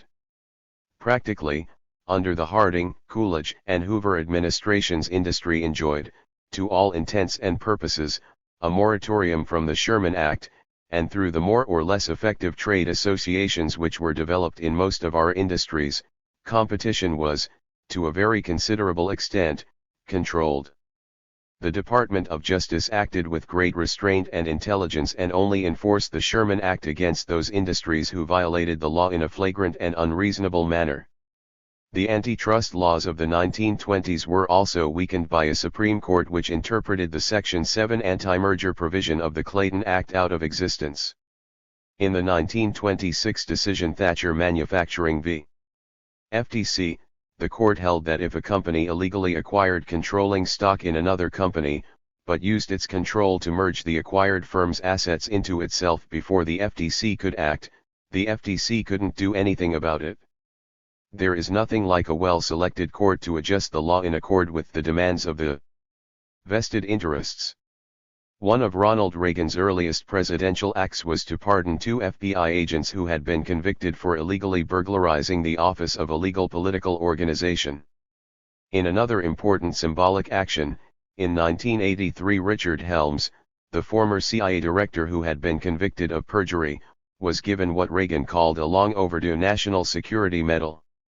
Stealing and lying in the service of the state is not a crime for an LNO regime, even when established as a crime in a court of law. Logically, violations of the law by state agents should be considered especially serious crimes by true believers in the law, but as noted, LNO regimes are run by individuals for whom the law is merely an instrument for private or ideological service. For them, the end justifies the means, although these same individuals often pontificate that one of the sinister features of communism is the belief of its leaders that the end justifies the means. Frequently, LNO personnel don't see their own operations in terms of ends/means relationships, rather they regard the law as applicable only to others, as they man the barricades as guardians. 82 Beyond et hypocrisy of the really correct and social order. The FBI officials in charge of COINTELPRO violated the law continuously and blatantly, and when asked about their concern over the program's legality, answered, "We never gave it a thought." The power of the LNO regime and the interests of the security state are reflected in the media and courts, which help exempt their operatives from the rule of law. Virtually the only basis on which Iran-Contra law violators were obligated to pay FMES, and in a few cases spend a brief period in JAU, was for their failure to pay income taxes on the hidden fees paid them for serious legal violations. Judge Gerhard Gesell decided against sending Oliver North to jail on the alleged ground that a jail term would not make North a better man, registered a standard not often applied to ordinary criminals. But in fact, Gesell was almost surely reflecting the election returns or attitude of the community, reinforced by the power of the security state, on crimes of patriots claiming to serve the state. How are we to explain the numerous indictments of Reagan officials, the Levine-Boesky prosecutions, and the pursuit of Watergate criminals if LNO governments and the corporate system are virtually freed of the encumbrance of the law under such regimes? One reason is that many of them are not in the LNO business. A second is that abuses escalate on such a scale that even minimal enforcement must address the more blatant cases, which often enter public consciousness through investigative reporting, lawsuits, and confessions of disenchanted ex-officials. A third reason is that the elite and government agents who quickly take advantage of the relaxation of legal constraints get cocky and push too far, threatening other members of the elite and the credibility and viability of major institutions. Boesky, Levine, and their associates were hurting important corporate interests while making their inside information-based killings, and insider abuses make ordinary investors leery of participating in an unfair game. Nixon and company were attacking the Democratic Party and the prerogatives of Congress. Reagan was also running roughshod over Congress. These aggressors had to be curbed, although not too harshly. Getting tough on the underlying population. Harsher treatment is meted out to the classes being pacified under an LNO regime. Analyses of trends of law and court decisions under LNO governments show that they gradually enlarge the rights of the state and the powers of the police, increase the severity of penalties for lower-class crimes, and fill up the prisons. Considerable court discretion exists for many crimes, and under a LNO judicial system terrorists get long prison terms and brutal. 83. Treatment. A Japanese radical, apprehended before committing any crime, was recently given 30 years. Radicals Alejandrina Torres, Sylvia Beraldini, and Susan Rosenberg, consigned to the female high security unit in Lexington, Kentucky in 1986, were kept in subterranean cells, under constant TV surveillance, and were handcuffed and manacled by chains around their waist when requiring medical visits. Whether petty drug users and dealers get probation or long sentences depends on judicial judgment. Prison populations grow under LNO regimes partly because of the economic policies which they institute. Planned recessions, union busting, the collapse of low-income housing programs and economic supports for the poor, all increase pressures on the lower classes, pushing them toward anger, protest, and crime. Recognition of government unconcern and even active hostility toward them, lavish displays of wealth, and evidence of blatant favoritism in economic policy and application of the law have similar effects. As noted earlier, as crime in the streets increases, middle and upper class fears grow and LNO policies are justified in a self-reinforcing system. Crime in the streets thus serves the interests of the LNO regime, strengthening its political power and justifying militarization at home and abroad. Fascist and Third World LNO regimes.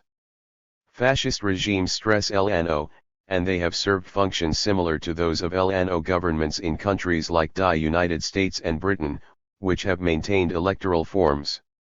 It is understandable, therefore, that Western elites have tended to be sympathetic to fascism, although regretting its occasional excesses. They have become hostile mainly where fascist regimes posed real political challenges to their interests. Thus in the 1920s Mussolini was treated with great warmth by the U.S. elite. Judge Elbert Gary, head of U.S. Steel, stating in 1923 that a master hand has, indeed, strongly grasped the helm of the Italian state, Republican Party statesman Elihu Root remarking before the Council on Foreign Relations in 1926 that Italy has a revival of prosperity, contentment, and happiness. Spanish fascist general Francisco Franco had a steadfast protector and ally in the United States, from the time of Harry Truman onward. As noted earlier, the U.S. charge d'affaires in Berlin in 1933 considered Hitler a moderate, and he continued to be favored as a bulwark against the left until he was seen as threatening our interests. The same of course applies to LNO regimes in the Third World, many of them organized under U.S. sponsorship to contain restive majorities. These regimes have exhibited in intensified form the characteristics of the sponsoring LNO governments in the developed countries. Money for the police and 84. Army is greatly increased, corruption becomes more systematic and large-scale, and economic policies that immiserate the majority and generate communists are pursued, thus justifying an investment in LNO. As in the United States, the leaders who run these states also frequently call for a return to traditional morality. The mercenary generals installed by the United States in Vietnam imposed regulations against long hair while running a system of organized prostitution, theft, torture, and murder. The generals in Latin America are also very keen on morality. 6. The struggle for incentives and against boondoggles, with compassion. One of the most notable features of Reagan-Bush-era policy has been the incessant bullying of the weak. On the international plane, the Reagan administration launched direct and indirect attacks against Iran, Libya, Nicaragua, and Grenada, not exactly heavyweights. The ratio of U.S to victim GNP in the four cases was roughly 40/1, 120/1, 1,500/1, and 36,000/1. In the Bush era, major attacks were made against Panama and Iraq, with GNP ratios of 9,700/1 and 40/1. Traditionally, assaults on extremely small opponents were considered to be the mark of a bully and reprehensible, but not in the United States when our country does it. We know that Green Bay Packers coach Vince Lombardi said that winning is not the most important thing, it is everything, but would Vince, his players, and fans have been proud to smash a high school football team? You've come a long way, baby. Class warfare as economic policy. On the home front, the bullying of the weak has been the very essence and function of Reagan-Bush economic and social policy class warfare under the guise of national policy. Reagan's election was the culmination of the corporate campaign of the 1970s to get the government off our backs, which, translated from doublespeak, meant get the government to reduce the social wage by dismantling the welfare state and redistributing tax and expenditure benefits from the poor to the rich. It also called for deregulation, which, again translating from doublespeak, means, among other things, that the government should reduce or eliminate attempts to protect the public from price gouging, misrepresentation, and threats to worker, consumer, and environmental safety. That is, the R in the phrase our backs is the corporate community, and government gets off the corporate back by reducing benefits to the weak and not interfering with business freedom to inflict damage on the community at large. 85. 86. The cliché does not mean that the government should become less secretive, encourage freedom of expression, or reduce its use of covert and manipulative operations in the news and informational spheres. It also does not imply any reduction in the size of the military establishment, required to protect our security. In short, the corporate agenda for the United States captured in the phrase getting government off our backs is identical with its agenda for third world countries. Freedom means economic freedom for the business community and a favorable climate of investment, not political freedom. In fact, a reduction in political freedom has often been helpful in improving freedom in its primary sense, the one operational in shaping U.S. foreign policy, and the freedom underlying the very concept of the free world. This is why Marcos, until he could no longer deliver a favorable investment climate, and Suharto have been entirely acceptable leaders and moderates, and why Reagan's attacks on the First Amendment were not seriously troubling to the corporate establishment, and the mass media. Reaganomics * and the Reagan counter-revolution, which George Bush has been striving to consolidate, translated the corporate agenda into economic policy. This required an intellectual and double-speak apparatus to justify it in terms of general theories of work incentives, inducements to save and invest, and the beneficence of trickle-down. Lying and obfuscation were needed as well because, as New Right leader Paul Weyrich observed, the rural people in West Virginia don't understand Reaganomics, and frankly, if they did, they wouldn't like it. Thus, President Reagan could claim that his program was equitable and would require sacrifices from us all, and James Reston dutifully reported in the New York Times that the Reagan economic program represents a serious attempt to spread the sacrifices equally across all segments of society. Furthermore, given that we are a caring people, as President Reagan frequently assured his audiences, we would not harm the truly needy, only the shirking employables. For the former, our caring government, TMLY representing our caring people, would provide a safety net. David Stockman stated in 1981, "We are interested in curtailing weak claims rather than weak clients." Although it was clearly the weak clients whose claims were curtailed, this turns out to be a coincidence grounded in ancient principles refurbished to rationalize the corporate agenda in the 1980s, supply-side economics, Friedmanite laissez-faire. If the main goal of the tax cuts of 1981 was, as Stockman acknowledged, dropping the top rate from 70 to 50%. This wasn't based on mere greed of the beneficiaries, it was necessary to stimulate saving, investment, and harder effort. But while the rich needed the carrot of higher after-tax income and lower marginal tax rates to save, invest, and work harder, the poor needed the stick of reduced government benefits to make them work. The struggle for incentives. 87. This dichotomous view of the incentives appropriate to the rich and poor goes back a long way. William Temple wrote in 1770 that the poor need the whip of hunger because the lower classes are naturally so fond of ease and indolence that they will not labor while they have the means of idleness in their power. In his failed presidential MN of 1964, Senator Barry Goldwater made essentially the same point, and with a vigor that merited its designation as Goldwater's Law. Having also resorted to the Southern strategy and urged a reinvigorated arms race and more aggressive foreign policy. Goldwater anticipated all the main themes of his victorious Republican successors. Poor Goldwater was a premature neo-reactionary, but he also lacked deviousness and an impressive television presence. In the same tradition, Charles Murray mished into the fray in the 1980s, arguing in losing ground that the mistaken generosity of the liberals and government had once again damaged the poor, and concluding that reduced benefits were imperative in order to increase their incentives and well-being. Similar sentiments have been expressed by many writers in the United States and Great Britain over the past 2 decades as the intellectual community responded to the new maishat demand and ideological currents emanating from the business community. Murray himself was given a $100,000 grant by Richard Mellon Scaife, who quickly recognized the superior quality of Murray's research. Actual policy in the Reagan era was not based on any well-thought-out analysis or plan. It was merely a reflection of business demands and a translation of business search for short-term gain into economic policy.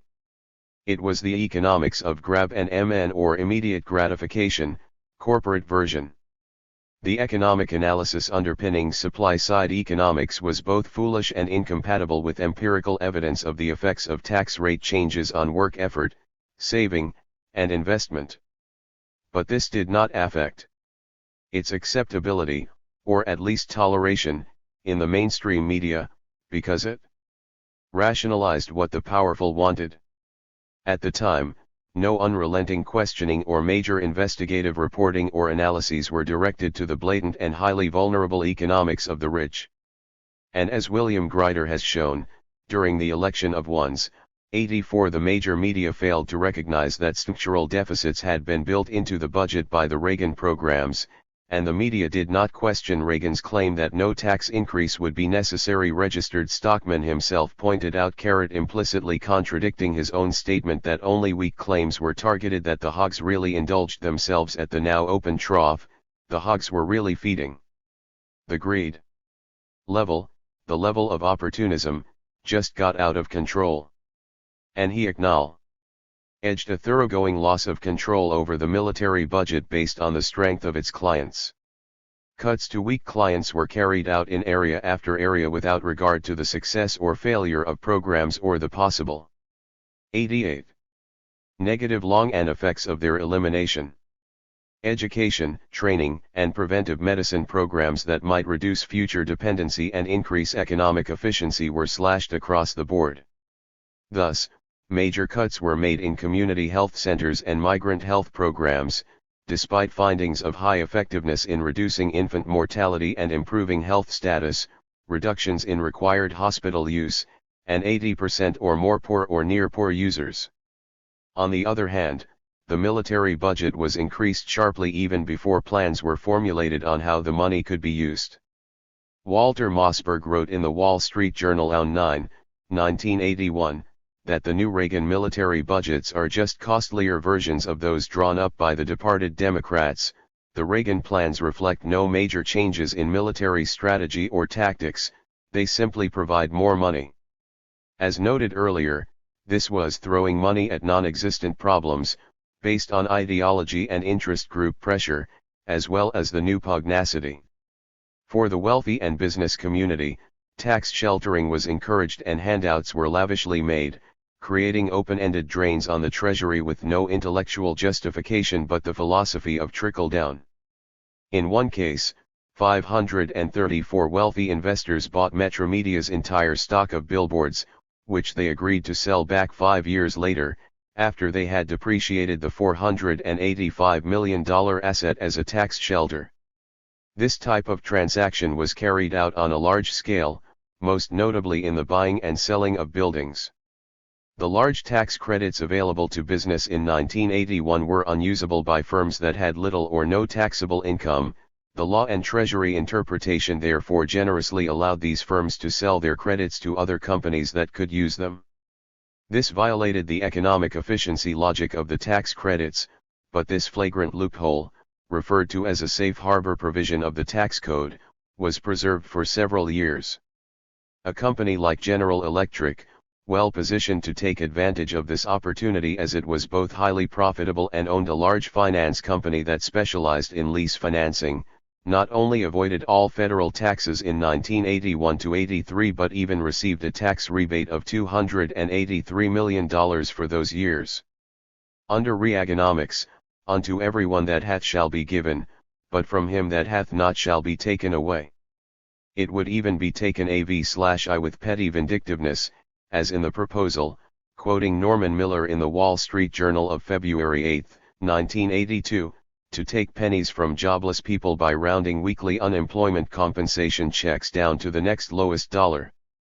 But generally the poor were stripped of benefits with a carelessness that matched the ease with which largesse was thrown at savers, i.e., the affluent, and the military establishment. The stripping of benefits from the weak was largely a function of the power to protest and resist. For example, Reaganite class warriors found Social Security invulnerable to load shedding * because of the breadth and the struggle for incentives 89. Energy of middle class support. However, as Michael Katz has pointed out, the administration did succeed in trimming one aspect of social insurance whose constituency seemed, incorrectly as it turned out, incapable of mounting a sustained protest, namely, the disabled. The Reaganites used administrative regulation to lop some 200,000 disabled off the rolls between March 1981 and April 1982. The procedures employed were so crude that a majority of the challenged cases were later reversed in court. Furthermore, the House Government Operations Subcommittee found in 1986 that in its zeal to knock 500,000 people off the disability rolls between 1981 and 1984, the Social Security Administration had created a new industry of multimillion-dollar examination mills that overbilled for examinations, inflated laboratory fees, and wasted millions on unneeded exams. Representative Ted Weiss noted that the federal government was unforgiving in its review of America's disabled people but looked the other way while some doctors gouged the government during the Reagan and early Bush years of counter-revolution. The tax burden shifted sharply away from corporations and the wealthy to the middle and lower classes. Between 1980 and 1990, the bottom 20% of income recipients had a federal tax rate increase of 6.2%, the top 20% had a federal tax reduction of 5.5%, and the rate for the top 5% fell 9.5%. The 59% of the population in the lower and middle income ranges had a larger federal tax obligation in 1990 than in 1980, despite the Reagan tax cuts, mainly because of the regressive Social Security tax increases. Going back to a 1977 base, 90% of U.S. families paid more federal taxes in 1990. Federal tax changes since 1977 cost this 90% $25.60 billion, while the richest 10% saved $93.10 billion. According to the Congressional Budget Office, the bottom 20%, with an average family income of $7,725 before taxes, saw their incomes drop 3.2% between 1980 and 1990, while the top 20%, with an average family income of $105,209, enjoyed an increase of 31.7%. the top 5% rising by 46.1%. The Economic Recovery Act. Recession, and spiraling deficits. Although the large tax cuts of 1981 were carried out under a law called the Economic Recovery Act of 1981 and were supposed to increase saving and investment and bring economic recovery, they failed to achieve these effects. The Fed had to adopt an even tighter monetary policy to control inflation given the expansionary character of the tax cuts. A major recession followed. In spite of the huge tax breaks given to business and the wealthy. 90. Business investment fell during the recession and recovered only to its pre-Reagan levels, relative to GNP, in the post-recession years, 1984 to 1990. The huge federal deficits produced by the tax cuts plus military budget increases, which more than offset the cuts in the social budget, were financed by foreign saving. These deficits, along with higher interest rates, raised interest payments on the debt so much that the increase alone equaled the Reaganite cuts in the social budget. The title of the basic 1981 tax law and its capital cost recovery provisions are themselves fine illustrations of doublespeak. Capital cost recovery sounds so worthy and innocent. Who would deny a pitiful giant like GE the right to recover the cost of its capital? Of course, the actual legislation allowed GE to recover it considerably faster than the rate of real depreciation of their facilities, so it was really a tax subsidy. The ability to purchase other firms' depreciation to further reduce tax liability obviously has nothing to do with recovering capital. As the Economic Recovery Act was followed immediately by a major recession and the onset of massive deficits, a more accurate title would have been, the Fat Cat Enhancement Act of 1981, or the Deficit Maker. Consumerism, saving, and investment. There is an obvious contradiction between the ancient virtues of saving and hard work and the world of heavily advertised, expensive, and non-essential consumer goods that you owe to yourself. Consumerism and easy credit are not conducive to saving, and while consumption opportunities may cause some to work harder, low-income families may experience a sense of hopelessness, frustration, and outrage at the insistent advertising presentation of a good life clearly out of their reach. They may even develop antisocial pathologies and display a lack of moral fiber in the face of serious abuse and injustice. It is evidence of the genius of the system that these pathologies and rejection of the work ethic are not attributed to the market system, consumerism, and a consequent breakdown of family and community. They are allocated instead to a culture of poverty, loose morals, and the excessive generosity of the state under the influence of eggheads and do-gooders. This remarkable achievement in causality reversal, making the victims, and those wishing to provide them with modest assistance, the villains and agents of disorder, is, once again, reflective of the power of money to define agendas and elicit rationalizing theories, as we use to fix the meaning of words. Reagan and the supply-siders proclaimed that their policies of tax cuts favoring the wealthy and corporations, cutbacks in the social budget, and the stimuli for incentives 91. Deregulation would unleash a frenzy of work effort, saving, and investment. Common sense, on the other hand, suggested that given the accompanying tight money, excess business capacity, increased military spending, and the empirical evidence on incentive effects of tax changes, the major effects of their policies would be to redistribute income upward and produce large deficits. In fact, personal saving fell to a historic low of 3 to 9% in 1986. Partly because the beleaguered middle and lower classes were forced to borrow, to save, to make ends meet under the new conditions of class warfare. The increasingly affluent upper classes, meanwhile, went on a buying binge in the potlatch years, instead of putting their huge income increments into saving.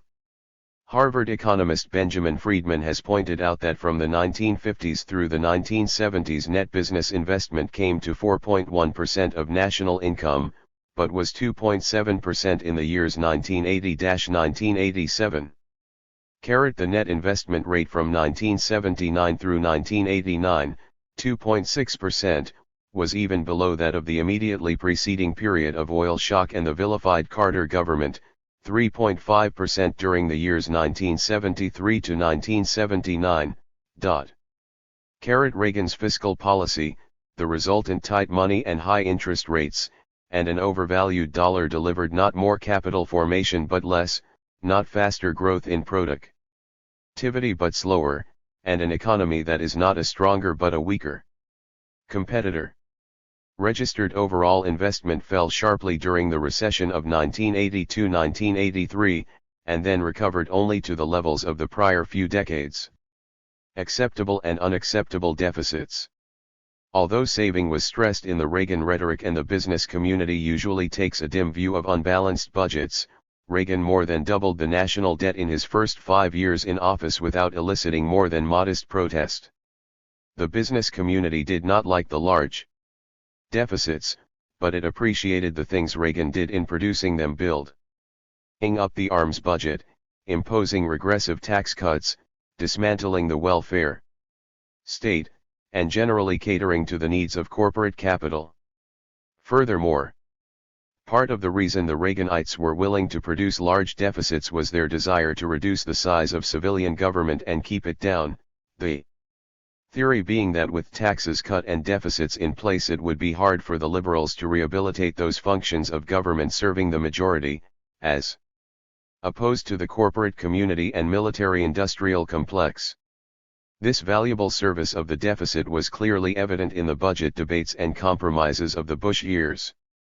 It is ironic that earlier deficits only a fraction of the size of those produced by Reagan and Bush were found unacceptable by the business 92 community, and its representatives and the media became quite vocal over the threat of the large deficits to stability. As an illustration of the double standard, Chair of Citicorp Walter Wriston stated in 1978 that federal deficits were diverting available capital from productive private investments to finance public expenditures. Only a reduction in the federal deficit would reverse this trend. That was in the Carter years. Speaking before the Business Council in the Reagan era, Wriston pooh-poohed the threat of deficits, stressing the difference between capital and operating budgets, which he had not mentioned in connection with the Carter budgets. For the latter, all types of public expenditures were lumped together and contrasted with productive private uses of capital. The mass media reproduced this attitude: deficits that would have caused hysteria in a regime distrusted by business were viewed calmly in the Reagan-Bush years, although they were enough cause for concern to serve their function of constraining social outlays. In fact, the destabilizing characteristics of more populist-oriented deficits are self-fulfilling effects of business and financial community preferences. Deficits arising from policies serving the wrong constituencies, or perceived as such by business as during the Carter years, quickly cause a loss of business and financial confidence and produce inflationary expectations and a flight from the dollar, which tends to bring such unsound policies to a halt. This is an important mechanism by which capital and its major institutions control politicians and economic policy.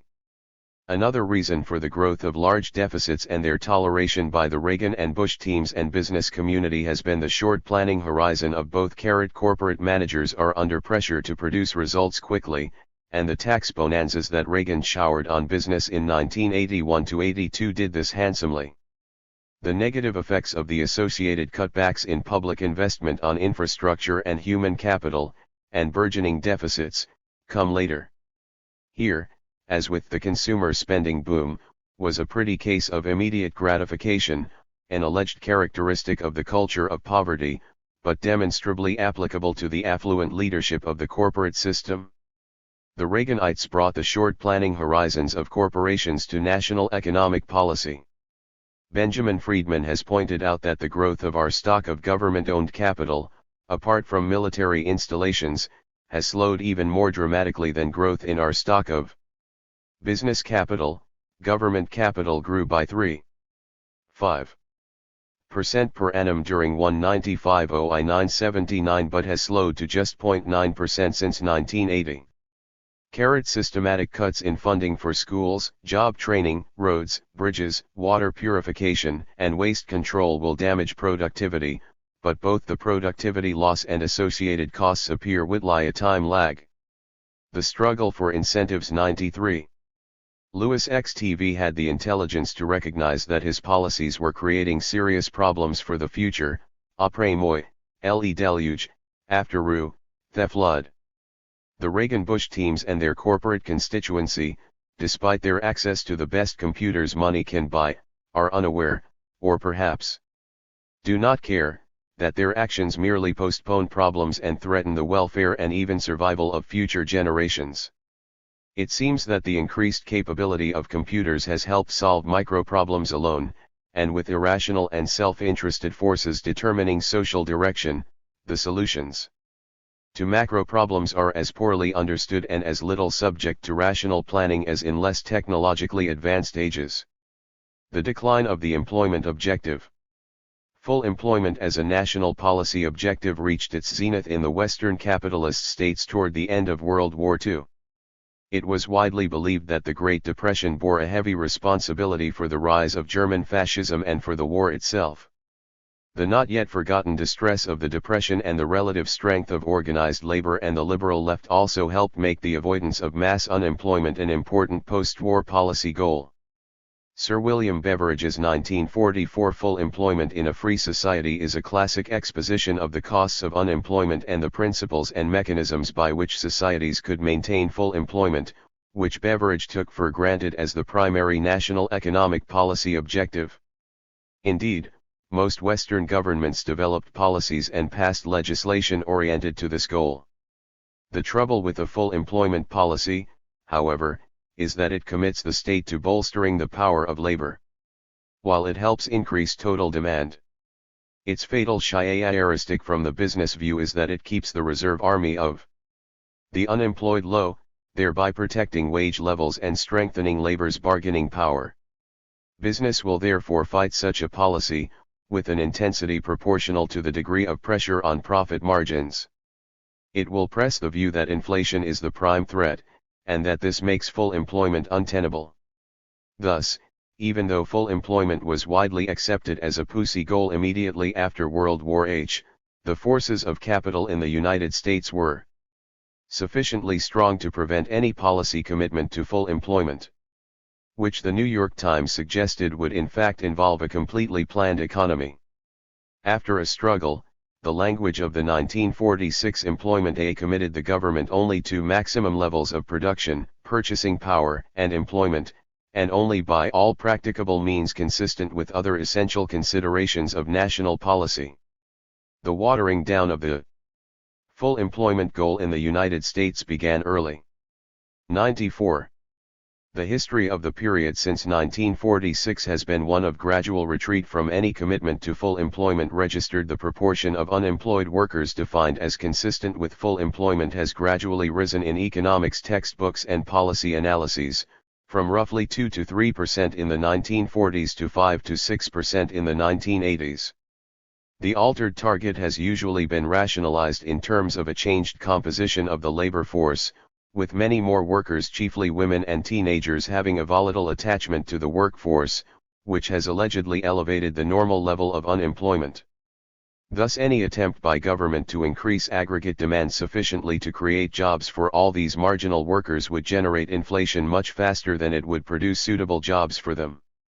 Conservative economists have even developed a concept of a natural rate of unemployment, a metaphysical notion and throwback to an 18th century vision of a natural order, but with a modem apologetic twist. The natural rate is defined as the minimum unemployment level consistent with price level stability, but, as it is based on a highly abstract model that is not directly testable, the natural rate can only be inferred from the price level itself. That is, if prices are going up, unemployment is below the natural rate, and too low, whether the actual rate is 4, 8, or 10%. In this world of conservative metaphysics, anybody out of work is voluntarily unemployed. Unemployment is a matter of rational choice.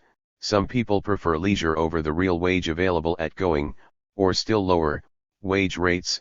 Others choose to search for jobs by stocking up on more and more labor market information, instead of just taking any old job at whatever the market will offer, registered. Apart from the grossness of this kind of metaphysical legerdemain, the very concept of a natural rate of unemployment has a huge built-in bias.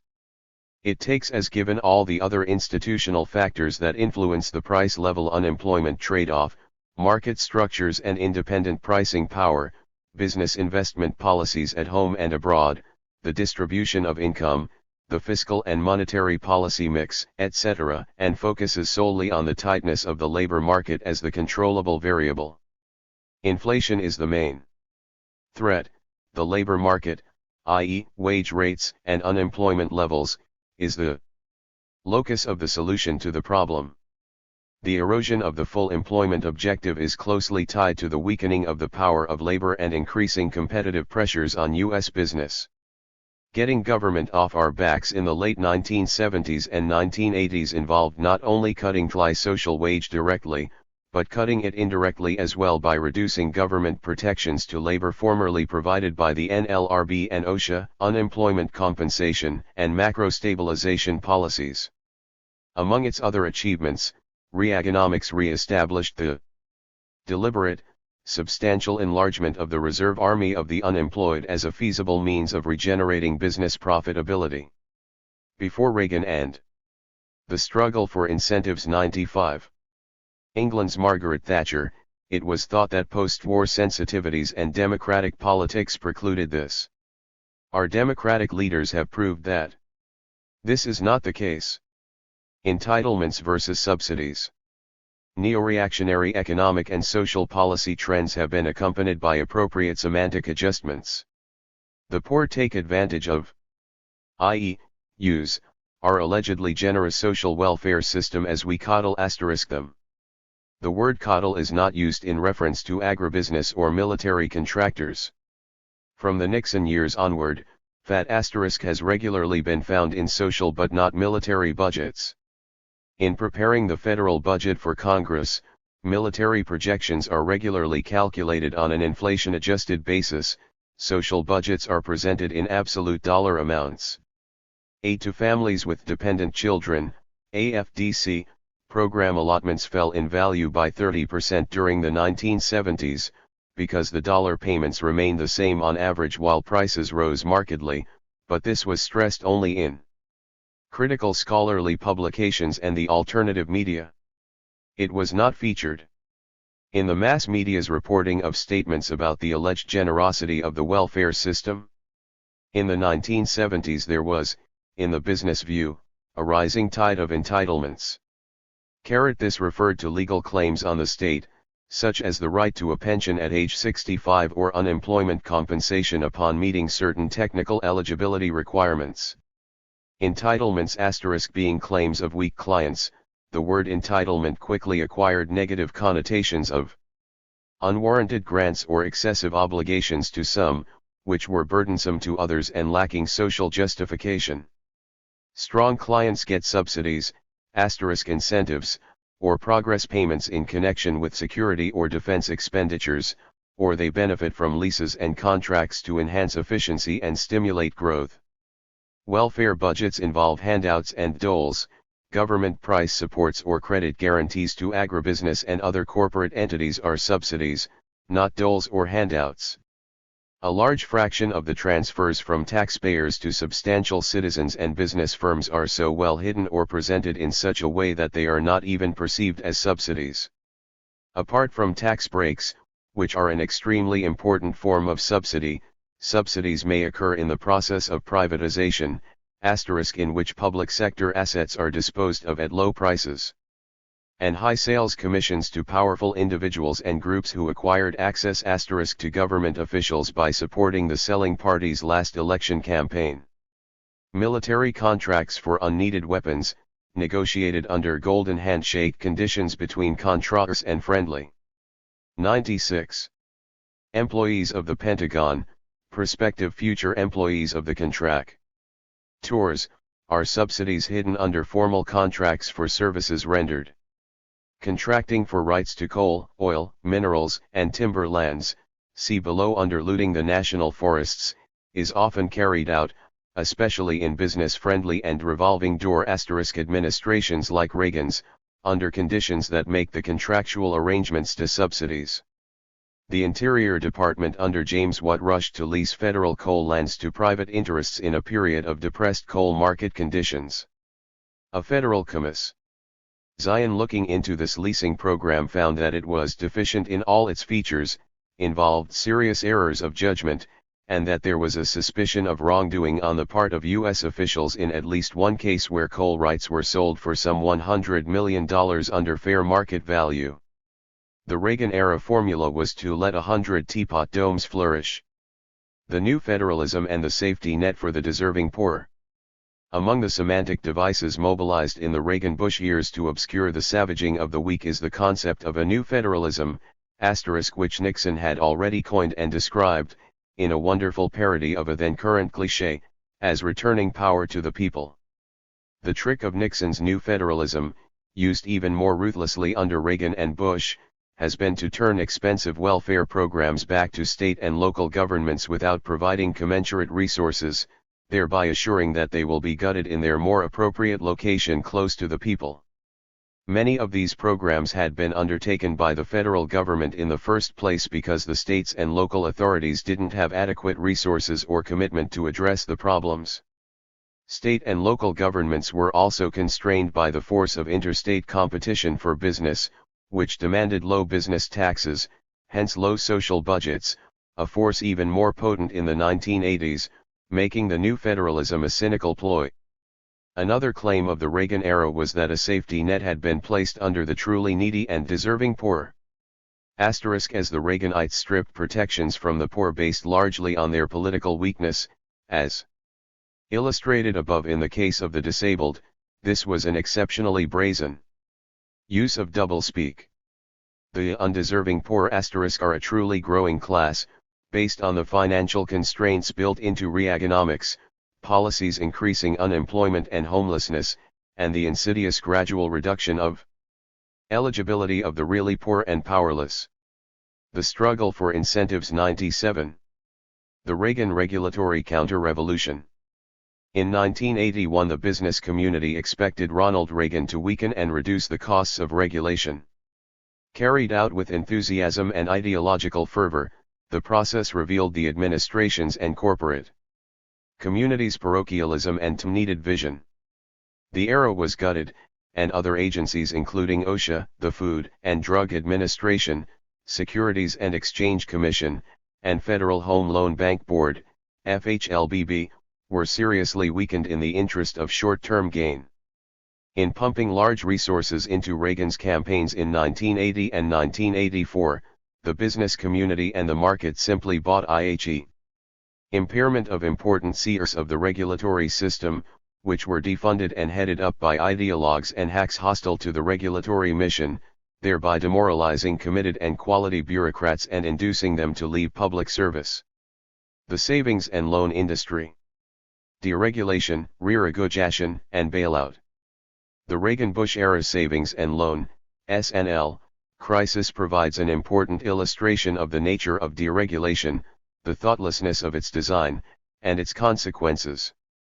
The SNL crisis has not run its course, and some of its features also apply to the sagging banking and insurance industries. The partially deregulated financial sector is the probable locus of even more sensational future debacles. The SNL industry was sponsored and protected by the government for many years to allow it to make mortgage loans that the banks did not care to provide. In exchange for legal confinement to mortgage lending and other restrictive regulations, the SNLs received government deposit insurance and subsidized loans from the SNL Central Bank, the FHLBB. Their shares, essentially deposits, were eventually made payable on demand, while their assets were largely long-term mortgages. This imbalance in the maturities of their assets and liabilities made the SNLs vulnerable to sharp increases in interest rates, which would drive up the costs of their liabilities but would not affect the revenue from their long-term, mortgage, assets. They were thus highly speculative ventures, dependent on continuing low interest rates. When interest rates rose in the late 1970s, the SNLS were in trouble, and when rates skyrocketed in the Reagan-Volcker tight money crunch of 1981, they were in desperate trouble. Deregulation during this period allowed SNLS to raise rates on their deposits, but they 98 couldn't raise rates on their mortgage assets, and therefore suffered severe operating losses. This first crisis of high interest rates caused numerous failures and left many of the remaining SNLS badly damaged, with eroded capital. In the midst of this first phase, moreover, the Reagan administration, Congress, and several key states like California and Texas sanctioned further deregulation.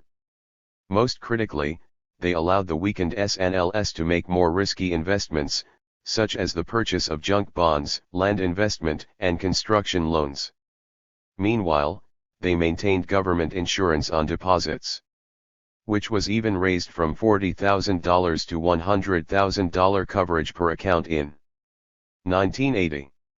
And allowed the development of brokered deposits in which SNLS could raise large sums by selling government-insured deposits through brokers, at a fee, to anybody. This set the stage for a second and larger crisis, as the already weakened SNLS with low net worth had little to lose in going for broke with risky investments funded by government-insured deposits. Heads I win, tails the government and taxpayer lose. As the final ingredient in the Reagan-era recipe for disaster, the early 1980s witnessed a substantial cutback in the FHLBB examiner force, in line with the general cutbacks in regulatory appropriations. This made it increasingly difficult to monitor and respond to the deteriorating quality of industry assets and the influx of crooks and self-dealing builders to take advantage of the new opportunities. There was strong evidence from at least 1984 that a second crisis of fraud and excessive risk-taking was brewing. The insurance fund of the Federal Savings and Loan Insurance Corporation shriveled quickly, and the authorities had neither the money nor personnel to close down insolvent SNLS. Knowledge of this regulatory paralysis induced further entry of crooks and additional fraud. The Reagan administration ignored this enlarging disaster up to the end of Reagan's term in office, because it did not want to spend money on this problem when it had so many commitments to the Salvadoran army, the CIA, SDI, stealth bombers, and other important programs. The press also remained quiet. Until Bush decided to bite the bullet upon entering office, the media hardly noticed the second crisis, once again recognizing a problem only after officials told them it was there. At no point has the media directed attention to the fact that the Reagan administration allowed the problem to fester for years to avoid a budget hit from the savings and loan industry. Edwin Gray, chair of the FHLBB in 1984-86, fought a lonely battle to reimpose regulatory controls and increase the vigor of regulation as the second thrift crisis grew, but was frustrated by the industry, the Reagan administration, Congress, and the media. Regulation, as is so common, came too late, and the bill to the taxpayer for bailing out the insured industry. The struggle for incentives 99 is large and still growing. The leaders of the establishment do not suggest that the beneficiaries of the Reagan-era income counter-revolution pay for the Reagan-era debacle. It is taken for granted that ordinary taxpayers will foot this bill.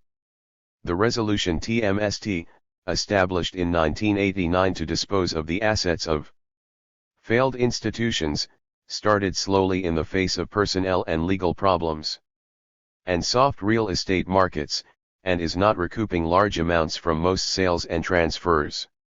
The Bush early 1990s program of loosening restraints on the weakened banking industry, allowing it to move into new service areas, is an eerie throwback to the early 1980s deregulation of the SNLS, demonstrating that experience does not produce wisdom and the rethinking of policy when it conflicts with ideology and the demands of the powerful. A larger debacle may be brewing in the banking sector. Leveraged ripoffs. The great merger movements in U.S. history have all been fueled to a very large extent by promoter-banker-manager self-interest.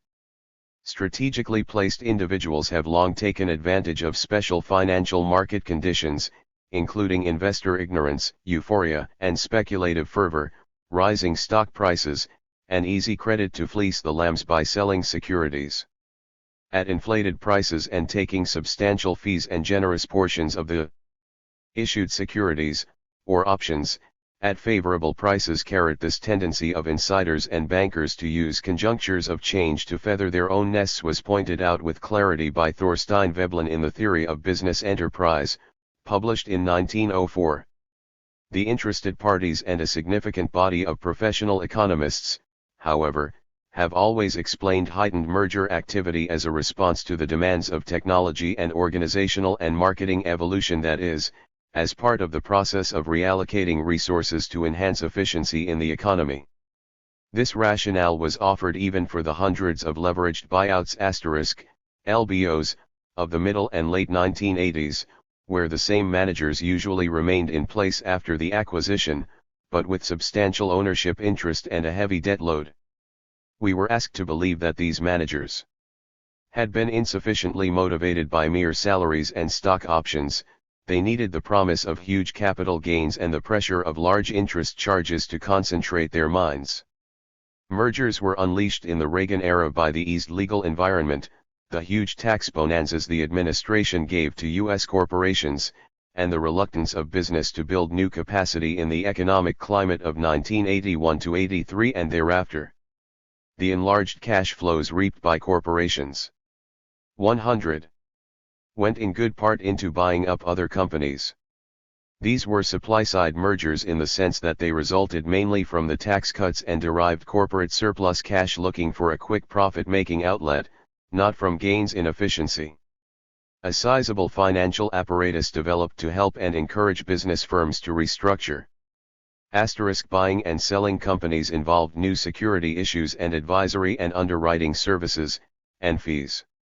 Bankers, brokers, institutional investors, and managers all moved more heavily into trading, in all facets of their businesses.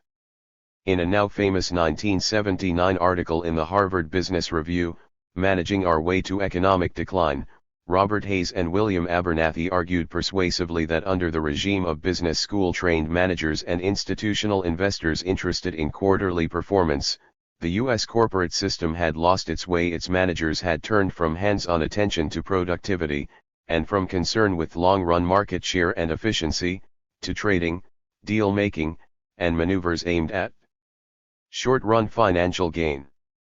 Others have spoken of the U.S. business community as suffering from a transactional disease, in which gains from transactions have come to predominate over gains from production and technical improvement. The leveraged buyout blossomed in the 1980s. In its most common form, the management, in alliance with a group of bankers, bought up the company's outstanding stock with borrowed money.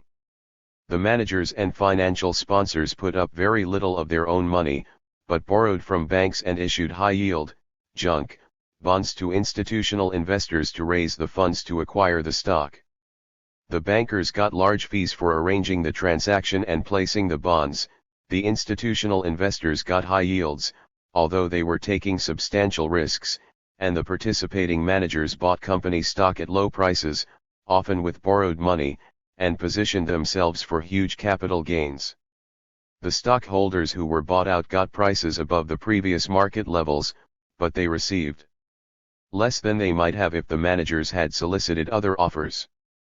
Managers are supposedly hired by boards of directors to serve the stockholders' interest, and this is their legal fiduciary obligation. In an LBO, however, the managers have an interest in acquiring the outstanding stock at the lowest possible price. In the huge RJR Nabisco deal of 1988, the initial management offer was $75 per share, whereas the final price after outsiders entered the bidding was $110 per share.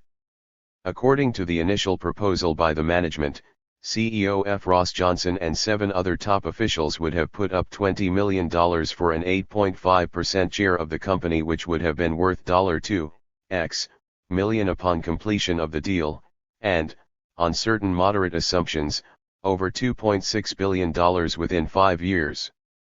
That managers should be able to put themselves in this position of acute conflict of interest. The struggle for incentives 101. Caning out what some business commentators have called insider raids on their own companies, without legal obstruction or media outcry, is a testimonial to the power of the interests that have profited from these transactions. Many analysts and social critics have pointed to the large social costs of the Reagan-era escalation of mergers and LBOs, the losses imposed on abandoned workers and communities, the diversion of investment funds and managerial talent to transactions, the further pressure to take a short view of business planning, and the potential damage from the large debts incurred, which reduced the maneuverability of managements, encroached on research and development outlays, and made the firms and the overall system more vulnerable to downturns in economic activity. Some part of THI current difficulties of U.S. banks is a result of credit losses from LBOs.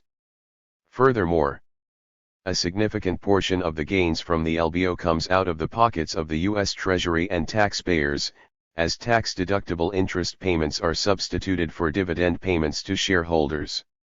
This is a classic example of a private gain at a social cost.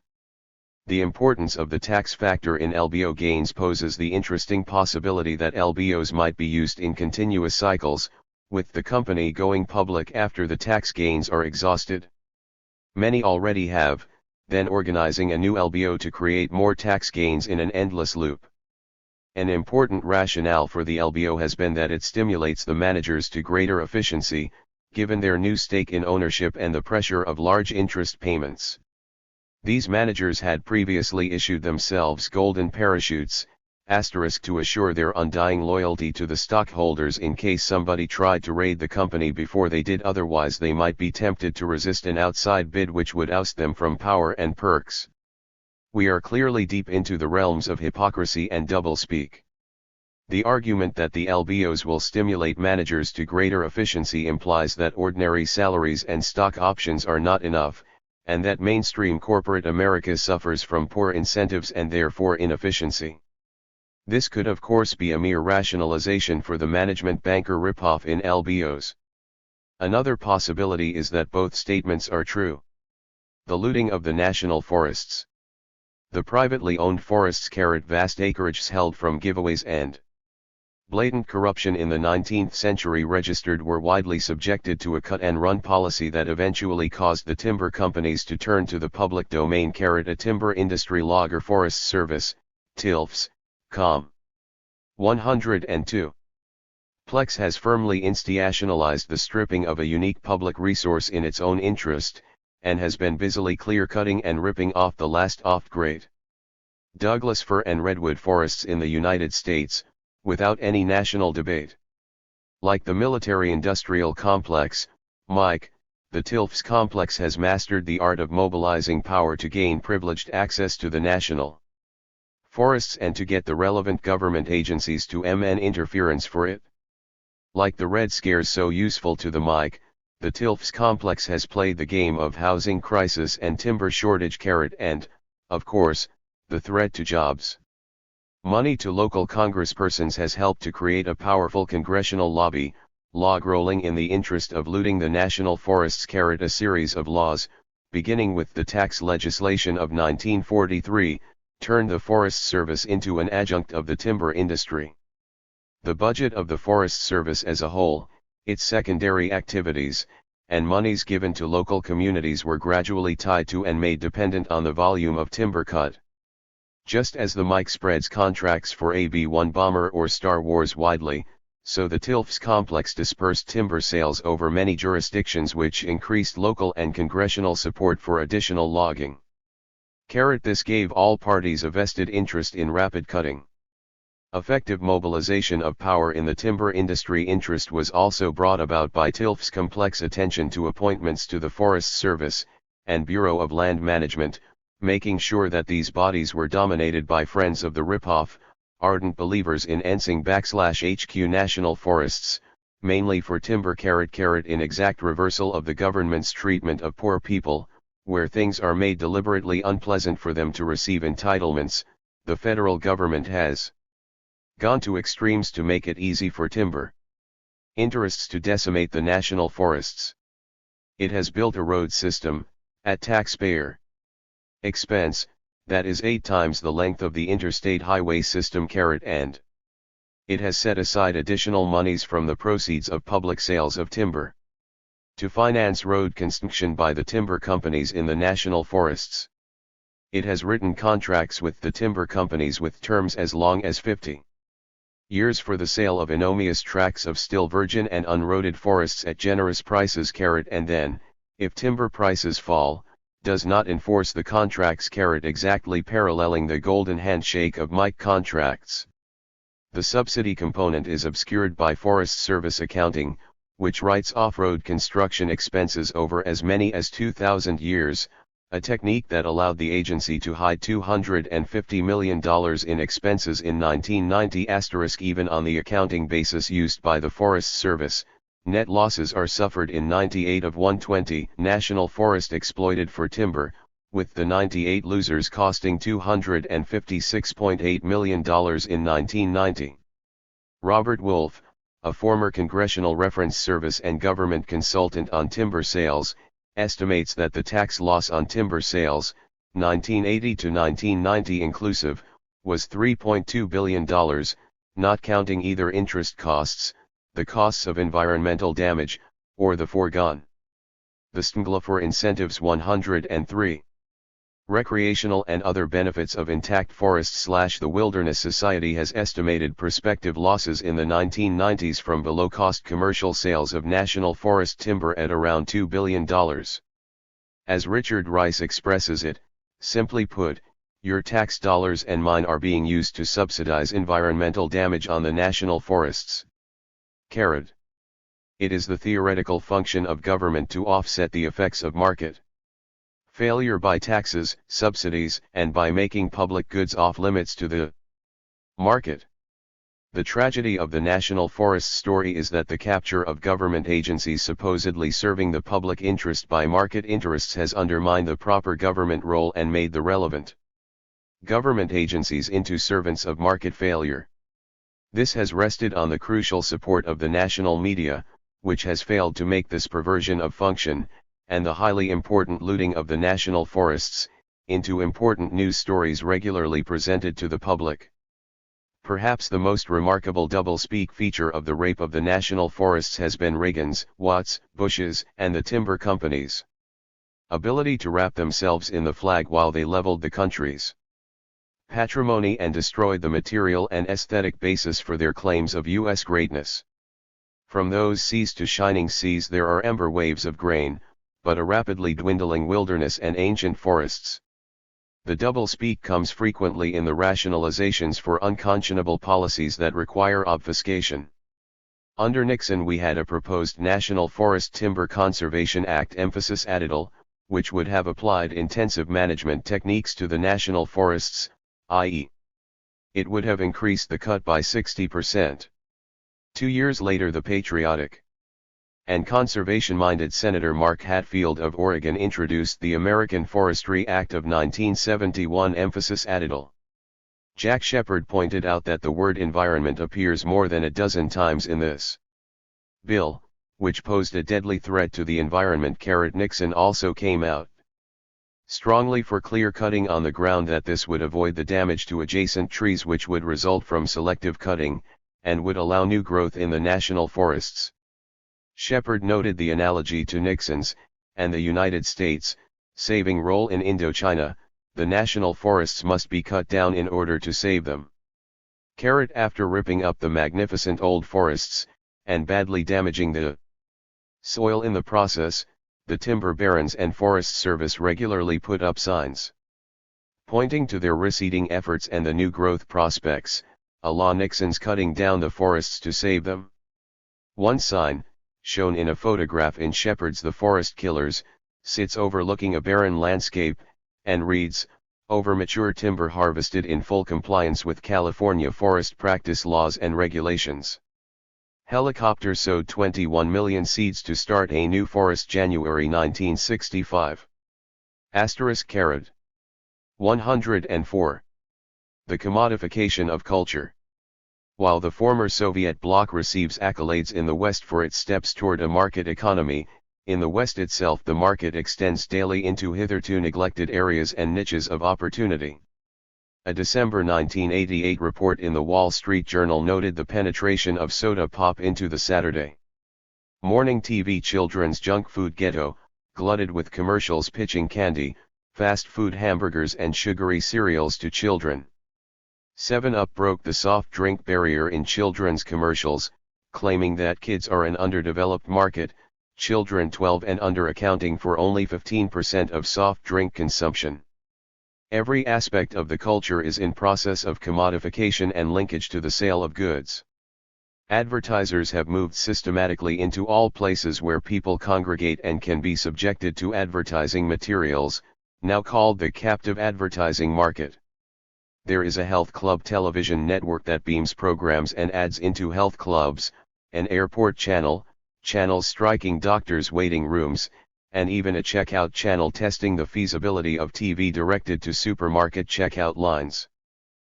Sports and sports events have for a long time, but with steadily increasing intensity, been used by commercial interests as vehicles for marketing, and the force of the market has diminished the element of sport and play in sporting events, helped along by rampant chauvinism, so blatant in the 1984 Olympics and 1991 Super Bowl.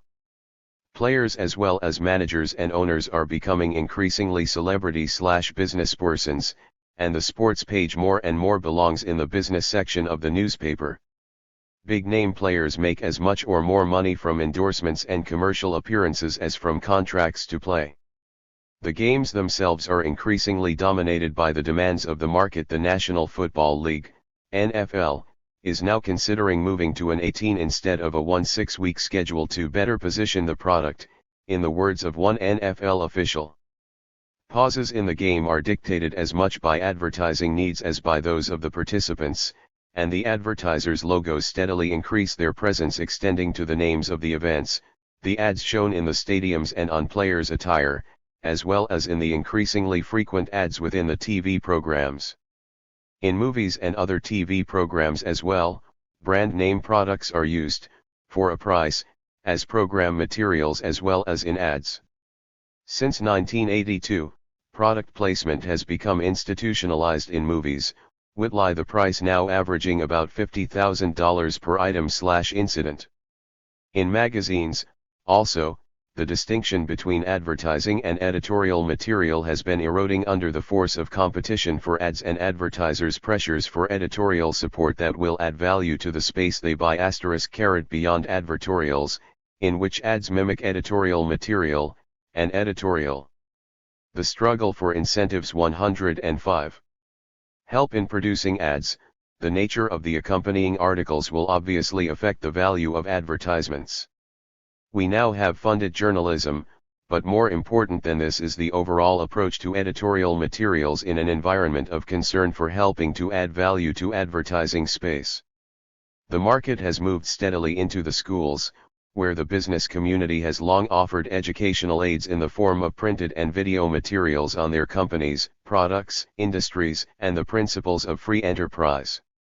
More recently, companies have moved to partnership relationships with schools, with some 40% of all public schools now receiving assistance on this basis.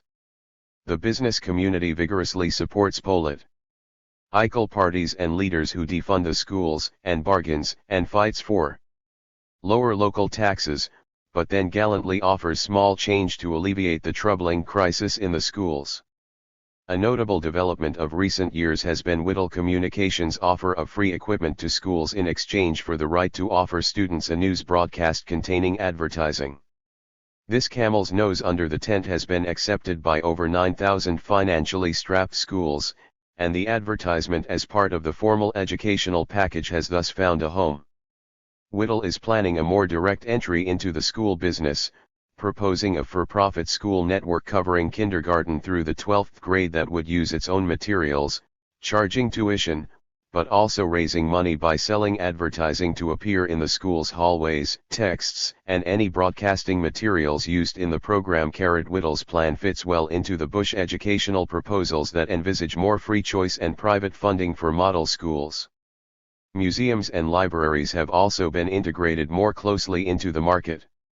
Deborah Silverman has described how the New York Metropolitan Museum of Art's exhibits on China and pre-revolutionary France were linked to Bloomingdale's featured sales of items of the same genre.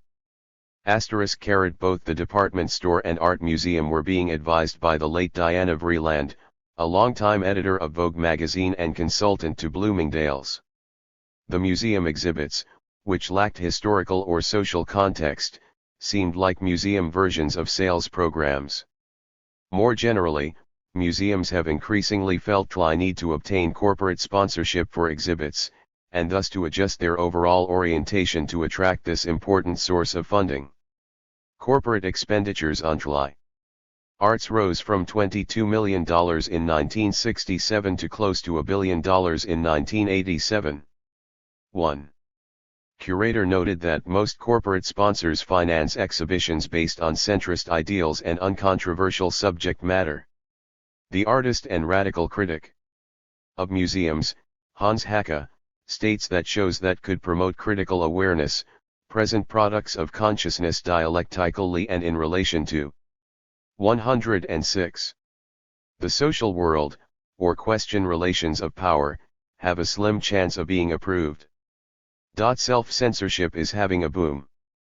The technological revolution in informatics has not only made it possible to use information more extensively and intensively within the business world and for social control, it has made information itself more marketable. The result has been a further commodification of information. Databases in all kinds of fields have multiplied. This for-sale information is collected and formatted in accordance with the needs of the parties best able to buy it. Public libraries are increasingly bypassed as repositories of information, and they have had to subscribe to some of the new private information services. The free library is thus on its way out, as libraries are compelled to impose charges for access to privately controlled information.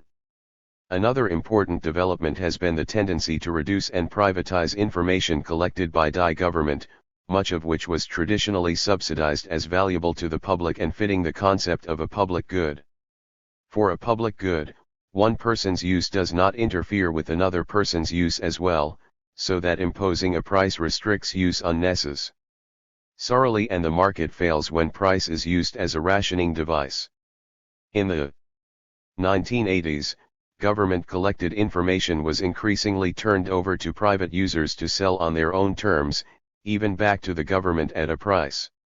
So in this information age, information has been increasingly privatized and commodified, its public good quality ignored in the interest of serving the market.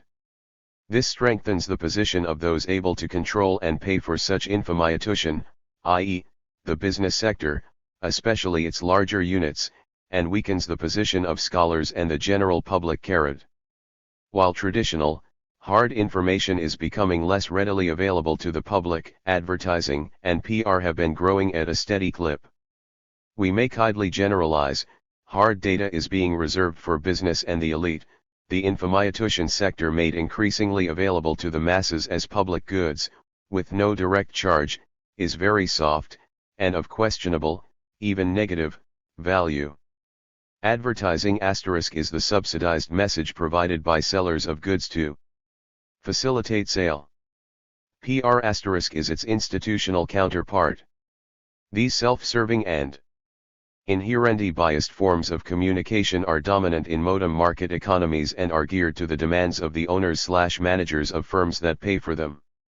They reinforce the values of acquisition, consumption, and accumulation, and marginalize values of non-commercial interest, community, equality, ethical concerns, the sacredness of life and nature, although they may make occasional opportunistic use of these values for their own advantage. They have had a profound effect on broadcast media and the political process, as discussed earlier. Epilogue, the end of history.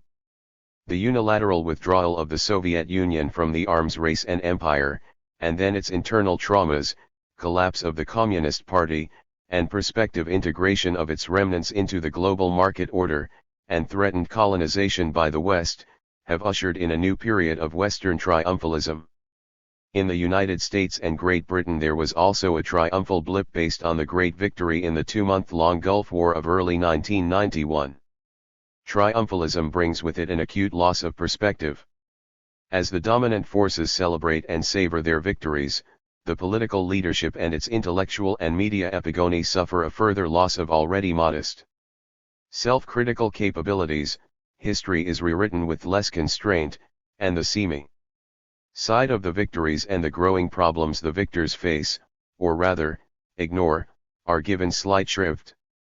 In an earlier period of Western domination, following World War II, there was an eerily similar phase of triumphalism in which it was pronounced that ideology was at an end, except for the Soviet incubus, and that the Third World, with US aid to market forces, would soon take off into sustained growth and become ever more like us. This notion of the gradual homogenization of the globe was a bit inconsistent with the grand area conception of the Third World as a raw material supplier and servant of the advanced industrial powers, and was in large measure an expression of ideology, playing a role similar to the more recent assumption and claims of US devotion to democracy in the Third World.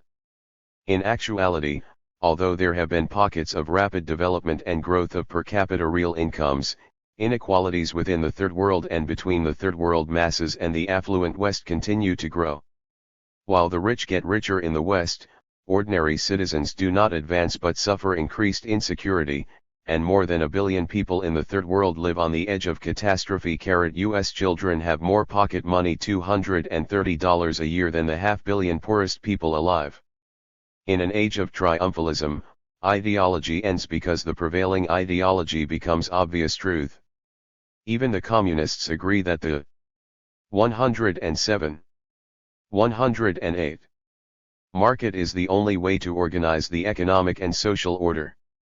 Thus the word reform * comes to mean the liquidation of what used to be called reform in favor of the unimpeded operation of private markets and in accord with rules laid down by the IMF, implementing the truths of Adam Smith's obvious and simple system of natural liberty. In short, blatant ideology ceases to be ideology. The Cold War as Western aggression. With the fall of the Soviet bloc and triumph of capitalism, we may be sure that the traditional view of the Cold War as Western defense and containment of an aggressive and expansionist system will be even more firmly institutionalized. This will constitute acceptance of a special and mythical history, comparable, ironically, to the famed Stalinist construction of a Soviet history in accord with ongoing political demands. The TMTH of the history of the Cold War must be traced back to the Western invasion of Russia during and immediately after World War I to prevent a Bolshevik victory in a civil conflict. These were active measures that occurred even before the Communists had taken power. Western actions to isolate, weaken, and destroy the Soviet state were incessant from 1917 onward. A strenuous effort was made to turn Hitler toward the Soviet Union in the late 1930s and, following World War II, fascists were quickly rehabilitated in country after country to shore up the old order. Boycotts and other forms of economic warfare were employed against the Soviet Union and its allies, and a policy of armed encirclement and destabilization was put into place. As stressed earlier, this was clearly recognized in U.S. official G-UT unpublicized documents to be offensive, while at the same time the public posture transmitted without bothersome dissent by the ideological institutions was that we were strictly on the defensive in crises of containment. Under the cover of the Soviet threat, the United States and other Western states fought against social revolution and independent development globally, but especially in the Third World. The incessant war against the Soviet Union was paralleled by a war against the Chinese Revolution before and after 1949, against social revolution in Indochina from 1945 onward, against threatening social change in Iran in 1953, Guatemala in the years 1947 to 54, Brazil in the early 1960s, Chile in the early 1970s, Nicaragua after July 19, 1979, among many other cases. These were independent, nationalist revolts against elite and foreign rule, but perceived as contrary to the interests of the United States and Western corporate institutions, and therefore vilified, transformed into Moscow-led threats, and destabilized and Epilogue, the end of history. 109. Attacked. In brief, the conventional view of the West as on the defensive against aggression in its interventionism in the Third World is straightforward mythology, captured in our dictionary definitions of containment and force. The fall of communism, like the defeat of Allende in Chile and the successful undermining of the Nicaraguan Revolution in the 1980s, is therefore in some substantial measure a victory of superior power and systematic use of coercion and violence. The Soviet Union, Cuba, Nicaragua, and Vietnam, throughout their years of control by elements deemed hostile to Western interests, had to contend with real security threats, continuous economic warfare, and periodic active military attack. In the context of preconditions of economic backwardness, each of these countries developed command economies and less than democratic political systems that weakened their ability to cope with and meet their citizens' demands. It is possible that without systematic Western attacks these states would still have faltered, but this will never be known. Registered. It is clear, however, that Western aggression put them under extreme stress and damaged their ability to succeed. Who will contain us as we strive to keep the Third World masses in their place? The question of who will contain us is an oxymoron in the United States. By patriotic assumption, we have no interests that might conflict with legitimate interests of other peoples, and would not impose them by force if we did. But this perspective reflects the fact that citizens of every imperial power live in a closed and protective intellectual environment which bathes imperial policies in a benevolent light. In reality, from the vantage point of Third World majority interests and our role as Globico enforcing the status quo, the United States badly needs to be contained. With the retreat and dissolution of the Soviet Union, the problem has become even more serious because that country, whatever its very serious flaws and imperialism, did offer some aid and protection to Third World revolutions and deterrence to the United States. The problem is worsened by the antidotes recently developed against the dreaded Vietnam syndrome. The U.S. leadership has now found that a short war with few U.S. casualties brings a political bonanza to those leading the country into war. We are proud to beat up countries ranging from 1/40th to 1/36,000th of our size, as measured by relative GNPs. The government has mastered the art of war-making propaganda, and the mass media have lost the capacity to challenge it by raising salient issues and forcing debate, so that matters like know the number of enemy victims, the subsequent failure to pick up the pieces within the victim states, and matters of justice and law are kept out of public view. As a result, the United States and its Western allies should now have a freer hand in keeping the Third World masses in their place. Where traditional forms of subversion, the support of suitable leaders, and IMF discipline won't suffice, Contra armies and direct attacks on newly demonized little Satans should be easier to deploy in the future. Market, growth, and environment. With the triumph of the market and the accelerated advance of a global market order, who is going to protect the environment and ecological integrity of a seriously threatened planet Earth? Although the fallen communist regimes of Eastern Europe did very badly in environmental protection, it surely does not follow that a free market world will do well. Brazil and Mexico are hardly models of environmental protection, and neither is the United States. In principle, moreover, we would expect a market-based world to do very poorly in environmental protection. Environmental problems flow in large part from two factors that are integral to a capitalist market system: the drive for limitless growth and the desire to externalize costs of production, i.e., pass them on to the community at large, so as to minimize private expenses. A centralized authority is necessary to constrain growth. But such an authority runs counter to fundamental characteristics of a capitalist economy, where governments are kept weak and capital has dominant power over political choices and the formation of national and private goals. The growing hegemony of the market has been associated with the growth of individualism and consumerist goals, at the expense of concern for others and the community. It will be exceedingly difficult to alter such an ethos and deeply entrenched goals without a prior change in the structure of power and corporate domination that underlies goal formation. Controlling externalities also requires a strong central power that can prevent their production and imposition on the community in the first place, or can effectively restrict and internalize the costs of those produced. But government in a market-based system has neither the knowledge nor power to prevent externalized costs, with minor exceptions. It controls new packaging materials and chemicals that enter and damage the environment only after the fact, as victims and complaints pile up and pressures to become great. Furthermore, governments tend to be controlled or strongly influenced by business firms, limiting their ability to effectively regulate and control.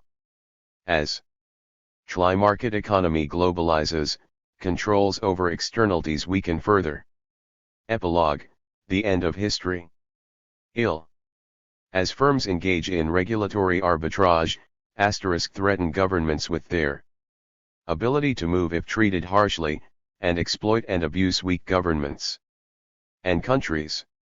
Shake down states installed by Western power, Brazil, Guatemala, Indonesia, Zaire, permit the rape of the environment, as well as the exploitation of a repressed labor force, with Western connivance.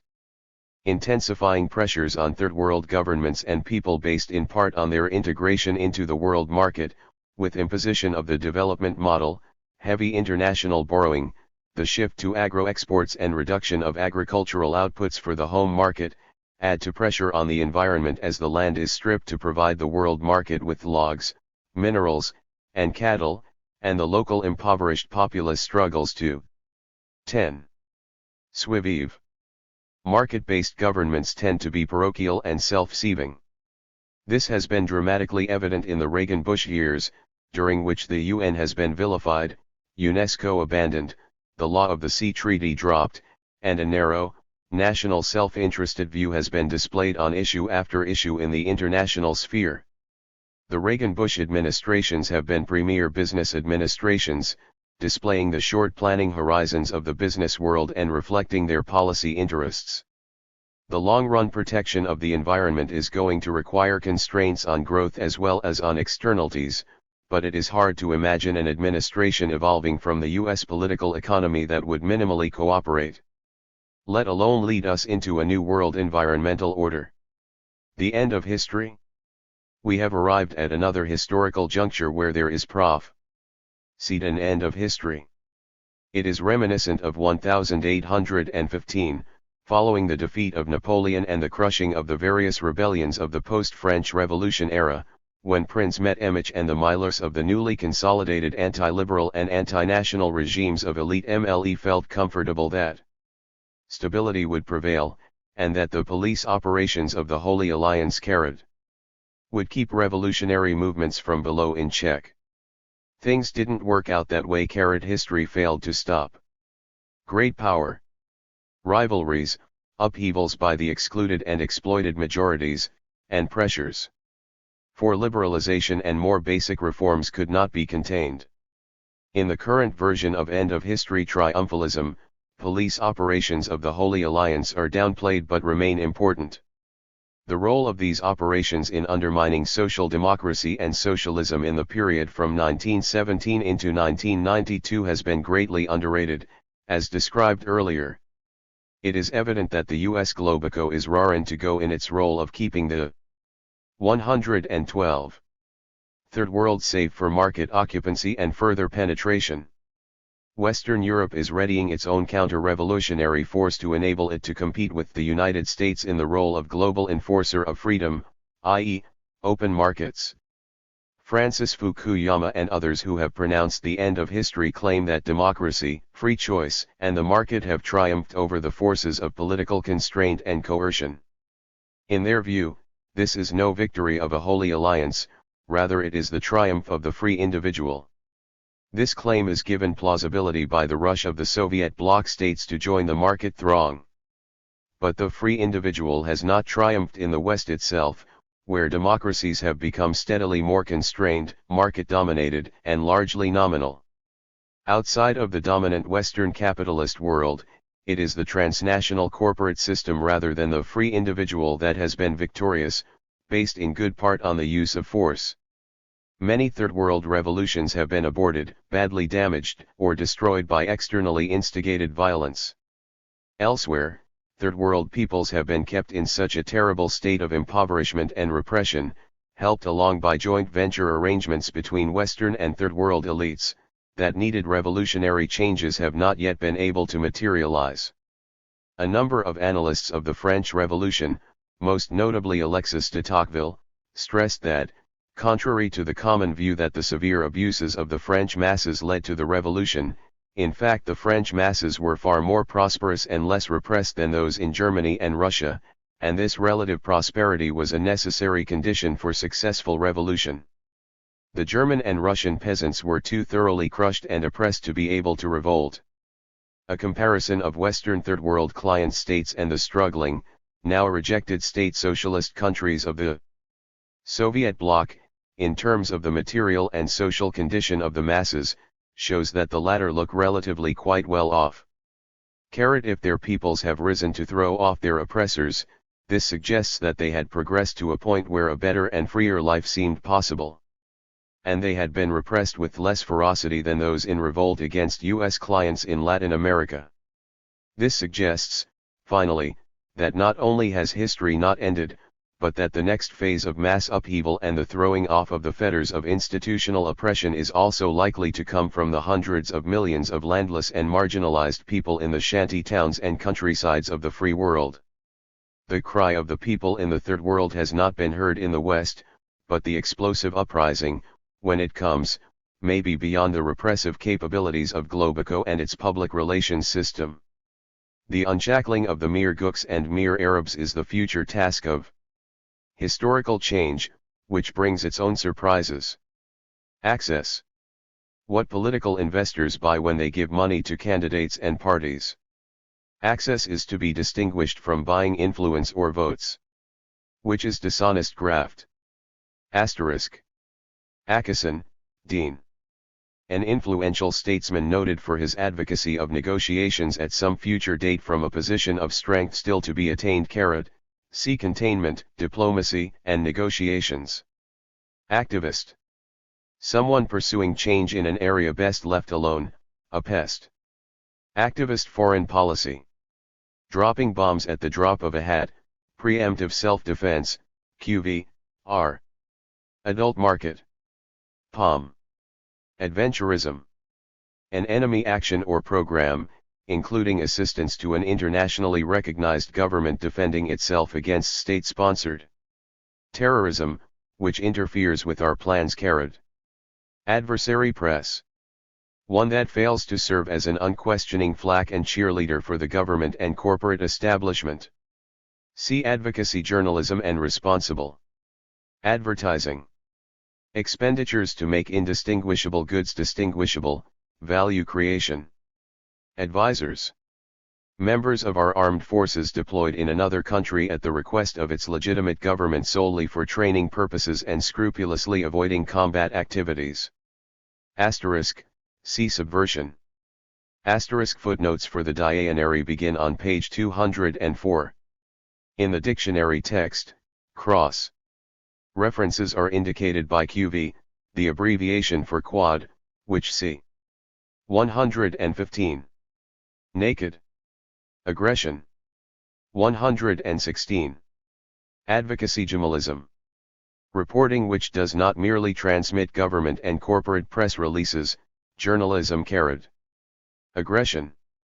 Invasion of another country by someone other than ourselves without our approval, also, providing aid and comfort to the side that we oppose in a civil conflict, also, resisting a U.S. attack, see aggression, internal, and aggression, naked. Zion, intima the taking up of arms by an indigenous population against a government that we support registered. Udic W. Zion. Naked. An invasion and occupation of another country that threatens our interests. Morally, legally, and politically intolerable, this calls for diet and complete ouster, reparations, and the teaching of a lesson. See aggression, properly attired, and lesson. Zion, properly attired. An invasion and occupation of another country by ourselves or an allied or client state, based on exceptional circumstances explained satisfactorily in official press releases. Agitator. The source of disaffection and riots among otherwise contented people. Doublespeak Dictionary. 117. Aid, or aid. Help in selling our goods abroad, also, assistance in repressing, as in, aid's task in Vietnam has been to assist the national police in recruiting, training and organizing a force for the maintenance of law and order, U.S. official Robert Nutter. SYN Secure, Protea. See Security. Alleged.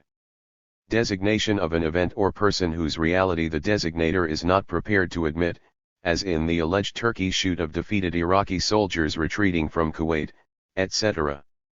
Alliance for Progress. A program for the export of soft soap to Latin America. In Spanish, La Alianza para el Progreso, lit., the Alliance Stops Progress. See Bosch, Juan Castro, Fidel. Allies. Me and my myrmidons. Allowable cut. The maximum volume of trees in the national forests that Congress will allow IOB cut this year, the minimum volume that will /yet cut. American roulette. Stoking the nuclear arms race until the enemy either says uncle or we reach Armageddon on an accelerated basis. See also. Nuclear chicken. Anarchy. Protest against established authority. Also change, especially when rapid, unfamiliar, and not clearly beneficial to my interests. Ancient forests. Stands of overmature trees urgently in need of removal in order to save the forests. See overmature din save. Another hider. Last year's moderate, now threatening our interests. An ballistic missile, ABM. An expensive attack on the symptoms of a disease, which, after a brief lag, makes the disease more acute. And communism. The religion that inspired the Crusades of the West from 1917 to 1988. 118. Antisemitism. Formerly, bias and prejudice against Jews, now, open criticism of Israeli policy. Apartheid. An official system of separate and unequal facilities. See ghetto. Appeasement. During the age of Hitler, the acceptance of Hitler's invasions and occupations of neighboring countries, despite his openly expansionist program, in a futile effort to satisfy him or divert his aggressions elsewhere, in the post-World War II era, the use of diplomacy rather than immediate resort to force. Apollo. The American entrant into the celestial stock car race. Armageddon. A plausible scenario. Armed minority. The origin of a civil upheaval which we oppose. Military juntas are invariably armed and a minority, but they are never an armed minority *. Armed pluralism. A counter-revolutionary army organized and armed by us to overthrow a government that we oppose, as in, because the Sandinistas have prevented political pluralism in Nicaragua, what they are getting is armed pluralism against the regime. Elliot Abrams. Carrot. Arms agreement. A settlement between great powers that regularizes the arms race, QV, by providing for the joint curtailment of weapons systems of proven ineffectiveness or in excess supply, while leaving the door open to new ones. The talks leading up to such agreements are usually designated by spices, salt, pepper, thyme, as they add zest to the pursuit of new weapons. Carrot. Arms race. The continuous competitive expansion of weapons systems, necessary to provide an incentive to the enemy to negotiate the next arms agreement, QV. See bargaining chips. Arms sales. Employment creation at home, providing for self-defense and peace. Full change abroad. Carat, see self-defense 2 ind peaceful change. Double-speak dictionary. 119. Assassination. Veto by selectively employed firepower. Assets. Things of value for the task at hand, like cash, inventories, machines, and assassins. See disposal problem. Assistance. Providing aid and comfort to the side that we favor. See aggression. Atrocities. Their deliberate and systematic killings of civilians, paramilitary personnel, and our armed forces * registered. Attack, sneak. A successful enemy foray, especially late at night, for which we are unprepared * sin. Underhanded, cowardly, dirty, dastardly, terroristic. Attack, conventional. Dropping bombs on villages from 20,0 x feet * sin. Provoked, retaliatory, in measured response, successful. Authoritarian. Totalitarian but free, QV. 120. Backlash. The surfacing of some large, partially submerged lumps in the melting pot, upon a brief stirring of the ladle. They impart an unappetizing flavor to the entire dish. *. Bargaining chips. New weapons systems that we will produce, not because weapons makers want to sell them, or to strengthen our capacity to fight, but rather to put us in a better position to bargain at some future date for the reduction of weapons systems. See Arms Agreement 2s / and follow on. Bargaining from strength. The rationale for allowing the military-industrial complex to produce all the bargaining chips it wants. Batista, Fulgencio. Former manager of a formerly U.S. owned vacation resort. Bay of Tonkin incident. A fabricated attack on U.S. warships by the North Vietnamese on August 4, 1964, manufactured by the Johnson administration to obtain a blank check from Congress to move to a full-scale war with Vietnam. Assisted by a gullible media and supine Congress, the blank check was granted and a war of aggression was escalated. * See escalation. Bay of Tonkin principle. That a military action against the communist enemy, for whatever reason, will raise a president's ranking in public opinion polls. The effect is transitory, however, and increased doses are required for equivalent percentage effects in successive poll-raising efforts. Benign neglect. Well-meaning and reluctant neglect, neglect for the good of the neglected, neglect resulting from the political needs of the Southern strategy plus the economic demands of the military-industrial complex. See Military-Industrial Complex Z&D Southern Strategy. Best and brightest. The most arrogant, conventional, and well-placed in the Eastern establishment. Engineers of the Vietnam War, their proudest moment was going to the brink of nuclear war with the Soviet Union in 1962. Double-speak dictionary 121. Bringing the world close to Armageddon, but with a win on the new frontier. Best man. The man best qualified to serve my political and ideological needs of the moment, as in, I have chosen the best man available for this job, George Bush, in nominating Clarence Thomas to be Justice of the Supreme C***. Bipartisanship. A tacit agreement between the two major parties to act as one on an imp, or tant issue, to avoid serious debate, and to deny the public an option that large numbers might choose. Black. Under, dirty, depressed, depressing. Also, the color of evil and the underworld, as in it was a black day for Las Vegas when the mafia moved in. See white. Bleeding heart. Lacking in fortitude in bearing with the suffering of others. See stamina and pragmatic. Bloodbath. What the forces of evil would do to the forces of freedom if we were to stop bathing them both. 122. Body bags. U.S. military dead, on their way home from the battlefield, the only politically relevant costs of U.S. military operations abroad. See Mir Guk rule. Body count. The census of the saved. C. Save. Boondoggle. A small welfare expenditure. C. Defense expenditures. Bosch, Juan. A Latin American statesman dedicated to the principles of the Alliance for Progress, whose threatened return to power provoked the U.S. military invasion of the Dominican Republic in 1965. Registered. Brain drying. A desiccation of the cortex resulting from long exposure to TV tube radiation. Symptoms of this disorder are a glassy-eyed stare and a tendency to reach for a pearl-handled revolver in stress situations. Brainwashing. C. Indoctrination. Braun, Werner von. Formerly, Professor of Explosives.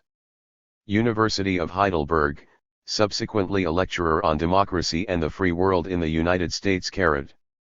Brilliant pebbles. Small homing rockets designed to intercept attacking missiles in their boost and mid-course phase, a spin-off of Star Wars. This has been featured as an economy-sized space weapon, after the extra-large model began to seem a mite expensive when the enemy opted out of the game. Seek Pals and Star Wars. Budget, Federal. A compilation of the expenditures and receipts of the Defense Department. The finances of some lesser and more dispensable government operations are also thrown in. See Defense Department and Defense Expenditures. Bug.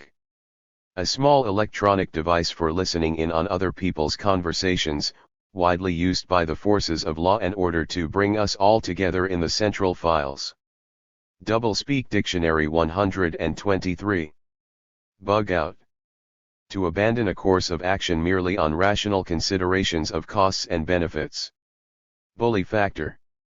The discrepancy in size between ourselves and countries that we attack, invade, and occupy.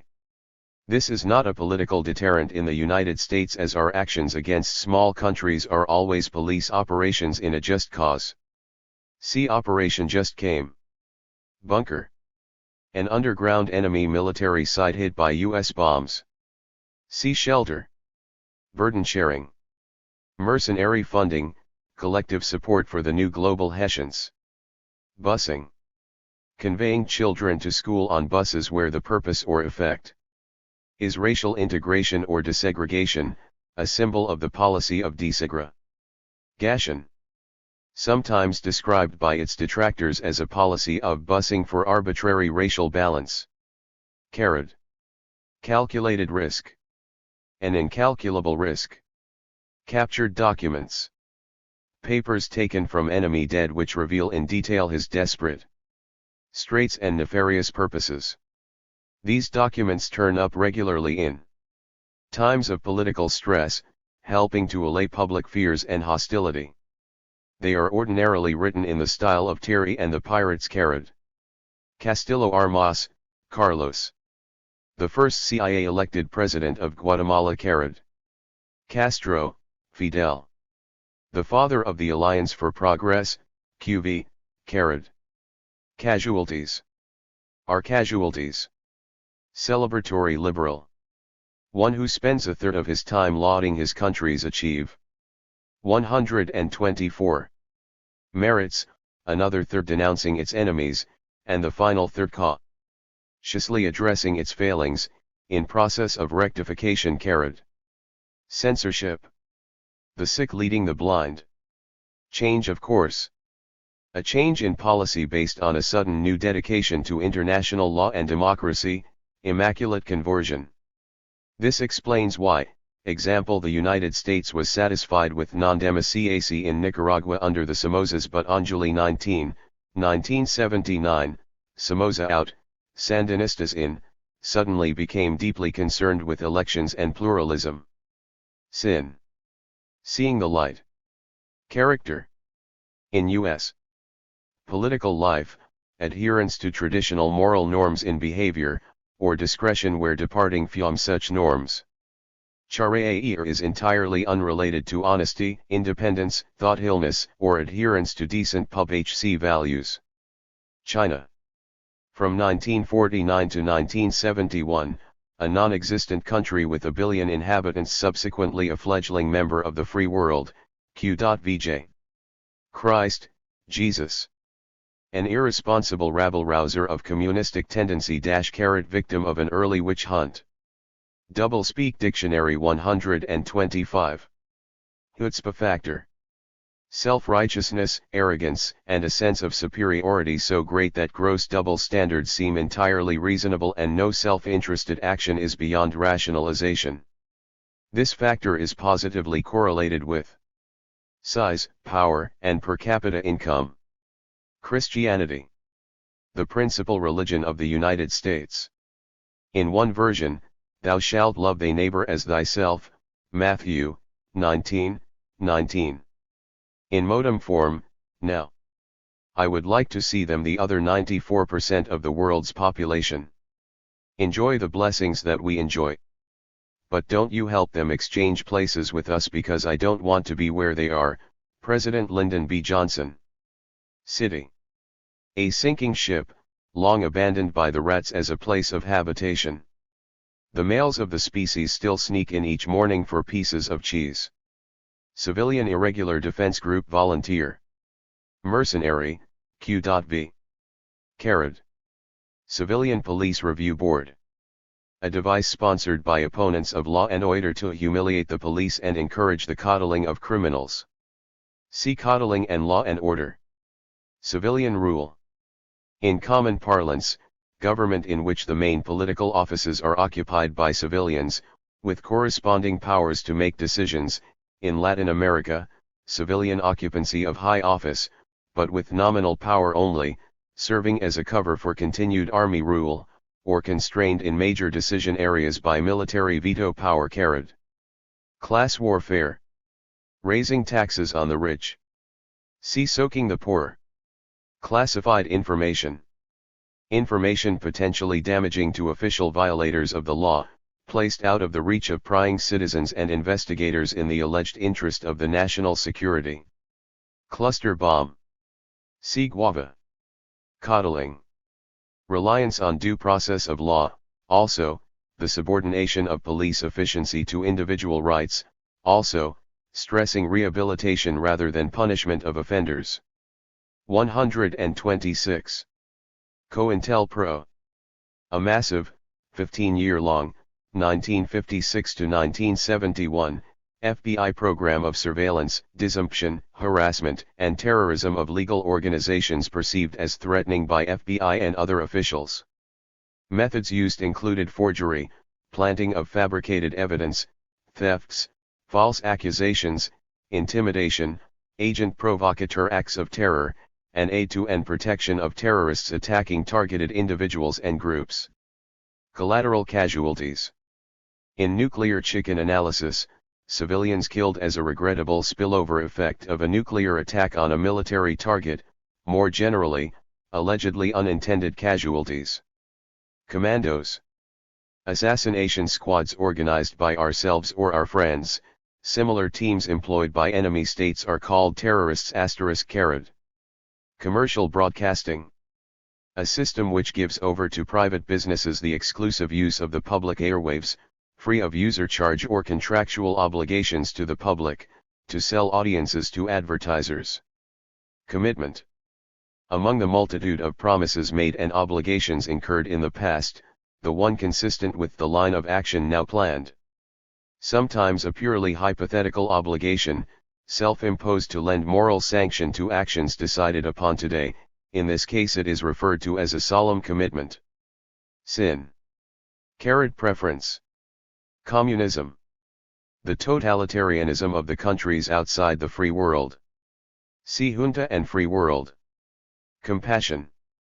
Regretting what must be done to the unfortunate in the interest of re-establishing and maintaining self-reliance and the work ethic, and in order to avoid paying the people's tax money on their whims, new goodies, and to help them. Compassion fatigue. The exhaustion of a previously undetectable supply of compassion. See guilt fatigue and panhandler threat fatigue. Concentration camps. Trier detention centers. See Strategic Hamlet. Doublespeak Dictionary 127. Consensus. General agreement about an issue by important people. If only unimportant people agree on a subject, example opposing the attacks on Nicaragua in the 1980s, this reflects a disorder demanding medication. See Vietnam Syndrome and Isolationism. Conservation. A gnat on the back of the rhinoceros of progress, QV. Conservatism. An ideology whose central tenet is that the government is too big, except for the police and military establishment. Conserve. Set aside for tomorrow's barbecue. Consolidate. To stand pat, as in President Bush seems bent on consolidating past gains rather than breaking new ground in domestic policy. Conspiracy. The application of freedom of speech and organization to a point threatening to be effective. 128. Conspiracy theory. A critique or explanation that I find offensive. Constituency. Formerly, the people who voted for a candidate in his or her own district, now, those who pay for a candidate's electoral campaign ***. Containment. The exclusion of lesser powers from areas in which we intend to establish hegemony ***sin. Expansion, attack. Registered. Contract nourishment. Inflating the cost of a government contract by overpricing changes in contract specifications. This permits a contractor who has bought in to get well later. Controversial. A position contrary to that taken by the government or other established authority, also, a person taking such a position. Sin. Dubious, extreme, or extremist. Corruption drain. The diversion of monetary aid to a client state, and bribes, into the pockets of its leaders, QV. In a shakedown state like Indonesia, the rate of drain may run to 30% of the gross ***. Cost growth ***. See cost overrun. Cost overrun. In military lingo, an excess of actual over contractual costs in the purchase of weapons systems, a frequent occurrence as a result of golden handshakes between the buyer and seller, plus the fact that contracts, once signed, can be nourished. See contract nourishment. Cost-benefit analysis. A methodology for understating the worth of social projects and overstating the value of private investment, by giving private producers claims full value, societies less definite, hard to measure costs and benefits, accruing mainly in the future, little or no value. Counterinsurgency. Counter-revolutionary military intervention, the international terrorism of the great powers ***. Double-speak dictionary. 129. Counterproductive. Tactics, weapons, and policies which eliminate one enemy in such a manner as to induce two others to take his place. See napalm. Counterterrorism. Approved terrorism. Sin. Retaliation. Credibility. The public's willingness to swallow official lies. Credibility declines with the exposure of these lies, but recovers by virtue of the public's short memory and patriotic will to believe, and the mainstream media's regular presumption that official claims are true. Credibility gap. The excess of the flow of official lies over the public's swallowing capacity. When the flow is increasing steadily, the gap can be kept within bounds only by enlarging the public's credibility. This is the function of public information and a responsible press. See press, public information, and responsible. Crime in the streets. The threat of blacks to white person, property, and status. Crisis of democracy. The emergence of the majority from a state of political apathy, along with their threatening attempts to understand, organize, and participate in their own governance. Sin. Excess of democracy. Crop denial. A Vietnam War program for the destruction of the food supplies of peasants being saved from aggression, thereby denying the aggressors sustenance. Any detrimental effects on the peasants whose crops were destroyed was collateral, inadvertent, and unintended. See Operation Ranch Hand and Save. Culture of poverty. Separate and unequal enclaves of people who have done themselves in by allowing their poverty to become self-fulfilling through lack of moral fiber, QV, thereby making themselves undeserving poor. See undeserving poor, hardcore, and benign neglect. 130. Deals. Diplomatic efforts and substantive negotiations to settle an issue, after it has already been decided to rely on a policy of force, as in, we have no intention of making any deals with Saddam Hussein. Death squads. Private sector subcontractors supplying the state with off-the-record political murder. One of the growth industries in Latin America during the years of enlarged U.S. public safety, military assistance, and international military education and training programs. Debate. Eloquent speeches about the principles of keeping BAM doors closed, given some time after the horse has taken his leave, as in, Congressman Tom Foley said that we have debated the issue of war and peace, but it is now time to unite behind the president. Decapitation. In military lingo, killing leaders; in nuclear chicken analysis, the removal by deliberate nuclear targeting of the many heads that comprise the command and control structure of an enemy country, leaving it without effective leadership or authority. Defense. See self-defense.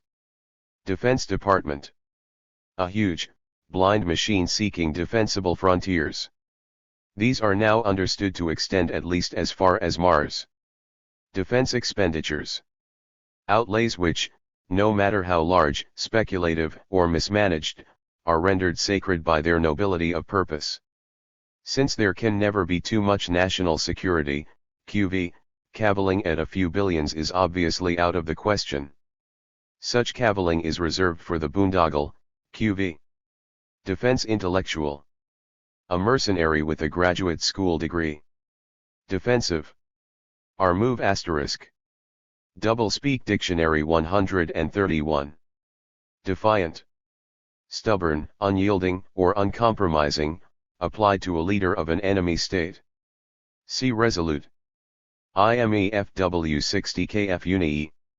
AOECMYF/ 60T Potter 70 Amy, MFO muir J 7.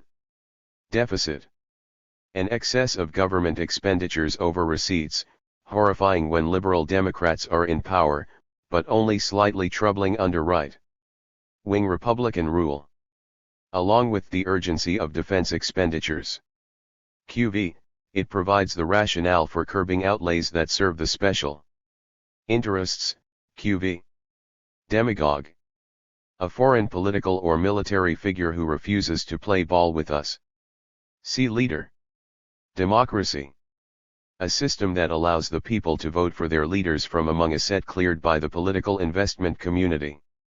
In application to the Third World, it means MLE by an elite that understands our interests and needs. Democracy, excess of. A situation in which the forms of government by the people actually threaten to be infused with participatory substance. SYN crisis of democracy. 132. Democratic loyal opposition. A domestic breed of rabbit, always hungry for green lettuce, that flees in terror when anyone shouts "Commie dupe." See loyal opposition. Democratic resistance. A guerrilla or mercenary force attacking a government that we oppose. As in the model case of Nicaragua in the 1980s, the force may be neither democratic nor a resistance, but a terrorist force organized to attack soft targets. Nevertheless, it remains a democratic resistance, by rule of sponsorship. Democrats. See democratic loyal opposition. Demographics. The age, sex, and income distribution of audiences, whose measurement provides a proper valuation of advertisements, hence of TV programs. Demonstration election. See election, demonstration. Desert Shield. See Operation Desert Shield. Desert Storm. See Operation Desert Storm. Deserving poor. A very tiny class. See undeserving poor. Détente. An agreement, as understood by us, that the enemy will withdraw behind his borders, leaving us free to bring stability everywhere on the globe, in exchange for our being nicer to him. See stability. Deterrent. Our attack capability. C. Threat. Development. Putting to profitable use, exploitation. Doublespeak Dictionary 133. Diplomacy. Restating to the enemy the terms of our ultimatum. Sin. Negotiations. C. Negotiations. Disposal problems. The difficulty in getting rid of or silencing national security assets trained in assassination, bombing, torture, and committing general mayhem, following aborted or failed operations, e.g., Cuban assets following the Bay of Pigs fiasco. If they had been successful, the top-level assets would have become leaders of some lucky state, as with Castillo Armas in Guatemala in 1954. See Castillo Armas II leader. Dissent. The inalienable constitutional right of every American citizen to stab our boys in the back. Dissenter. The sinister and aggressive modem stormtrooper fully armed with flower and picket sign. Document retention strategies. Strategies for the destruction of documents that might embarrass or incriminate innate government officials or their agents. See also. Classified information. Dole. A government handout to insubstantial citizens, detrimental to efficiency. See incentives to.nd subsidy. 134. Dominoes. Countries which topple when they blow, but remain standing when we shove. Double standard. Criticizing our policy of restraint, QVWI/Howl at the same time deploring their policy of terrorism and violence. See terrorism and violence. Dove. One who supports our aims in trying to democratize, example Nicaragua 1981-90 or Guatemala 1950-54, but would prefer using only moderately illegal means. Also, one who favors the last escalation but is opposed to the next. Downwinder. A person living in the path of winds blowing radioactive materials from a nearby nuclear generating, processing, or testing facility. Registered. Draft. A system of forcible recruitment of military labor, which compels the underprivileged to serve their country at less than market wage rates. This offsets in some degree the overpayments to military suppliers of equipment and other services, thus permitting some rough justice to prevail overall. Sometimes referred to as selective service. Drug runners. Small fry traffickers in substances deemed unhealthful in U.S. law and politics, not to be confused with domestic and international dealers in tobacco, alcohol, asbestos, pesticides, and other unhealthful substances produced by large companies with large ad budgets and PACs. Doublespeak Dictionary 135. Dumbing down. Removing intellectual substance from textbooks in order to placate the forces of morality. Eagle. A savage and powerful bird of prey, selected as the official emblem of the United States in 1782. Eco-extremists. Those actively opposing development in the instant case. Sin. Eco-freaks, environmentalists. Economic Recovery Act of 1981. The Deficit Maker, or Fat Cat Enhancement Act of 1981. Education. Our instructions on the merits of free enterprise and the horrors of communism. See Indoctrination. Effete Intellectual Snob. A book reading know-it-all of doubtful sexual prowess who questions the truth revealed by our leader. See Irresponsible and Vocal Minority. Efficiency. Anticipated cost reductions that explain and justify an acquisition of a company, and then, later, its divestment and sale. See Synergy and Value. Eichmann, Adolf. A notorious functionary, hanged for loyally carrying out the orders of those wielding power in his country. Election. In the United States, a periodic opportunity for the public to choose among candidates cleared by the political investment community. Election, demonstration. A circus held in a client state to assure the population of the home country that their intrusion is well received. The results are guaranteed by an adequate supply of bullets provided in advance. 136. Election, fair. One in which, having stacked the deck conclusively in advance, we do not cheat in counting up our exa winnings.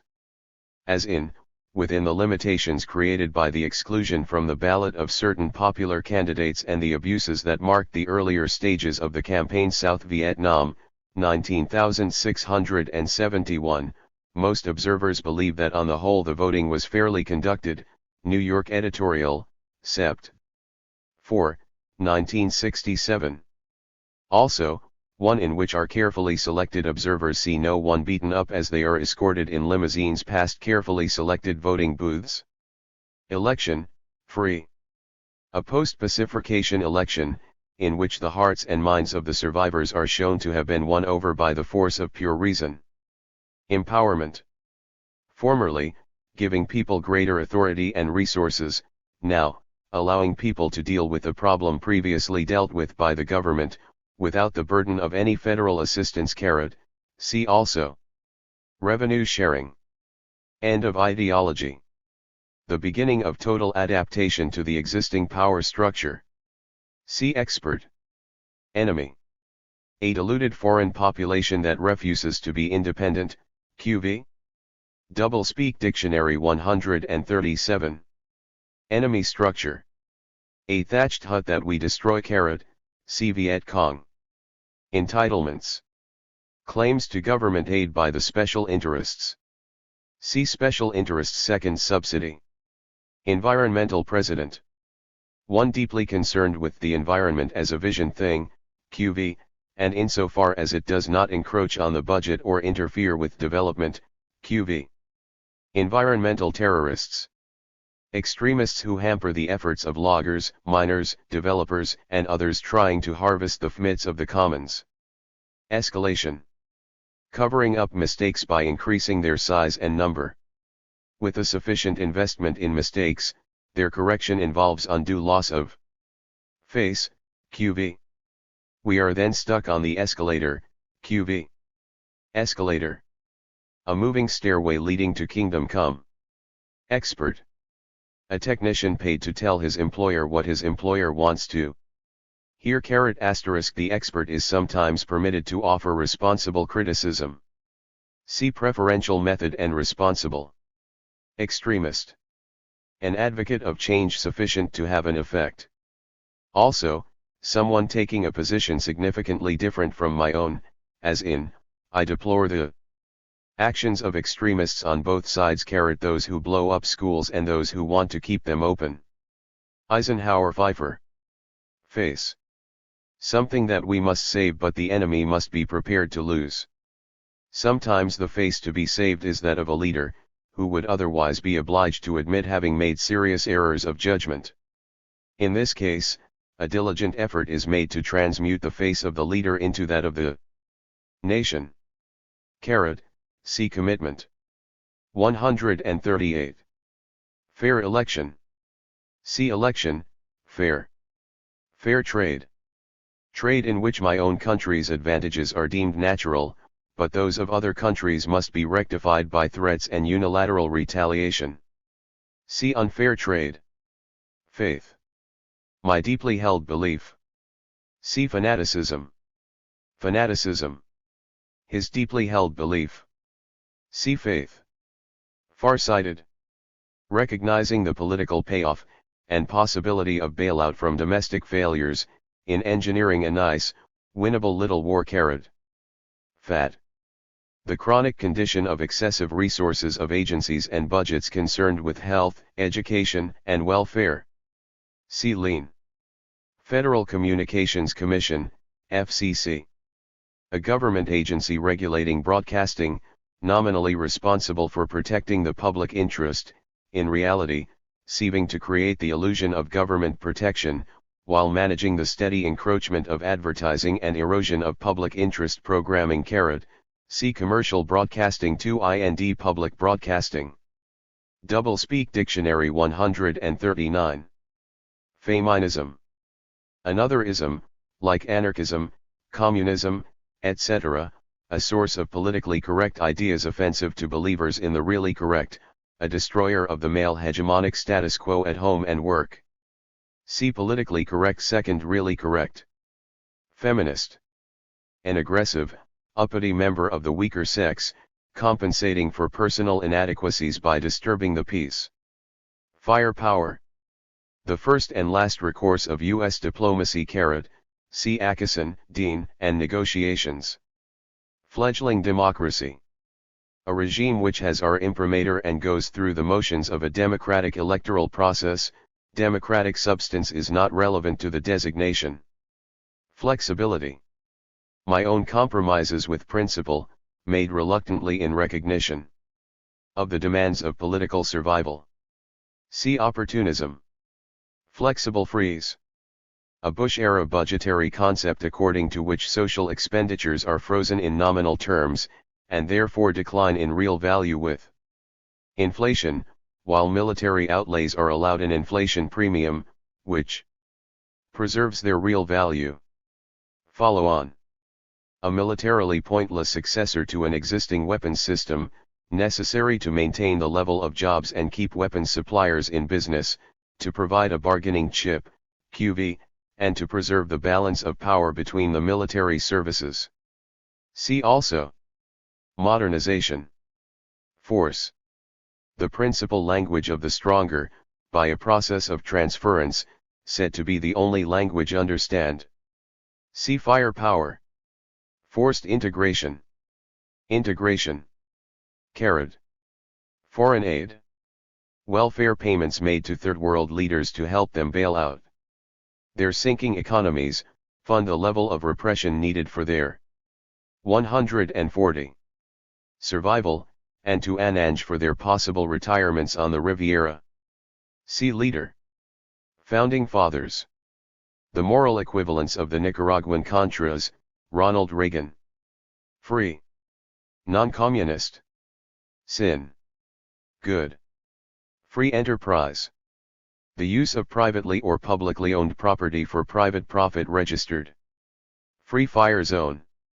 An area in which, by military proclamation, there are no friendly forces or populace and in which targets may be attacked on the initiative of U.S/Free World commanders. Registered by definition, any individual incinerated or shot in such territory is a Viet Cong, QV. American policy during the Indochina Wars may be summed up as the gradual transformation of larger and larger parts of that region into free fire zones. 3. Further to protect our imional 5 our sense of propriety. Andalhi newspapers advertising revenues. Our left v/ith. LHHE news that's fit io murd. Trickle pound journalism. / Free flow. A condition in which media and other communications messages are privately owned and controlled, also, the right of the powerful in the communications industries to pursue their material interests without constraint. Free flow is not impeded by media monopoly, large-scale government propaganda operations, or systematic reductions in government disclosure of information. See government control. Doublespeak Dictionary 141. Free world. The group of countries that maintain a door open to private foreign investment registered / Freedom, see free and free world. Freedom, abuse of.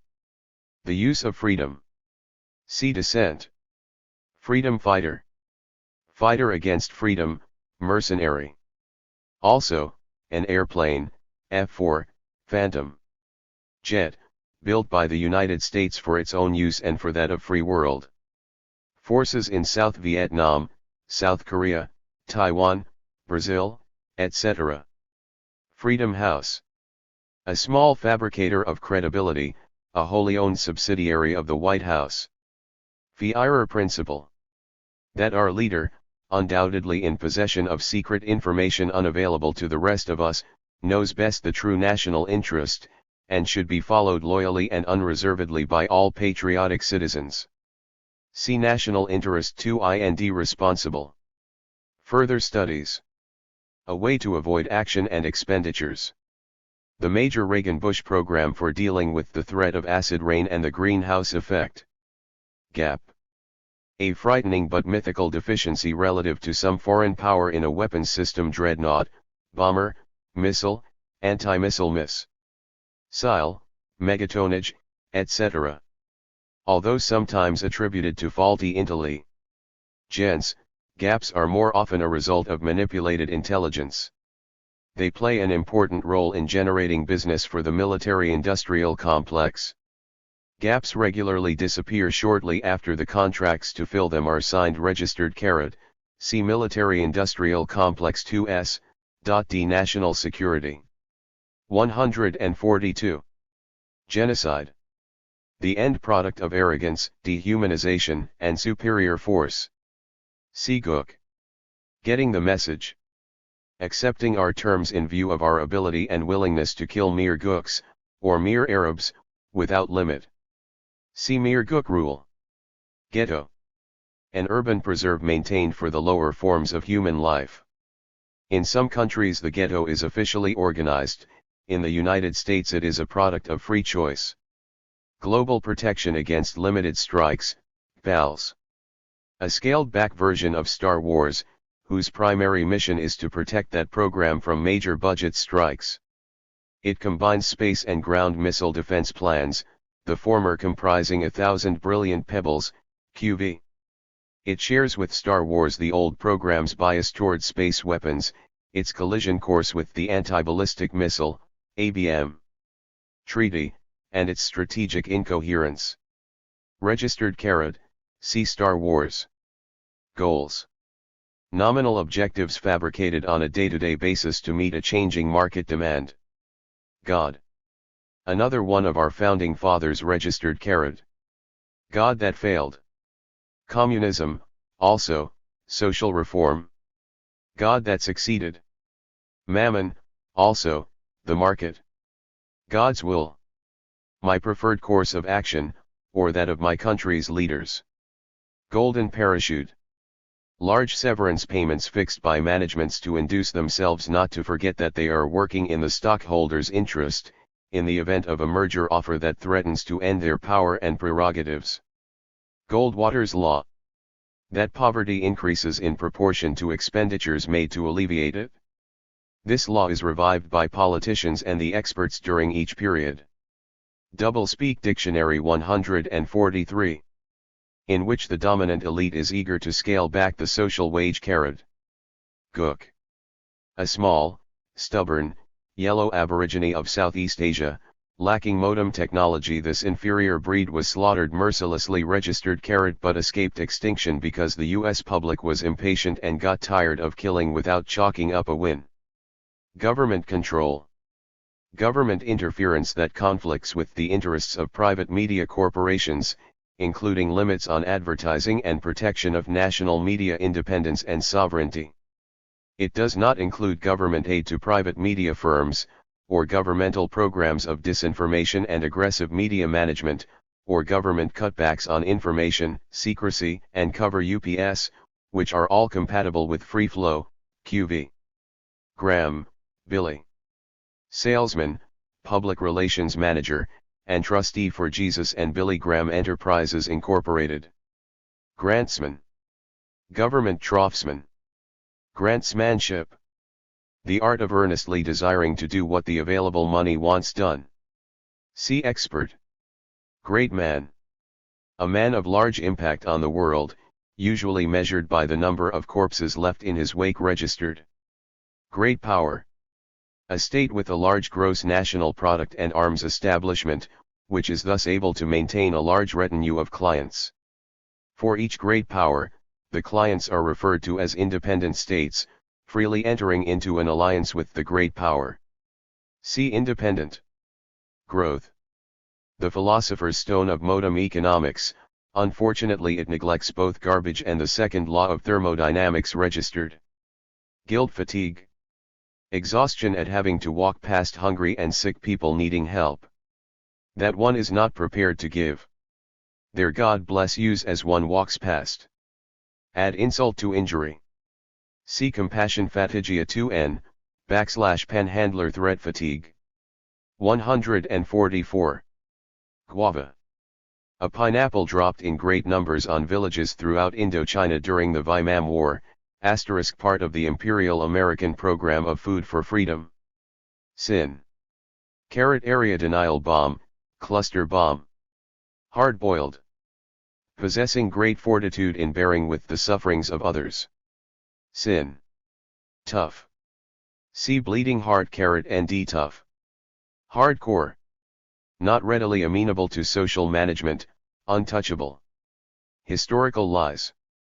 Lies, partial lies, or truths that conflict with well-established official lies, as in, the rancor over J/F/C arises from the realization that historical lies are nearly impossible to correct once movies and television have given them credibility, brand staples. Homelessness.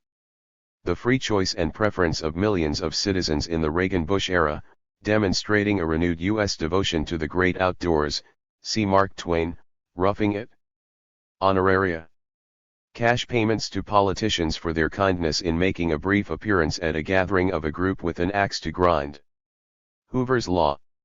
That the communist menace varies inversely with the number of communists, the threat approaching infinity as the number approaches zero. It was to counter this threat that the FBI subsidized the S Wuerker and caused FBI personnel to account for an ever-increasing fraction of CP members*. Hope. The soft money of political visionaries. The hard money is jobs, contracts, subsidies, and tax benefits. Doublespeak Dictionary. 145. Horton, Willie. George Bush's opponent in the presidential election of 1988. See quotas. Hostages. Prisoners taken by our enemies. See prisoners. Hostile forum. An international institution or agency that decides against us. The very same institution or agency becomes a RESPEAID international authority when it rules in our favor. Humanitarian aid. In international law, assistance designed strictly for alleviating human suffering and provided without discrimination among the civilians in an area of conflict. In U.S. practice in Nicaragua, any non-military aid given exclusively to the mainly military personnel on the side we favor. Hypocrisy. A bridge of rhetoric that spans the gap between ideals and actions. Idealistic. With scruple. See pragmatic. Ideologue. One who adheres to principle without regard to political cost, also, someone who disputes my action on the basis of principle. Ideology. See End of ideology. Imperialism. Direct or indirect subjugation of other states, resulting from a search for defensible frontiers and a desire to preserve the freedom and independence of the states being subjugated. See Free and Independent. 146. Incentives. Energy-releasing devices which call for golden parachutes and a large stake in ownership for managers, low taxes for investors, and the threat of unemployment for workers. Incidents. Nuclear accidents releasing fissionable materials into the environment. Sin. Events, transient events, reactor excursions. Incursion. An invasion of another country by us or one of our allies or clients, provoked and for just cause. See aggression. Independent. Allied with us. See puppets and satellite. Individualism. A belief in the value and sanctity of each member of my in-group.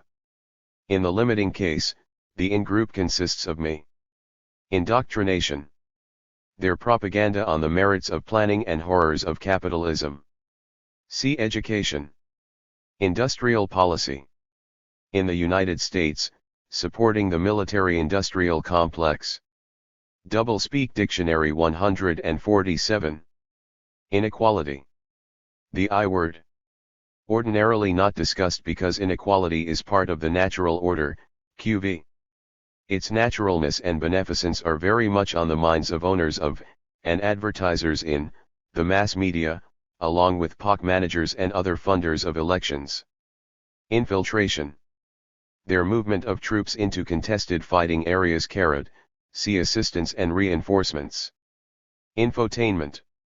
Entertainers exploring the seamy side of personalities. Instability. See unstable. Intellectual. Possessor of a graduate school degree, formerly, holder of a college degree. Intensive management. In Forest Service lingo, increasing the allowable cut, QV. Internal aggression. See aggression, internal. Internationalism. Support for our imperial ventures. See isolationism. Interrogation. Torture. Intervention. Their unilateral intrusion into the affairs of other countries.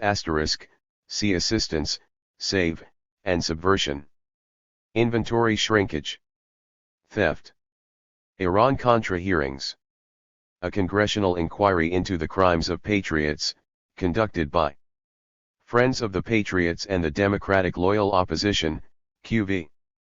Iraqis, killed by Saddam Hussein. A large set of slaughtered people, attended to with zeal and indignation by a patriotic media, well schooled in identifying worthy victims. 148. Iraqis, killed by us. A non-existent set, disappeared by rule of patriotic media self-censorship. Irresponsible. Concerned with the substance rather than the form, also, questioning the motives and honesty of those wielding power. See responsible. Isolationism. Internal opposition to a country's unprovoked assault on another country. Sin. Neo-isolationism. See internationalism. Jobs. The basis and justification for any enormity. Judeo-Christian ethic. A creed for all seasons, or, anything goes. Junta. During the 1950s through 1970s, the principal form of government of the free world. Because of desperate economic conditions in the 1980s, many juntas retired temporarily to the barracks in favor of civilian rule, QV. They remain available for service in case of renewed subversion. QV. Con, Herman. Leading intellectual of the crackpot realist school, author of its classic text. Gamesmanship and Annihilation, toward a theory of rational genocide. Kill. What the enemy does in military operations and terrorist activity. See neutralize to ind termination with extreme prejudice. KY, Marshall Nguyen Cao. A North Vietnamese playboy and former collaborator under the French colonial regime, the only head of state following World War N. Doublespeak Dictionary. 149. To proclaim Adolf Hitler as his hero *, specially selected by the United States to represent the free world in South Vietnam, Marshall KY had great support in that country, unfortunately, none of it was indigenous. Land refonial. Generally, redistributing the land of inactive and absentee landlords to those working the soil, in South Vietnam, taking land formerly redistributed to the peasantry and giving it back to the landlords. Law. The form. See law enforcement. Law enforcement. The reality. Registered, see law. Law and order. Order. Also, internal pacification. Leader. A foreign political or military figure, not necessarily popular with his own people, who guides his country into alignment with us. Registered, see demagogue. 150 Beyond hypocrisy. Lean the chronic state of our preparations for Armageddon. See defense expenditures and fat. Legislation. The golden handshake at the end of the political rainbow. Carrot. Lesson. Don't cross us. Leverage. That which we seek in aiding amenable tyrants, but which we find unaccountably without effect on their actual behavior. Leveraged buyouts, LBOs. Internal raids on companies by their own managers, with the help of bankers and institutional investors. Liberal. A responsible critic and reformer. See responsible. Limited accidental damage.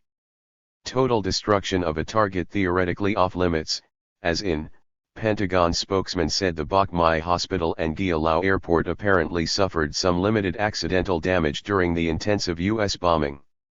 Limousine liberal said. Traitors to the limousine-owning class.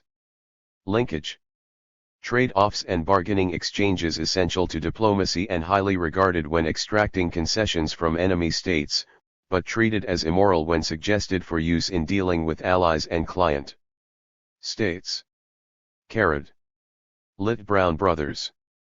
A native people about to be attacked, slaughtered, and civilized. Load shedding. Cutting back the budgetary claims of the special interests, QV, thereby releasing resources to serve the national interest, QV. Doublespeak Dictionary. 151. OK, 0 ATS 6. GR2I LDMT WAMT. To may say GDI 1K0 //BK. RJ host TA and F5, Pru. Ho expound.c.cr, et al. Now Wulp Vibe? K-Bub. XOUO it away M mat milk Jim K pound MSML, pound K, / D. Mess. ML. And WFTTL pound T that. Sexual harassment 6b. TIG OMLY the Supreme. Kun, WRMTMMI. But / ETKBHEHL carrot. RF carrot a TWPMY.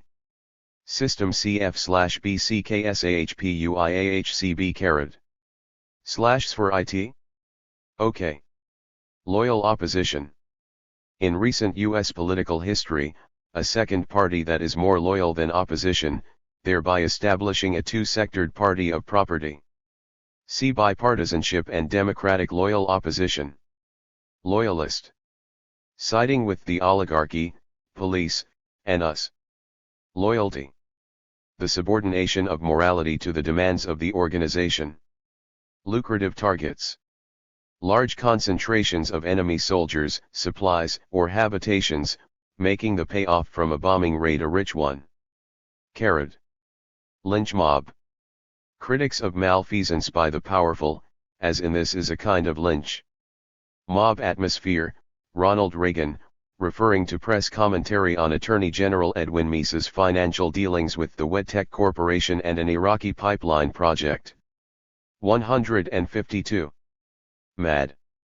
Mutual Assured Destruction, a nuclear strategy whose acronym tells all. Magic bullet.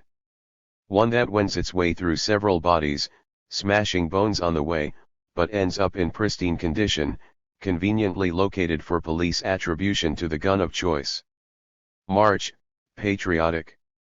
An expression of faith in one's leaders and solidarity with the forces of law and order, QV. March, protest. An incitement to riot. Market. A Western totem, according to which life is best and perhaps exclusively organized around the private search for gain. Market intelligence.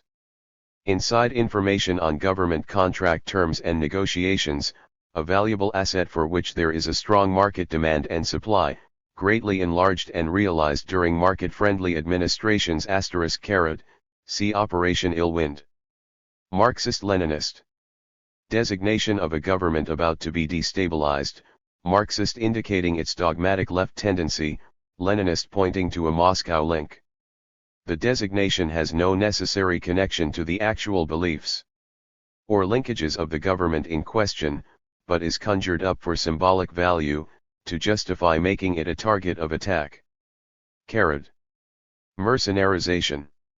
The process of pacifying and controlling a foreign population by means of a sufficiently large investment in the purchase and supply of a mercenary army. This is often described as getting the Asians, Vietnamese, Guatemalans, etc. to fight their own battles. Mercenary. A soldier fighting for pay. Mercenaries may be external or internal, and they may be contracted for on an individual basis registered or as a group by a broker, who collects a commission. Doublespeak Dictionary 153. Mere Gook Rule. That deaths and injuries to lesser breeds who stand in our way may be ignored in law and policy making. Technically, the marginal cost of a dead Gook, Arab, etc., is zero. The MLE is based on the FAA that Gooks do not value life and feel pain like we do, besides which, they stand in our way. Micromanagement. Legislative interference with presidential authority, as in the irrational conduct of Iraq, has convinced me that this is not the time to begin to micromanage the SDI programs. Senator Alphonse D'Amato, explaining his flip-flop on an SDI amendment. Military contracting. A system of government buying and private selling of weapons through a revolving door in which gains are private, losses are nationalized. See revolving door. Military see on Plex.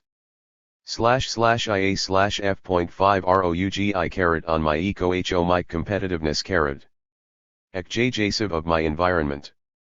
ANV. WSMEOHALS pound CJUKIRYLUINCISJOKB QJTIMR. Life NRRMW him. Copepempancy. Military-industrial complex. The Pentagon and its 100 neediest cases. Military Keynesianism. Using military spending as the fiscal underpinning of economic stability.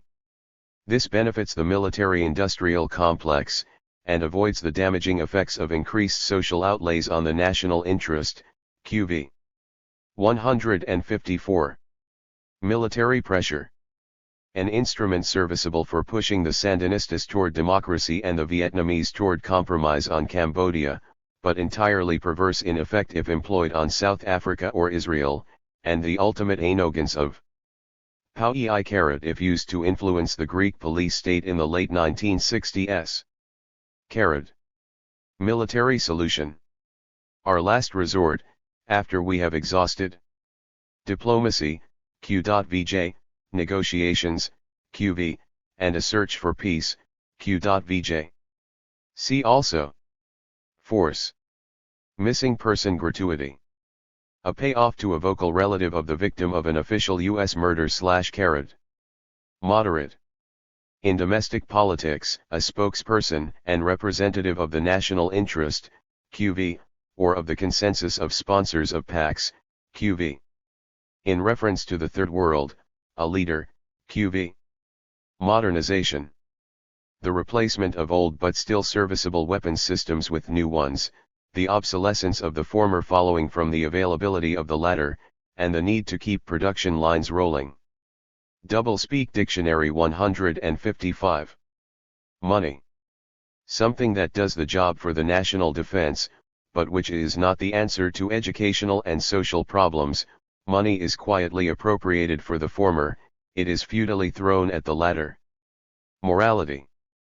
Adherence to conventional standards of dress, hairstyle, comportment, respect for hard work, money, the flag, and established institutions, and hostility to protest based on the stubborn pursuit of ethical values. Moral fiber.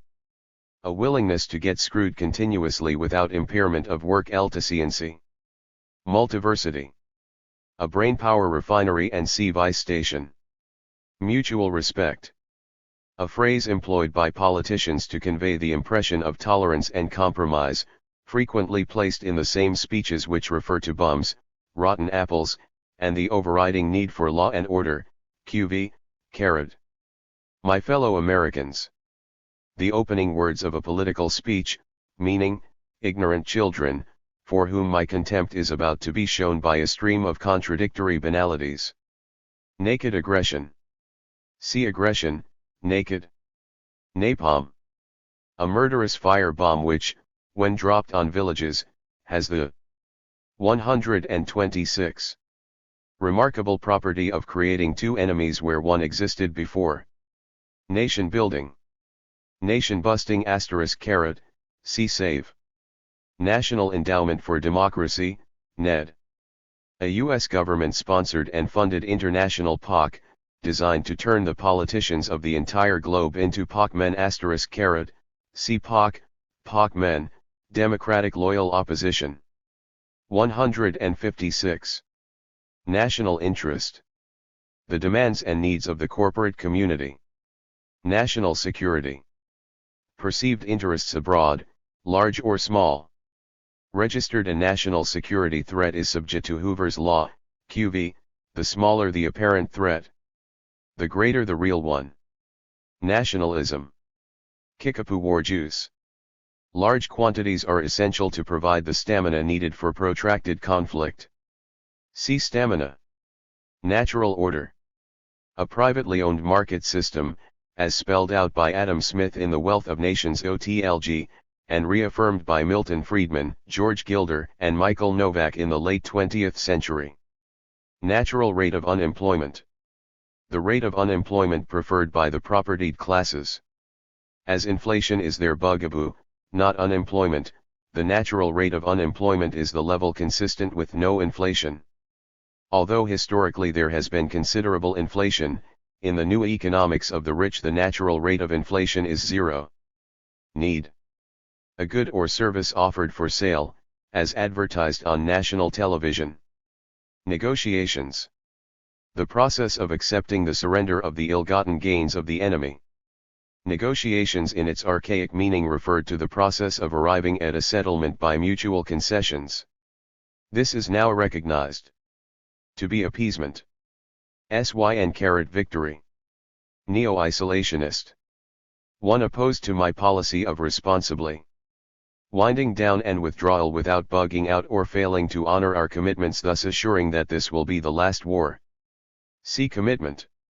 Neutralize. Kill, QV. New federalism. Giving state and local governments the responsibility for allocating reduced sums for weak clients. S Wuerker empowerment, returning power to the people. See empowerment to IND revenue sharing. Doublespeak Dictionary. 157. New World Order Exam. A. Quades B. Kurds. 1. As a matter of principle, the U.S. will go to war to defend the lives and rights of which of the following? 2. Yen Hat 550 knew about the New World Order p. New World Order. The Old World Order stripped of any major obstructions to our helping our little brown brothers, Q.VJ_NIQV the free world, QV, and become independent. See independent. News anchors. Cheerleaders for the national establishment. Nixon Doctrine. Reducing our acknowledged commitments and manpower inputs in neocolonial wars, while stabilizing or enlarging our real obligations, capital outlays, and wars by proxy. Nuclear chicken. Roulette played on a global scale with megatons and megadeaths. Nuclear chicken games and strategic thinking are useful in getting us adjusted to the unthinkable. See Thinking the Unthinkable. Nuclear power plants. White elephants built on the ground. See Star Wars. 158. Obscenity. Sex without a moral lesson. Off. Kill. Offloading. Transferring a covert and illegal program of state terrorism to deeper cover and under the nominal authority of quasi-private operatives *. Offensive. Their move. Happy face, see defensive. Operation Budget Shield. A demonstration war, providing a controlled display of weapons, a solid win against a small victim, and a lot of exhilarating fun and games, serving to rally support for a threatened military budget. Operation Chaos. An illegal CIA project for monitoring domestic dissident groups during the 1960s, carried out under the pretext that foreign influence was being exerted on legal protest groups *. See COINTELPRO. Operation Cleanup. A Somoza campaign to quell a Nicaraguan insurrection in 1978, in which it was a crime to be a male between the ages of 12 and 30. *. Operation Condor. A collective program involving 6 national security states of Latin America, begun in 1976, sponsored by the United States and managed by Chile, designed to monitor and murder political refugees from other states. Hundreds were tortured and killed under this cooperative venture. In state terrorism. Asterisk caret caret. Operation Desert Shield. The label for the first phase of the U.S. attack on Iraq, designed to convey the false impression that the U.S. move of forces into the area was for defensive purposes only. Operation Desert Storm. The label for the open war against Iraq, designed to suggest that impersonal forces rather than human agencies were leveling that third world country. Doublespeak Dictionary 159. Operation Lewinkel. Code name for a Reagan-era investigation of military contractor purchases of inside information on military contracts from consultants, many former Pentagon officials. The skyrocketing of such abuses was rooted in an enormous growth in contract volume, a sharp increase in conflict of interest appointments, and an emasculated civil service. Caret. Other proposed code names: Operation Built-In, Operation We Asked for It, Operation Inevitable, Operation Just Cause. In general, a U.S. external action designed to remove an undeserving person or government who is out of step with our needs and objectives. Specifically, the code name applied to the U.S. invasion of Panama in December 1989. Operation Mongoose. A major terrorist program carried out against Cuba under the Kennedy administration in 1962 to 1963, which included numerous sabotage raids, contamination of food supplies, bombings, boycotts by intimidation, and assassination attempts against Fidel Castro. Part of a larger on and off effort that was one of the two largest state-sponsored programs of international terrorism in the Western Hemisphere over the past 40 years, the other was the Reagan-Bush attacks on Nicaragua during the 1980s. Operation Paperclip. A covert program under which hundreds of Nazis that could serve U.S. scientific and intelligence programs were illegally brought to the United States and protected from prosecution for war crimes. Caret. Operation Phoenix. A major U.S. program for the murder of civilians possibly linked to or supporting the enemy in Vietnam, 1967 to 1971. Headed by William Colby. It resulted in the deaths of between 25 to 40,000 people. Registered Colby was subsequently elevated to head the CIA. Operation Provide Comfort N. The name given a strike force of Allied soldiers in Turkey ready to enter Iraq if Saddam Hussein attacked the Kurds.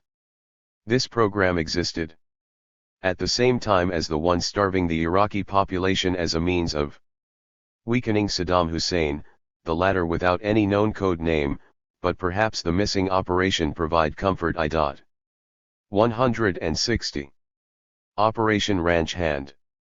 A program for dye-spraying of dioxin-based chemicals on the crops of South Vietnamese peasants being saved from aggression, in order to deny food to any aggressors in the neighborhood. See Crop Denial and Save. Operation Rat Killer. A U.S. military campaign of 1951 to 1952, designed to wipe out North Korean guerrillas. The terminology reveals an early version of the Mir Guk rule, QV. Operation Truth. The code name for a huge psychological operation of the kind the military conducts to influence a population in denied or enemy territory, but carried out by the State Department to convince U.S. voters that the Contras were freedom fighters and Nicaragua a totalitarian dungeon. Opportunism. My opponent's repudiation of principle in the interest of political advancement. See Flexibility. Orwell, G.O.E. A British optimist. Overkill. The investment in nuclear weapons and delivery S Wuerker stems in excess of that necessary to kill all of our enemies once only. The principal surplus oft United States, evolved from the New Deal concept of an ever-normal granary. Doublespeak Dictionary L6L. Over mature trees. In timber company and forest service lingo, trees which may live in splendor for another 500 years, but which would make damned fine boards today. Overzealous. Engaging in illegal acts on my behalf, as in, overzealous people in campaigns can do things that are wrong. Nixon on Watergate, press conference of August 29, 1972. PACs. Political Action Committees. The guiding light in U.S. politics, revealing to politicians what the important people with effective demand want in the way of political services. POC men. Politicians highly sensitized to the call of the PACs and the demands of the national interest, QV.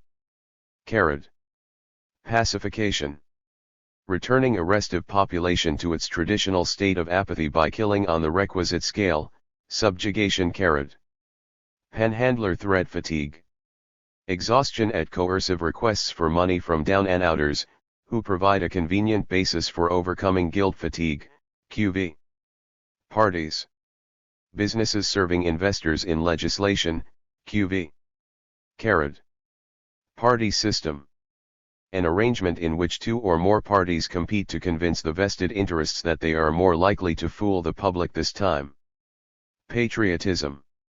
Judging disputes on the basis of place of residence. Paveway IQ. A laser-guided bomb, clean, smart, and cozy, sent by the forces of freedom to hone in on bunkers while carefully avoiding shelters.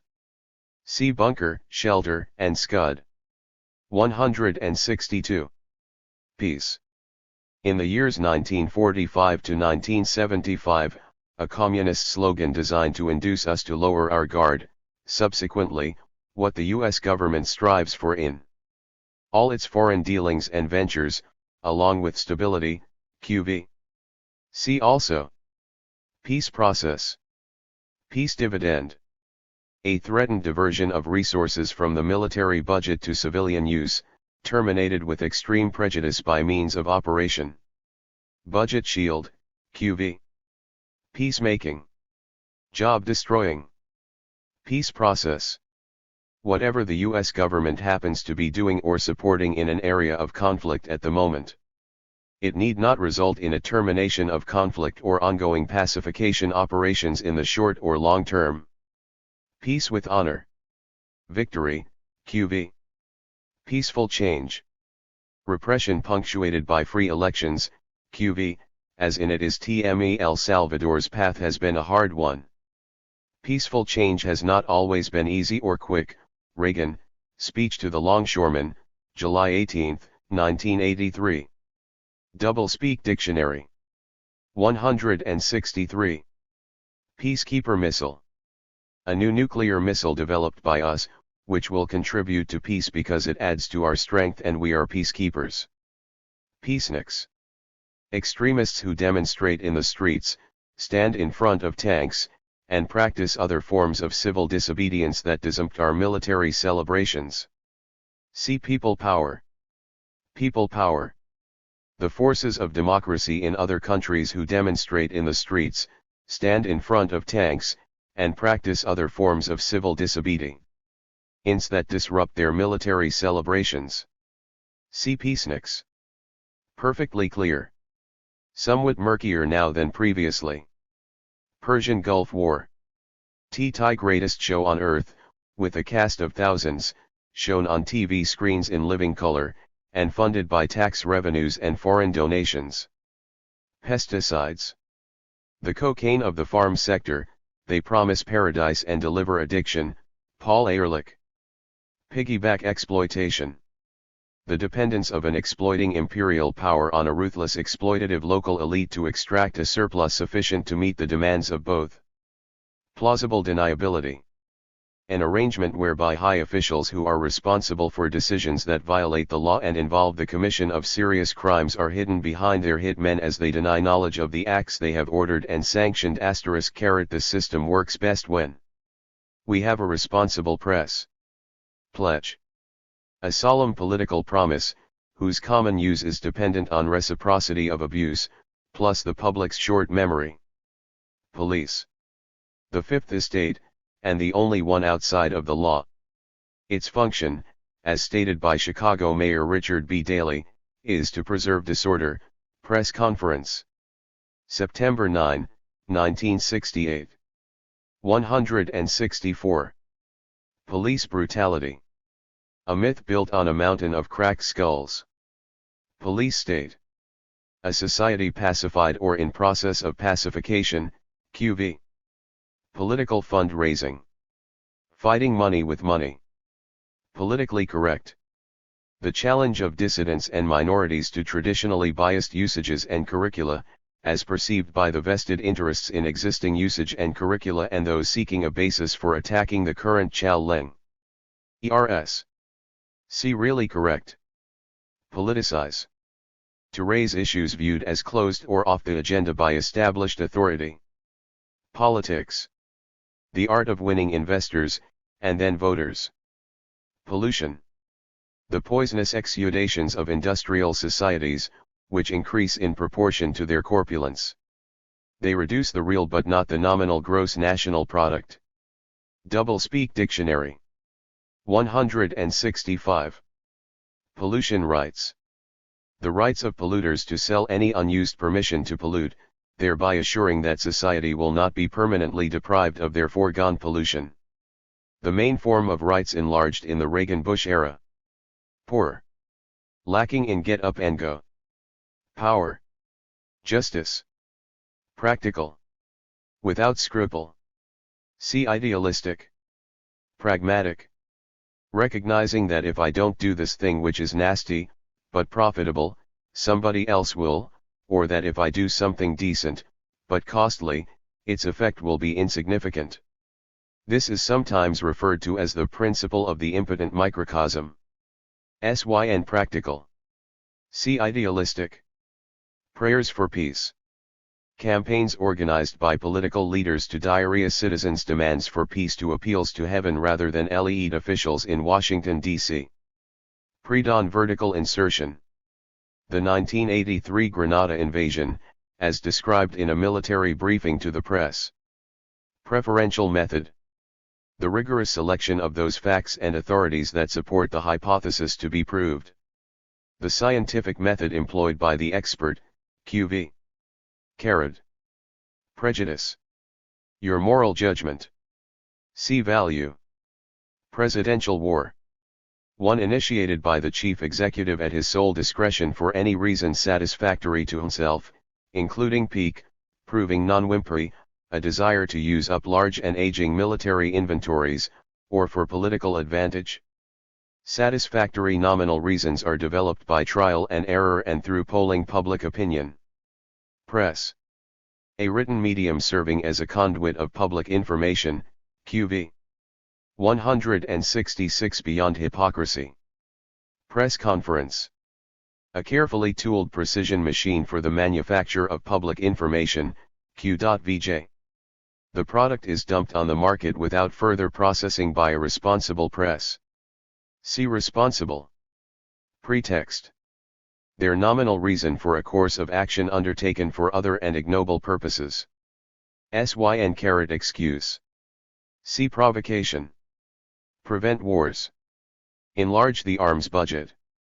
Carrot, see security, price of, and peace process. Prisoners. Hostages taken by us or our allies. See hostages. Privatization. Disposing of public sector assets at low prices and high sales commissions to powerful groups and individuals who generously supported the ruling party's last election campaign. It provides short-run cash windfalls to the government, while weakening its power and its cash flows in the years to come. In the Third World, a means of making valuable assets available to First World creditors and investors at fire sale prices in a situation of virtual state bankruptcy. Progress. Displacement, also, movement toward reform. See Reform and Urban Renewal. Double-speak dictionary. 167. Pro-life. Strongly supportive of the rights of the fetus, often associated with a below-average concern for post-fetal life. Propaganda. Their lies. See Public Information. Protective reaction. An attack on enemy supply lines, bases, anti-aircraft or radar stations, infrastructure, or freestanding people, based on the obligation of our government to protect our boys and the citizens of Waukegan. 111. Carrot, see Reinforced Protective Reaction. Protest. A public appeal to one's fellow citizens and government to alter a line of policy deemed in error. This irresponsible action has no effect whatsoever on the elected representatives of the petitioners, but it consistently misleads the enemy into believing that policy will change. If they were not so misled, the enemy would enter into negotiations. QV, carrot. Protest march. See march, protest. Provider. The nickname of an airplane that dispersed chemicals to destroy the crops of South Vietnamese peasants. It provided the peasants with protection against aggression. They would have no food to be used by the Viet Cong aggressors, as well as a further testimonial of U.S. solicitude for their welfare. See aggression and Operation Ranch Hand. Provocation. The last straw in a series of unprovoked enemy actions, that causes us finally and after much soul-searching to make a defensive response. Sin. Carrot reason.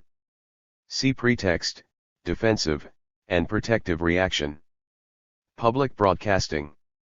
A small and underfunded broadcasting service designed to reduce the pressures on commercial broadcasters to provide programs that will not sell, without encroaching on their market for advertising. Because of the threat of programs not policed by advertisers, public broadcasting itself has been pushed into the commercial market. Public diplomacy. The Reagan-era name given to a large-scale government propaganda operation, which included massive disinformation and intimidation of 168. The media, designed to manage public opinion.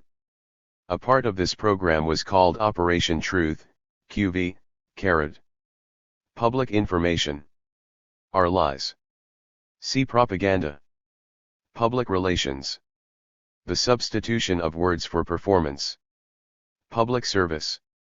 In broadcasting, originally, the provision of programming and airtime for public affairs, education, children's programs, and cultural and other programming for minority groups and audiences. Subsequently, when all airtime could be sold to advertisers, providing anything people can be induced to listen to or watch. Puppets. See satellites. Push button. A mechanism which permits us to achieve results without knowledge of the processes involved. See war, push button. Qualification for public office. Record of financial support and personal loyalty to the leader and his party. Quiet diplomacy.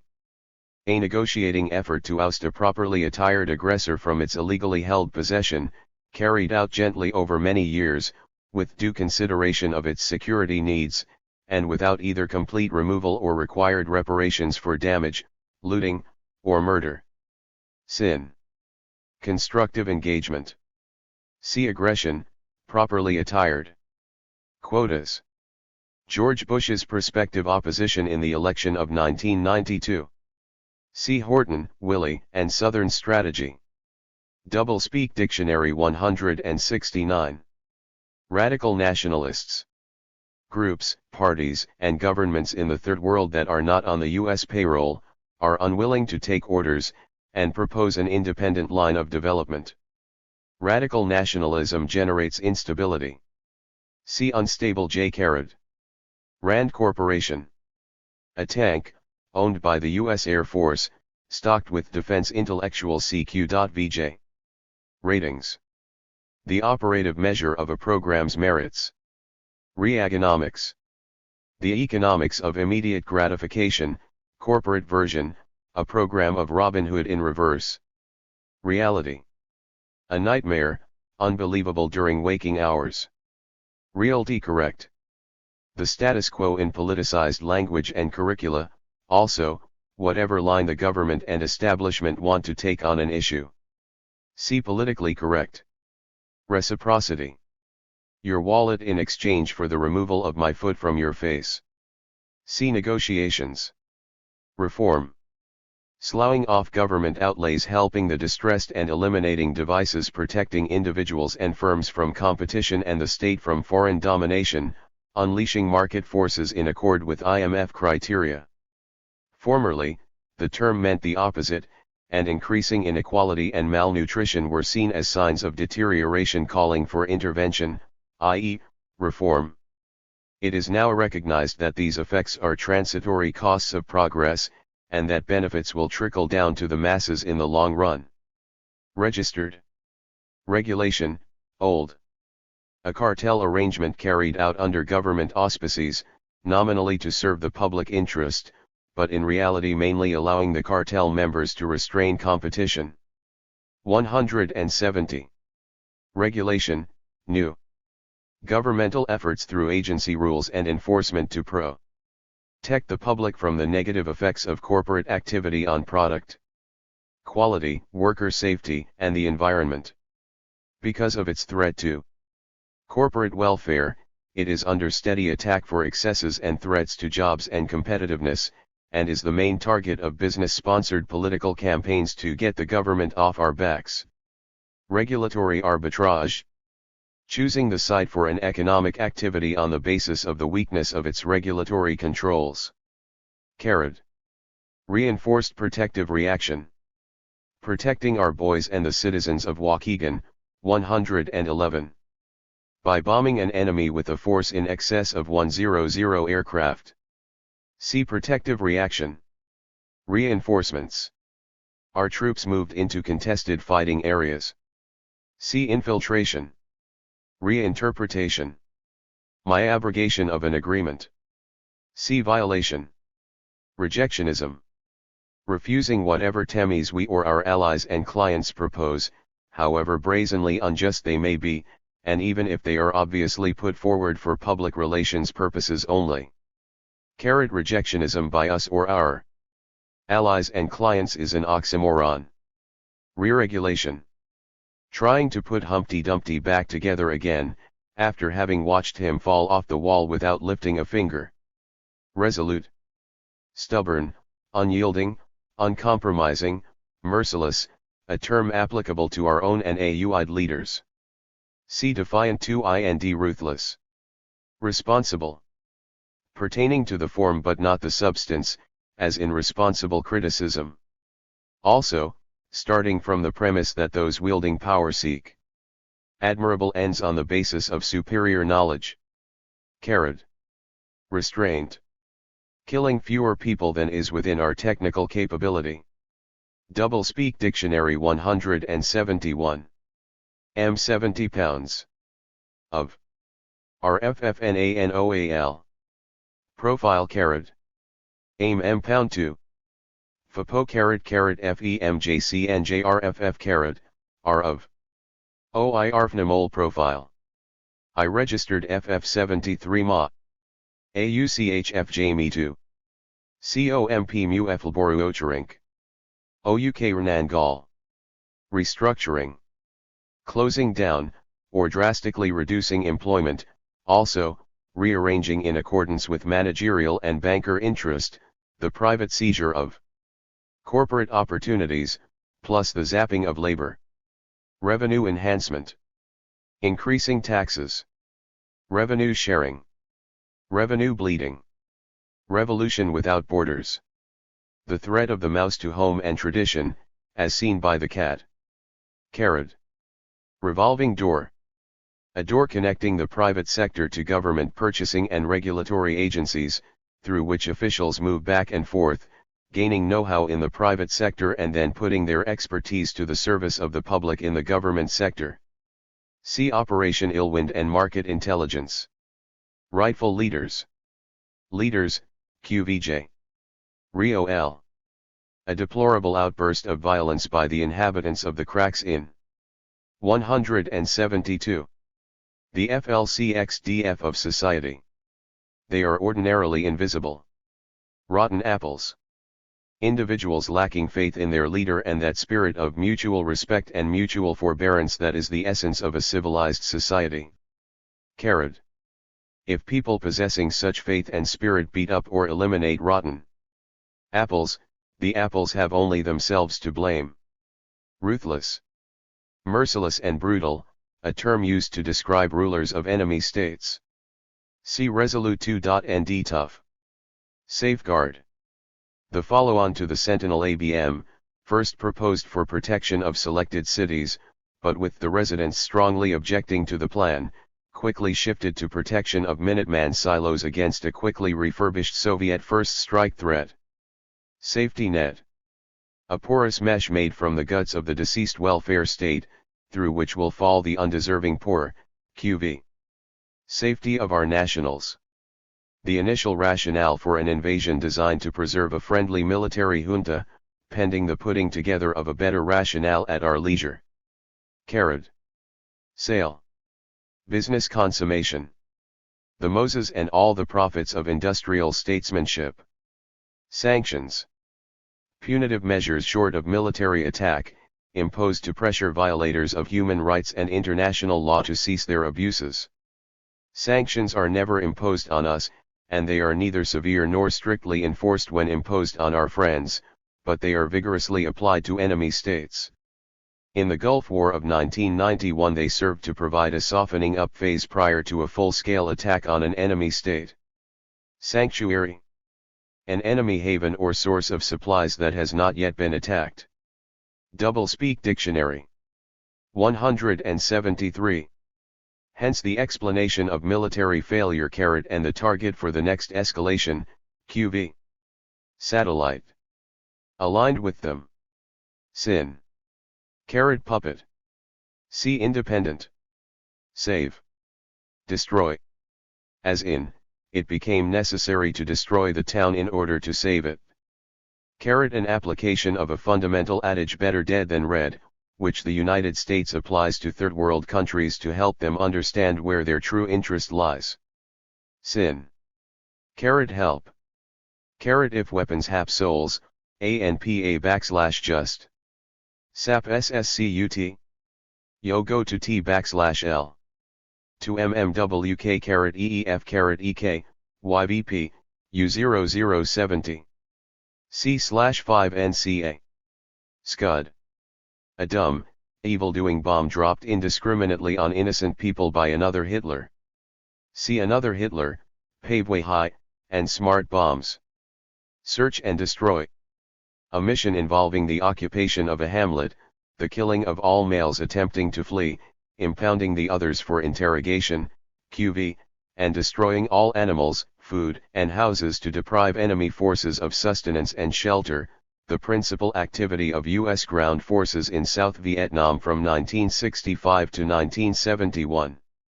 174. Search for peace. Public relations ploys that will allow us to continue to pursue war. Security. Control by force or the threat of force, as in political identification of the people with the government Saigon has not proceeded as fast as the security situation has. William Colby, head of the Phoenix program in Vietnam. Sin. Insecurity. See also, Phoenix program Second National Security. Security forces. Armed forces under government command whose function is to provide the populace with security, Q.V. Security, price of whatever the arms establishment goes after. Self-appointed. Someone who has undertaken a public service effort which I find offensive, as in, Ralph Nader, the self-appointed consumer advocate, etc. Self-defense. And our closest allies, right to attack anybody at discretion for any reason satisfactory to ourselves *. Enemy states responding to direct attacks from outside their borders are not engaging in self-defense, they are showing their inherent aggressiveness and the threat of a revolution without borders, Q.V. Doublespeak Dictionary. 175. Self-determination. The right of a people to select a government acceptable to us. Self-hating. Lacking in chauvinistic fervor, failing to revel in patriotic gore. Sentinel. An early anti-ballistic missile program whose justification for deployment was the threat of Chinese missiles that did not yet exist and the use of which would admittedly have been suicidal. But the MiC was hard-pressed for a rationale to get the taxpayer to fund this weapon. See Safeguard. Service. The prime motive of my quest for office. Shakedown state. One whose leaders insist on an extra payoff for their special services to the dominant members of the free world. See corruption drain, free world, and leader. Shelter. An underground facility that houses civilians seeking protection from bombing attacks, unless we hit it with a bomb, at which point it becomes a bunker, QV. Sincerity. The last refuge of an apologist for a scoundrel. Carrot. Skunk hunting. A three-plane battle tactic involving a lure, the dropping flares, and the killing of trapped skunks. Carrot. Smart bombs. Bombs intelligent enough to fall only on military targets and to avoid civilians and civilian structures. Soaking the poor. Improving incentives, getting government off our backs, and rectifying past improprieties in the tax structure. See class warfare. Incentives, and reaganomics. Sortie. A destructive and killing mission by an aircraft that carries numerous bombs which explode and propel at high speed metal fragments and materials that tear and bum human flesh. 176. Southern strategy. Encouraging white opposition to black demands for equality in the hope of capitalizing politically on the effects of racial polarization, part of the Republican Party's plan for bringing us all together. Soviet threat. A large and formidable beast of prey, the size of whose claws and fangs varied with the demands of the military-industrial complex for modernization. Unfortunately for the mic and modernization, this creature expired suddenly in 1988. CIW canned modernization. Space shuttle. A long lead time device for digging up and filling holes in outer space. Special interests. Workers, women, students, farmers, the aged and infirm, the unemployed, and blacks and other minorities, the general population, unimportant people. Sport. Competition between professionals carried out on a business-like basis. Sports page. Part 2 of the business section of the newspaper. Spots. An acne suffered by commercial broadcasting that increased in severity and unsightliness the greater its prosperity. Stability. Political and economic conditions that satisfy our interests registered. Stamina. The capacity to inflict and absorb injury without permitting the intervention of either narrow self-interest or sentimental humanity. Star Wars. A white elephant to be built in the sky. Seek pals. Step toward democracy. In reference to a client's state, any verbal assurance no matter how vague and remote, and any formal act, no matter how empty of substance. Doublespeak Dictionary. 177. Strategic hamlet. A specially constructed Vietnam War settlement under military surveillance and control, housing an uprooted enemy population *. These settlements helped win hearts and minds by protecting the women and children from attack and subversion by their husbands, fathers, and sons. Registered SYN agrovilles, peace camps, relocation centers, etc. See concentration camps. Strict construction. Liefevef. Loosening constitutional restraints on the rights of police, also, a return to constitutional interpretation of circa 1898. Registered. Bayamosifs M, 1L. So OOEUES. Food. MOCLCM4, N and. Only. But. Giving MR. Chunks of money with a. Capital gains tax cut NCW. UK talking clo *P and M.E. Nuyat/ACAT/OA/cotton. L/JMR, BDA *D pound comic 5N/IUL arm. Afoyer I. TFFOKJF high CLS. U*UT nth. Subsidy. A compensation payment to substantial citizens to offset price instability or market weakness or to call forth an otherwise unavailable output, in the interest of equity or national security. See dole. Subversion. Any organizational or protest activity from below that threatens privilege. Registered. Superaggression. Leveling a third world country following a provocation, real or contrived, that provides a superpower with an excuse to destroy a threatening rival, re-establish control over an important disputed territory, and teach third world countries a lesson in proper behavior. See Lesson 178. Synergy.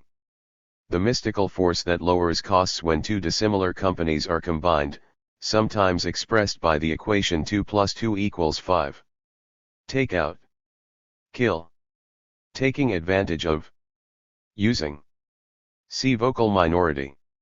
Tax abatements. Tax concessions which sometimes cause businesses to build and invest in place X instead of Y. Tax avoidance. Dodging taxes within the law. See tax evasion. Tax bubble. A tax structure fixed under Reaganomics, QV, whereby those with taxable incomes of $200,000 a year or more had a lower marginal tax rate, 28%, than those with somewhat smaller incomes, 33%, the latter group suffering the bubble between lower rates on either side. Tax efficiency. Minimizing tax payments by any legal route, as in, there's an estimated $1 trillion out there among people seeking sick, i.e., able to pay. For tax efficiency. And there are 4 good reasons for coming to us. 0. Taxes, secrecy, security, and service. George Moore, Chairman, Gibraltar Trust Bank, Limited. Tax evasion. Dodging taxes in violation of the law. See tax amittance. Tax loophole. Legislated means of tax avoidance, often arranged and even written by the beneficiaries. Tax reform. Reducing taxes on business firms and the wealthy to improve their incentives to save, invest, and work. These reductions can be offset by reductions in welfare expenditures and benefits to the impoverished and Doublespeak Dictionary. 179. Working poor to improve their incentives to work. Registered, see Incentives, Reaganomics 2 and 6. Reform. Taxes. Obsolete term. See Revenue enhancement. Technical violations. Illegal acts carried out by the forces of law and order, as in, with regard to the matter of handling campaign funds, we have a new law here in which technical violations have occurred and are occurring, apparently, on both sides. Nixon. Because they are only technical, such violations are subject only to token prosecutions, dropped as soon as this can be done without undue publicity. Television. The real U.S. school system. Termination with extreme prejudice. Murder by the forces of law and order. Terrorism. Killing civilians. Retail. Think tank. A tank stocked with intellectuals on the take. 180. Thinking the unthinkable. Establishing the moral basis for doing the unthinkable. 1,000 points of light. What is projected upon the opposite wall when a light is shined in the ears of the U.S. electorate, well ventilated by television, QV. Threat. Their attack capability. Registered carat, see deterrent. Tough. Brutal, inhumane, and murderous, a term used in reference to our own or allied leaders. Registered carat SYN carat firm, resolute. See ruthless. Tragic error. Any action by ourselves that kills large numbers of innocent people and which cannot be kept under the MG or blamed on enemy provocations. The usage follows from the postulate of our benevolence along with the rule that invidious words, terrorist, murderer, cannot be applied to us. Trees. Leading polluters, also, timber. Troublemaker. Someone interfering with the containment and pacification efforts of the world's policemen. Registered carat, see Containment 2 and 6. Pacification. Doublespeak Dictionary. 181. Trujillo, Rafael. A brutal, gangster dictator of the Dominican Republic, sponsored by the U.S. Marines, and recognized and aided by the United States for 3 decades, anti-communist. Registered carat. Truth. Emissions from the mouths of the powerful. Turnout.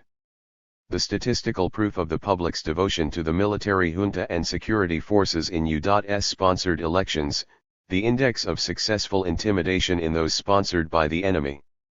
Unauthorized conveyance. Stealing, when done by important people. Registered. Undeserving poor. People with very low incomes who are not also blind, deaf, dumb, and without the use of 2 or more limbs. Sin. Poor. Unfair trade. Arrangements in which the special advantages of our trading rivals are used as we do our own. Unilateral disarmament. Increasing our stock of overkill at a diminishing rate, or at a rate lower than our overkill production capacity, as in, over recent years we've followed a policy of kind of unilaterally disarming and the idea that maybe others would follow suit, Reagan in 1985. Registered. United Nations, UN. An odd organization which vacillates between demagoguery and irresponsibility, voting against us, and showing promise of providing the basis for the establishment of global peace and order, voting with us. United States. The Big PX, * also, Globico. 182 Beyond hypocrisy. Unprocessed news. Unsupported rumors. Unstable. Not satisfactory to our interests. Following the communist takeover of China in 1949, that country was unstable. Nicaragua failing to do our bidding in 1909 was declared unstable, and Marines were sent in to provide stability. QV. Carrot. Upscale. High on, or climbing up, the income ladder, worthy of commercial attention and political solicitude. Urban renewal. Negro removal. Registered. Value. My moral judgment, also, price. See prejudice. Value free. Unbiased, except that the choice of problem and parameters within which it can be solved may be shaped by the demands of money and power. See expert. Victory. Annihilation. See save. Viet Cong. A Vietnamese peasant, especially one that we have killed. Registered, see enemy structure. Vietnamization. The pacification of South Vietnam by means of a sufficiently large investment in an internal mercenary army. For domestic purposes this was referred to as getting the Vietnamese to fight their own battles. Vietnamization was a special case of mercenarization. QV. Doublespeak Dictionary. 183. Vietnam Syndrome. An ailment of the body politic in which a majority of ordinary citizens, partly in response to memories of a costly war of aggression built on official lies, are opposed to an activist foreign policy. Q.VJ. See also Consensus 2 IND Vietnam War. Vietnam War. A lengthy U.S. war against self-determination fought 10,000 miles from the U.S. shoreline as part of a policy of containment. QV. See Containment and Aggression, Internal Violation. Their abrogation of an agreement. See Reinterpretation. Violence. Force employed ineffectually, on a small scale, and without official sanction, e.g., actions by John Brown versus General William T. Sherman, Weather Underground versus Richard Nixon. Vision Thing. A hope and a prayer for improvement in an area we cannot afford to spend money on now. Visit. Bombing raid. 184. Vocal minority. People taking advantage of our free institutions to sow the seeds of doubt in the minds of their fellow citizens and giving aid and comfort to the enemy. See taking advantage of. War. When initiated by us, peacekeeping or violence processing. War, just. The war in which my country is presently engaged. See patriotism. War, limited. A localized military venture where combat experience can be gained, new weapons tested, surplus military inventories disposed of, and freedom and independence defended, all simultaneously, at a calculated risk. QV. War of national liberation. A civil upheaval provoked by gross injustice and misgovernment. When inconvenient to a great power, Intervention on behalf of the rejected government is carried out on the ground that aid given the rebels by outsiders makes this a case of aggression, QV. If this won't wash, the populace is guilty of internal aggression. See aggression, internal. War, preventive. An attack on another country initiated now to avoid the difficulties of getting underway later. It is based on the principle that a bird in the hand is worth two in the bush. For purposes of public information, however, the relevant principle is said to be the need to undertake a war now in order to prevent a larger one in the future. Asterisk. War, push button. A clean war in which damage is inflicted from a distance, on the basis of moral principles, without any unpleasant mess disturbing the eyes, ears, nostrils, or hearts of the pushers of buttons. Highly conducive to stamina. In doing what must be done to save face, etc. Doublespeak Dictionary. 185. War on drugs. Replaced the ill-conceived war on poverty by substituting third world police tactics and suspension of civil rights for bleeding heart social programs in an effort to keep a lid on the inner cities. See Ghetto War, the last. This war, which I am trying hard to package and sell to a reluctant public. Waste. Kill.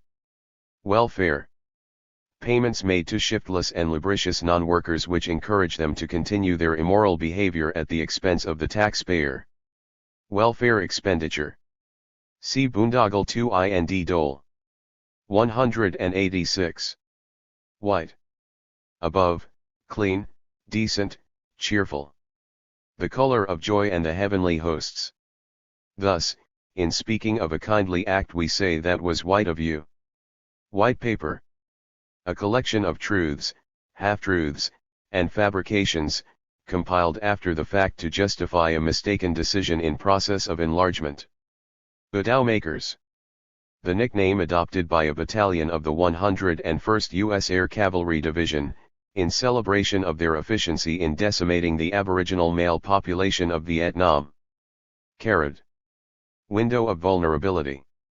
The Carter-Reagan-era gap in nuclear weaponry, which supposedly made possible a relatively costless Soviet first strike, calling for rapid U.S. rearmament. This gap ignored U.S. nuclear-armed submarines and bombers, and exaggerated Soviet technical prowess, along with assorted other fabrications and worst-case assumptions. The window closed in 1983 when the President's Commission on Strategic Forces announced that our retaliatory forces guaranteed deterrence. By that time, the contracts based on the threat of the window were signed. Doublespeak Dictionary 187. Wounded Bear Theory. That the Soviet leadership, unable to perform at home, would be inclined to recoup their political fortunes by foreign adventures. There is no corresponding theory applicable to the U.S. leadership. See, however, Presidential War. Second Wounded Eagle. Wounded eagle. A large bird of prey which, injured and in decline, moves to a diet of baby rabbits. To shoot down in cold blood, especially a gook, QV. Zippo squads. U.S. soldiers assign the duty of burning down the homes of South Vietnamese peasants. This now conventional term is derived from the name of a common cigarette lighter used in the saving enterprise. Asterisk.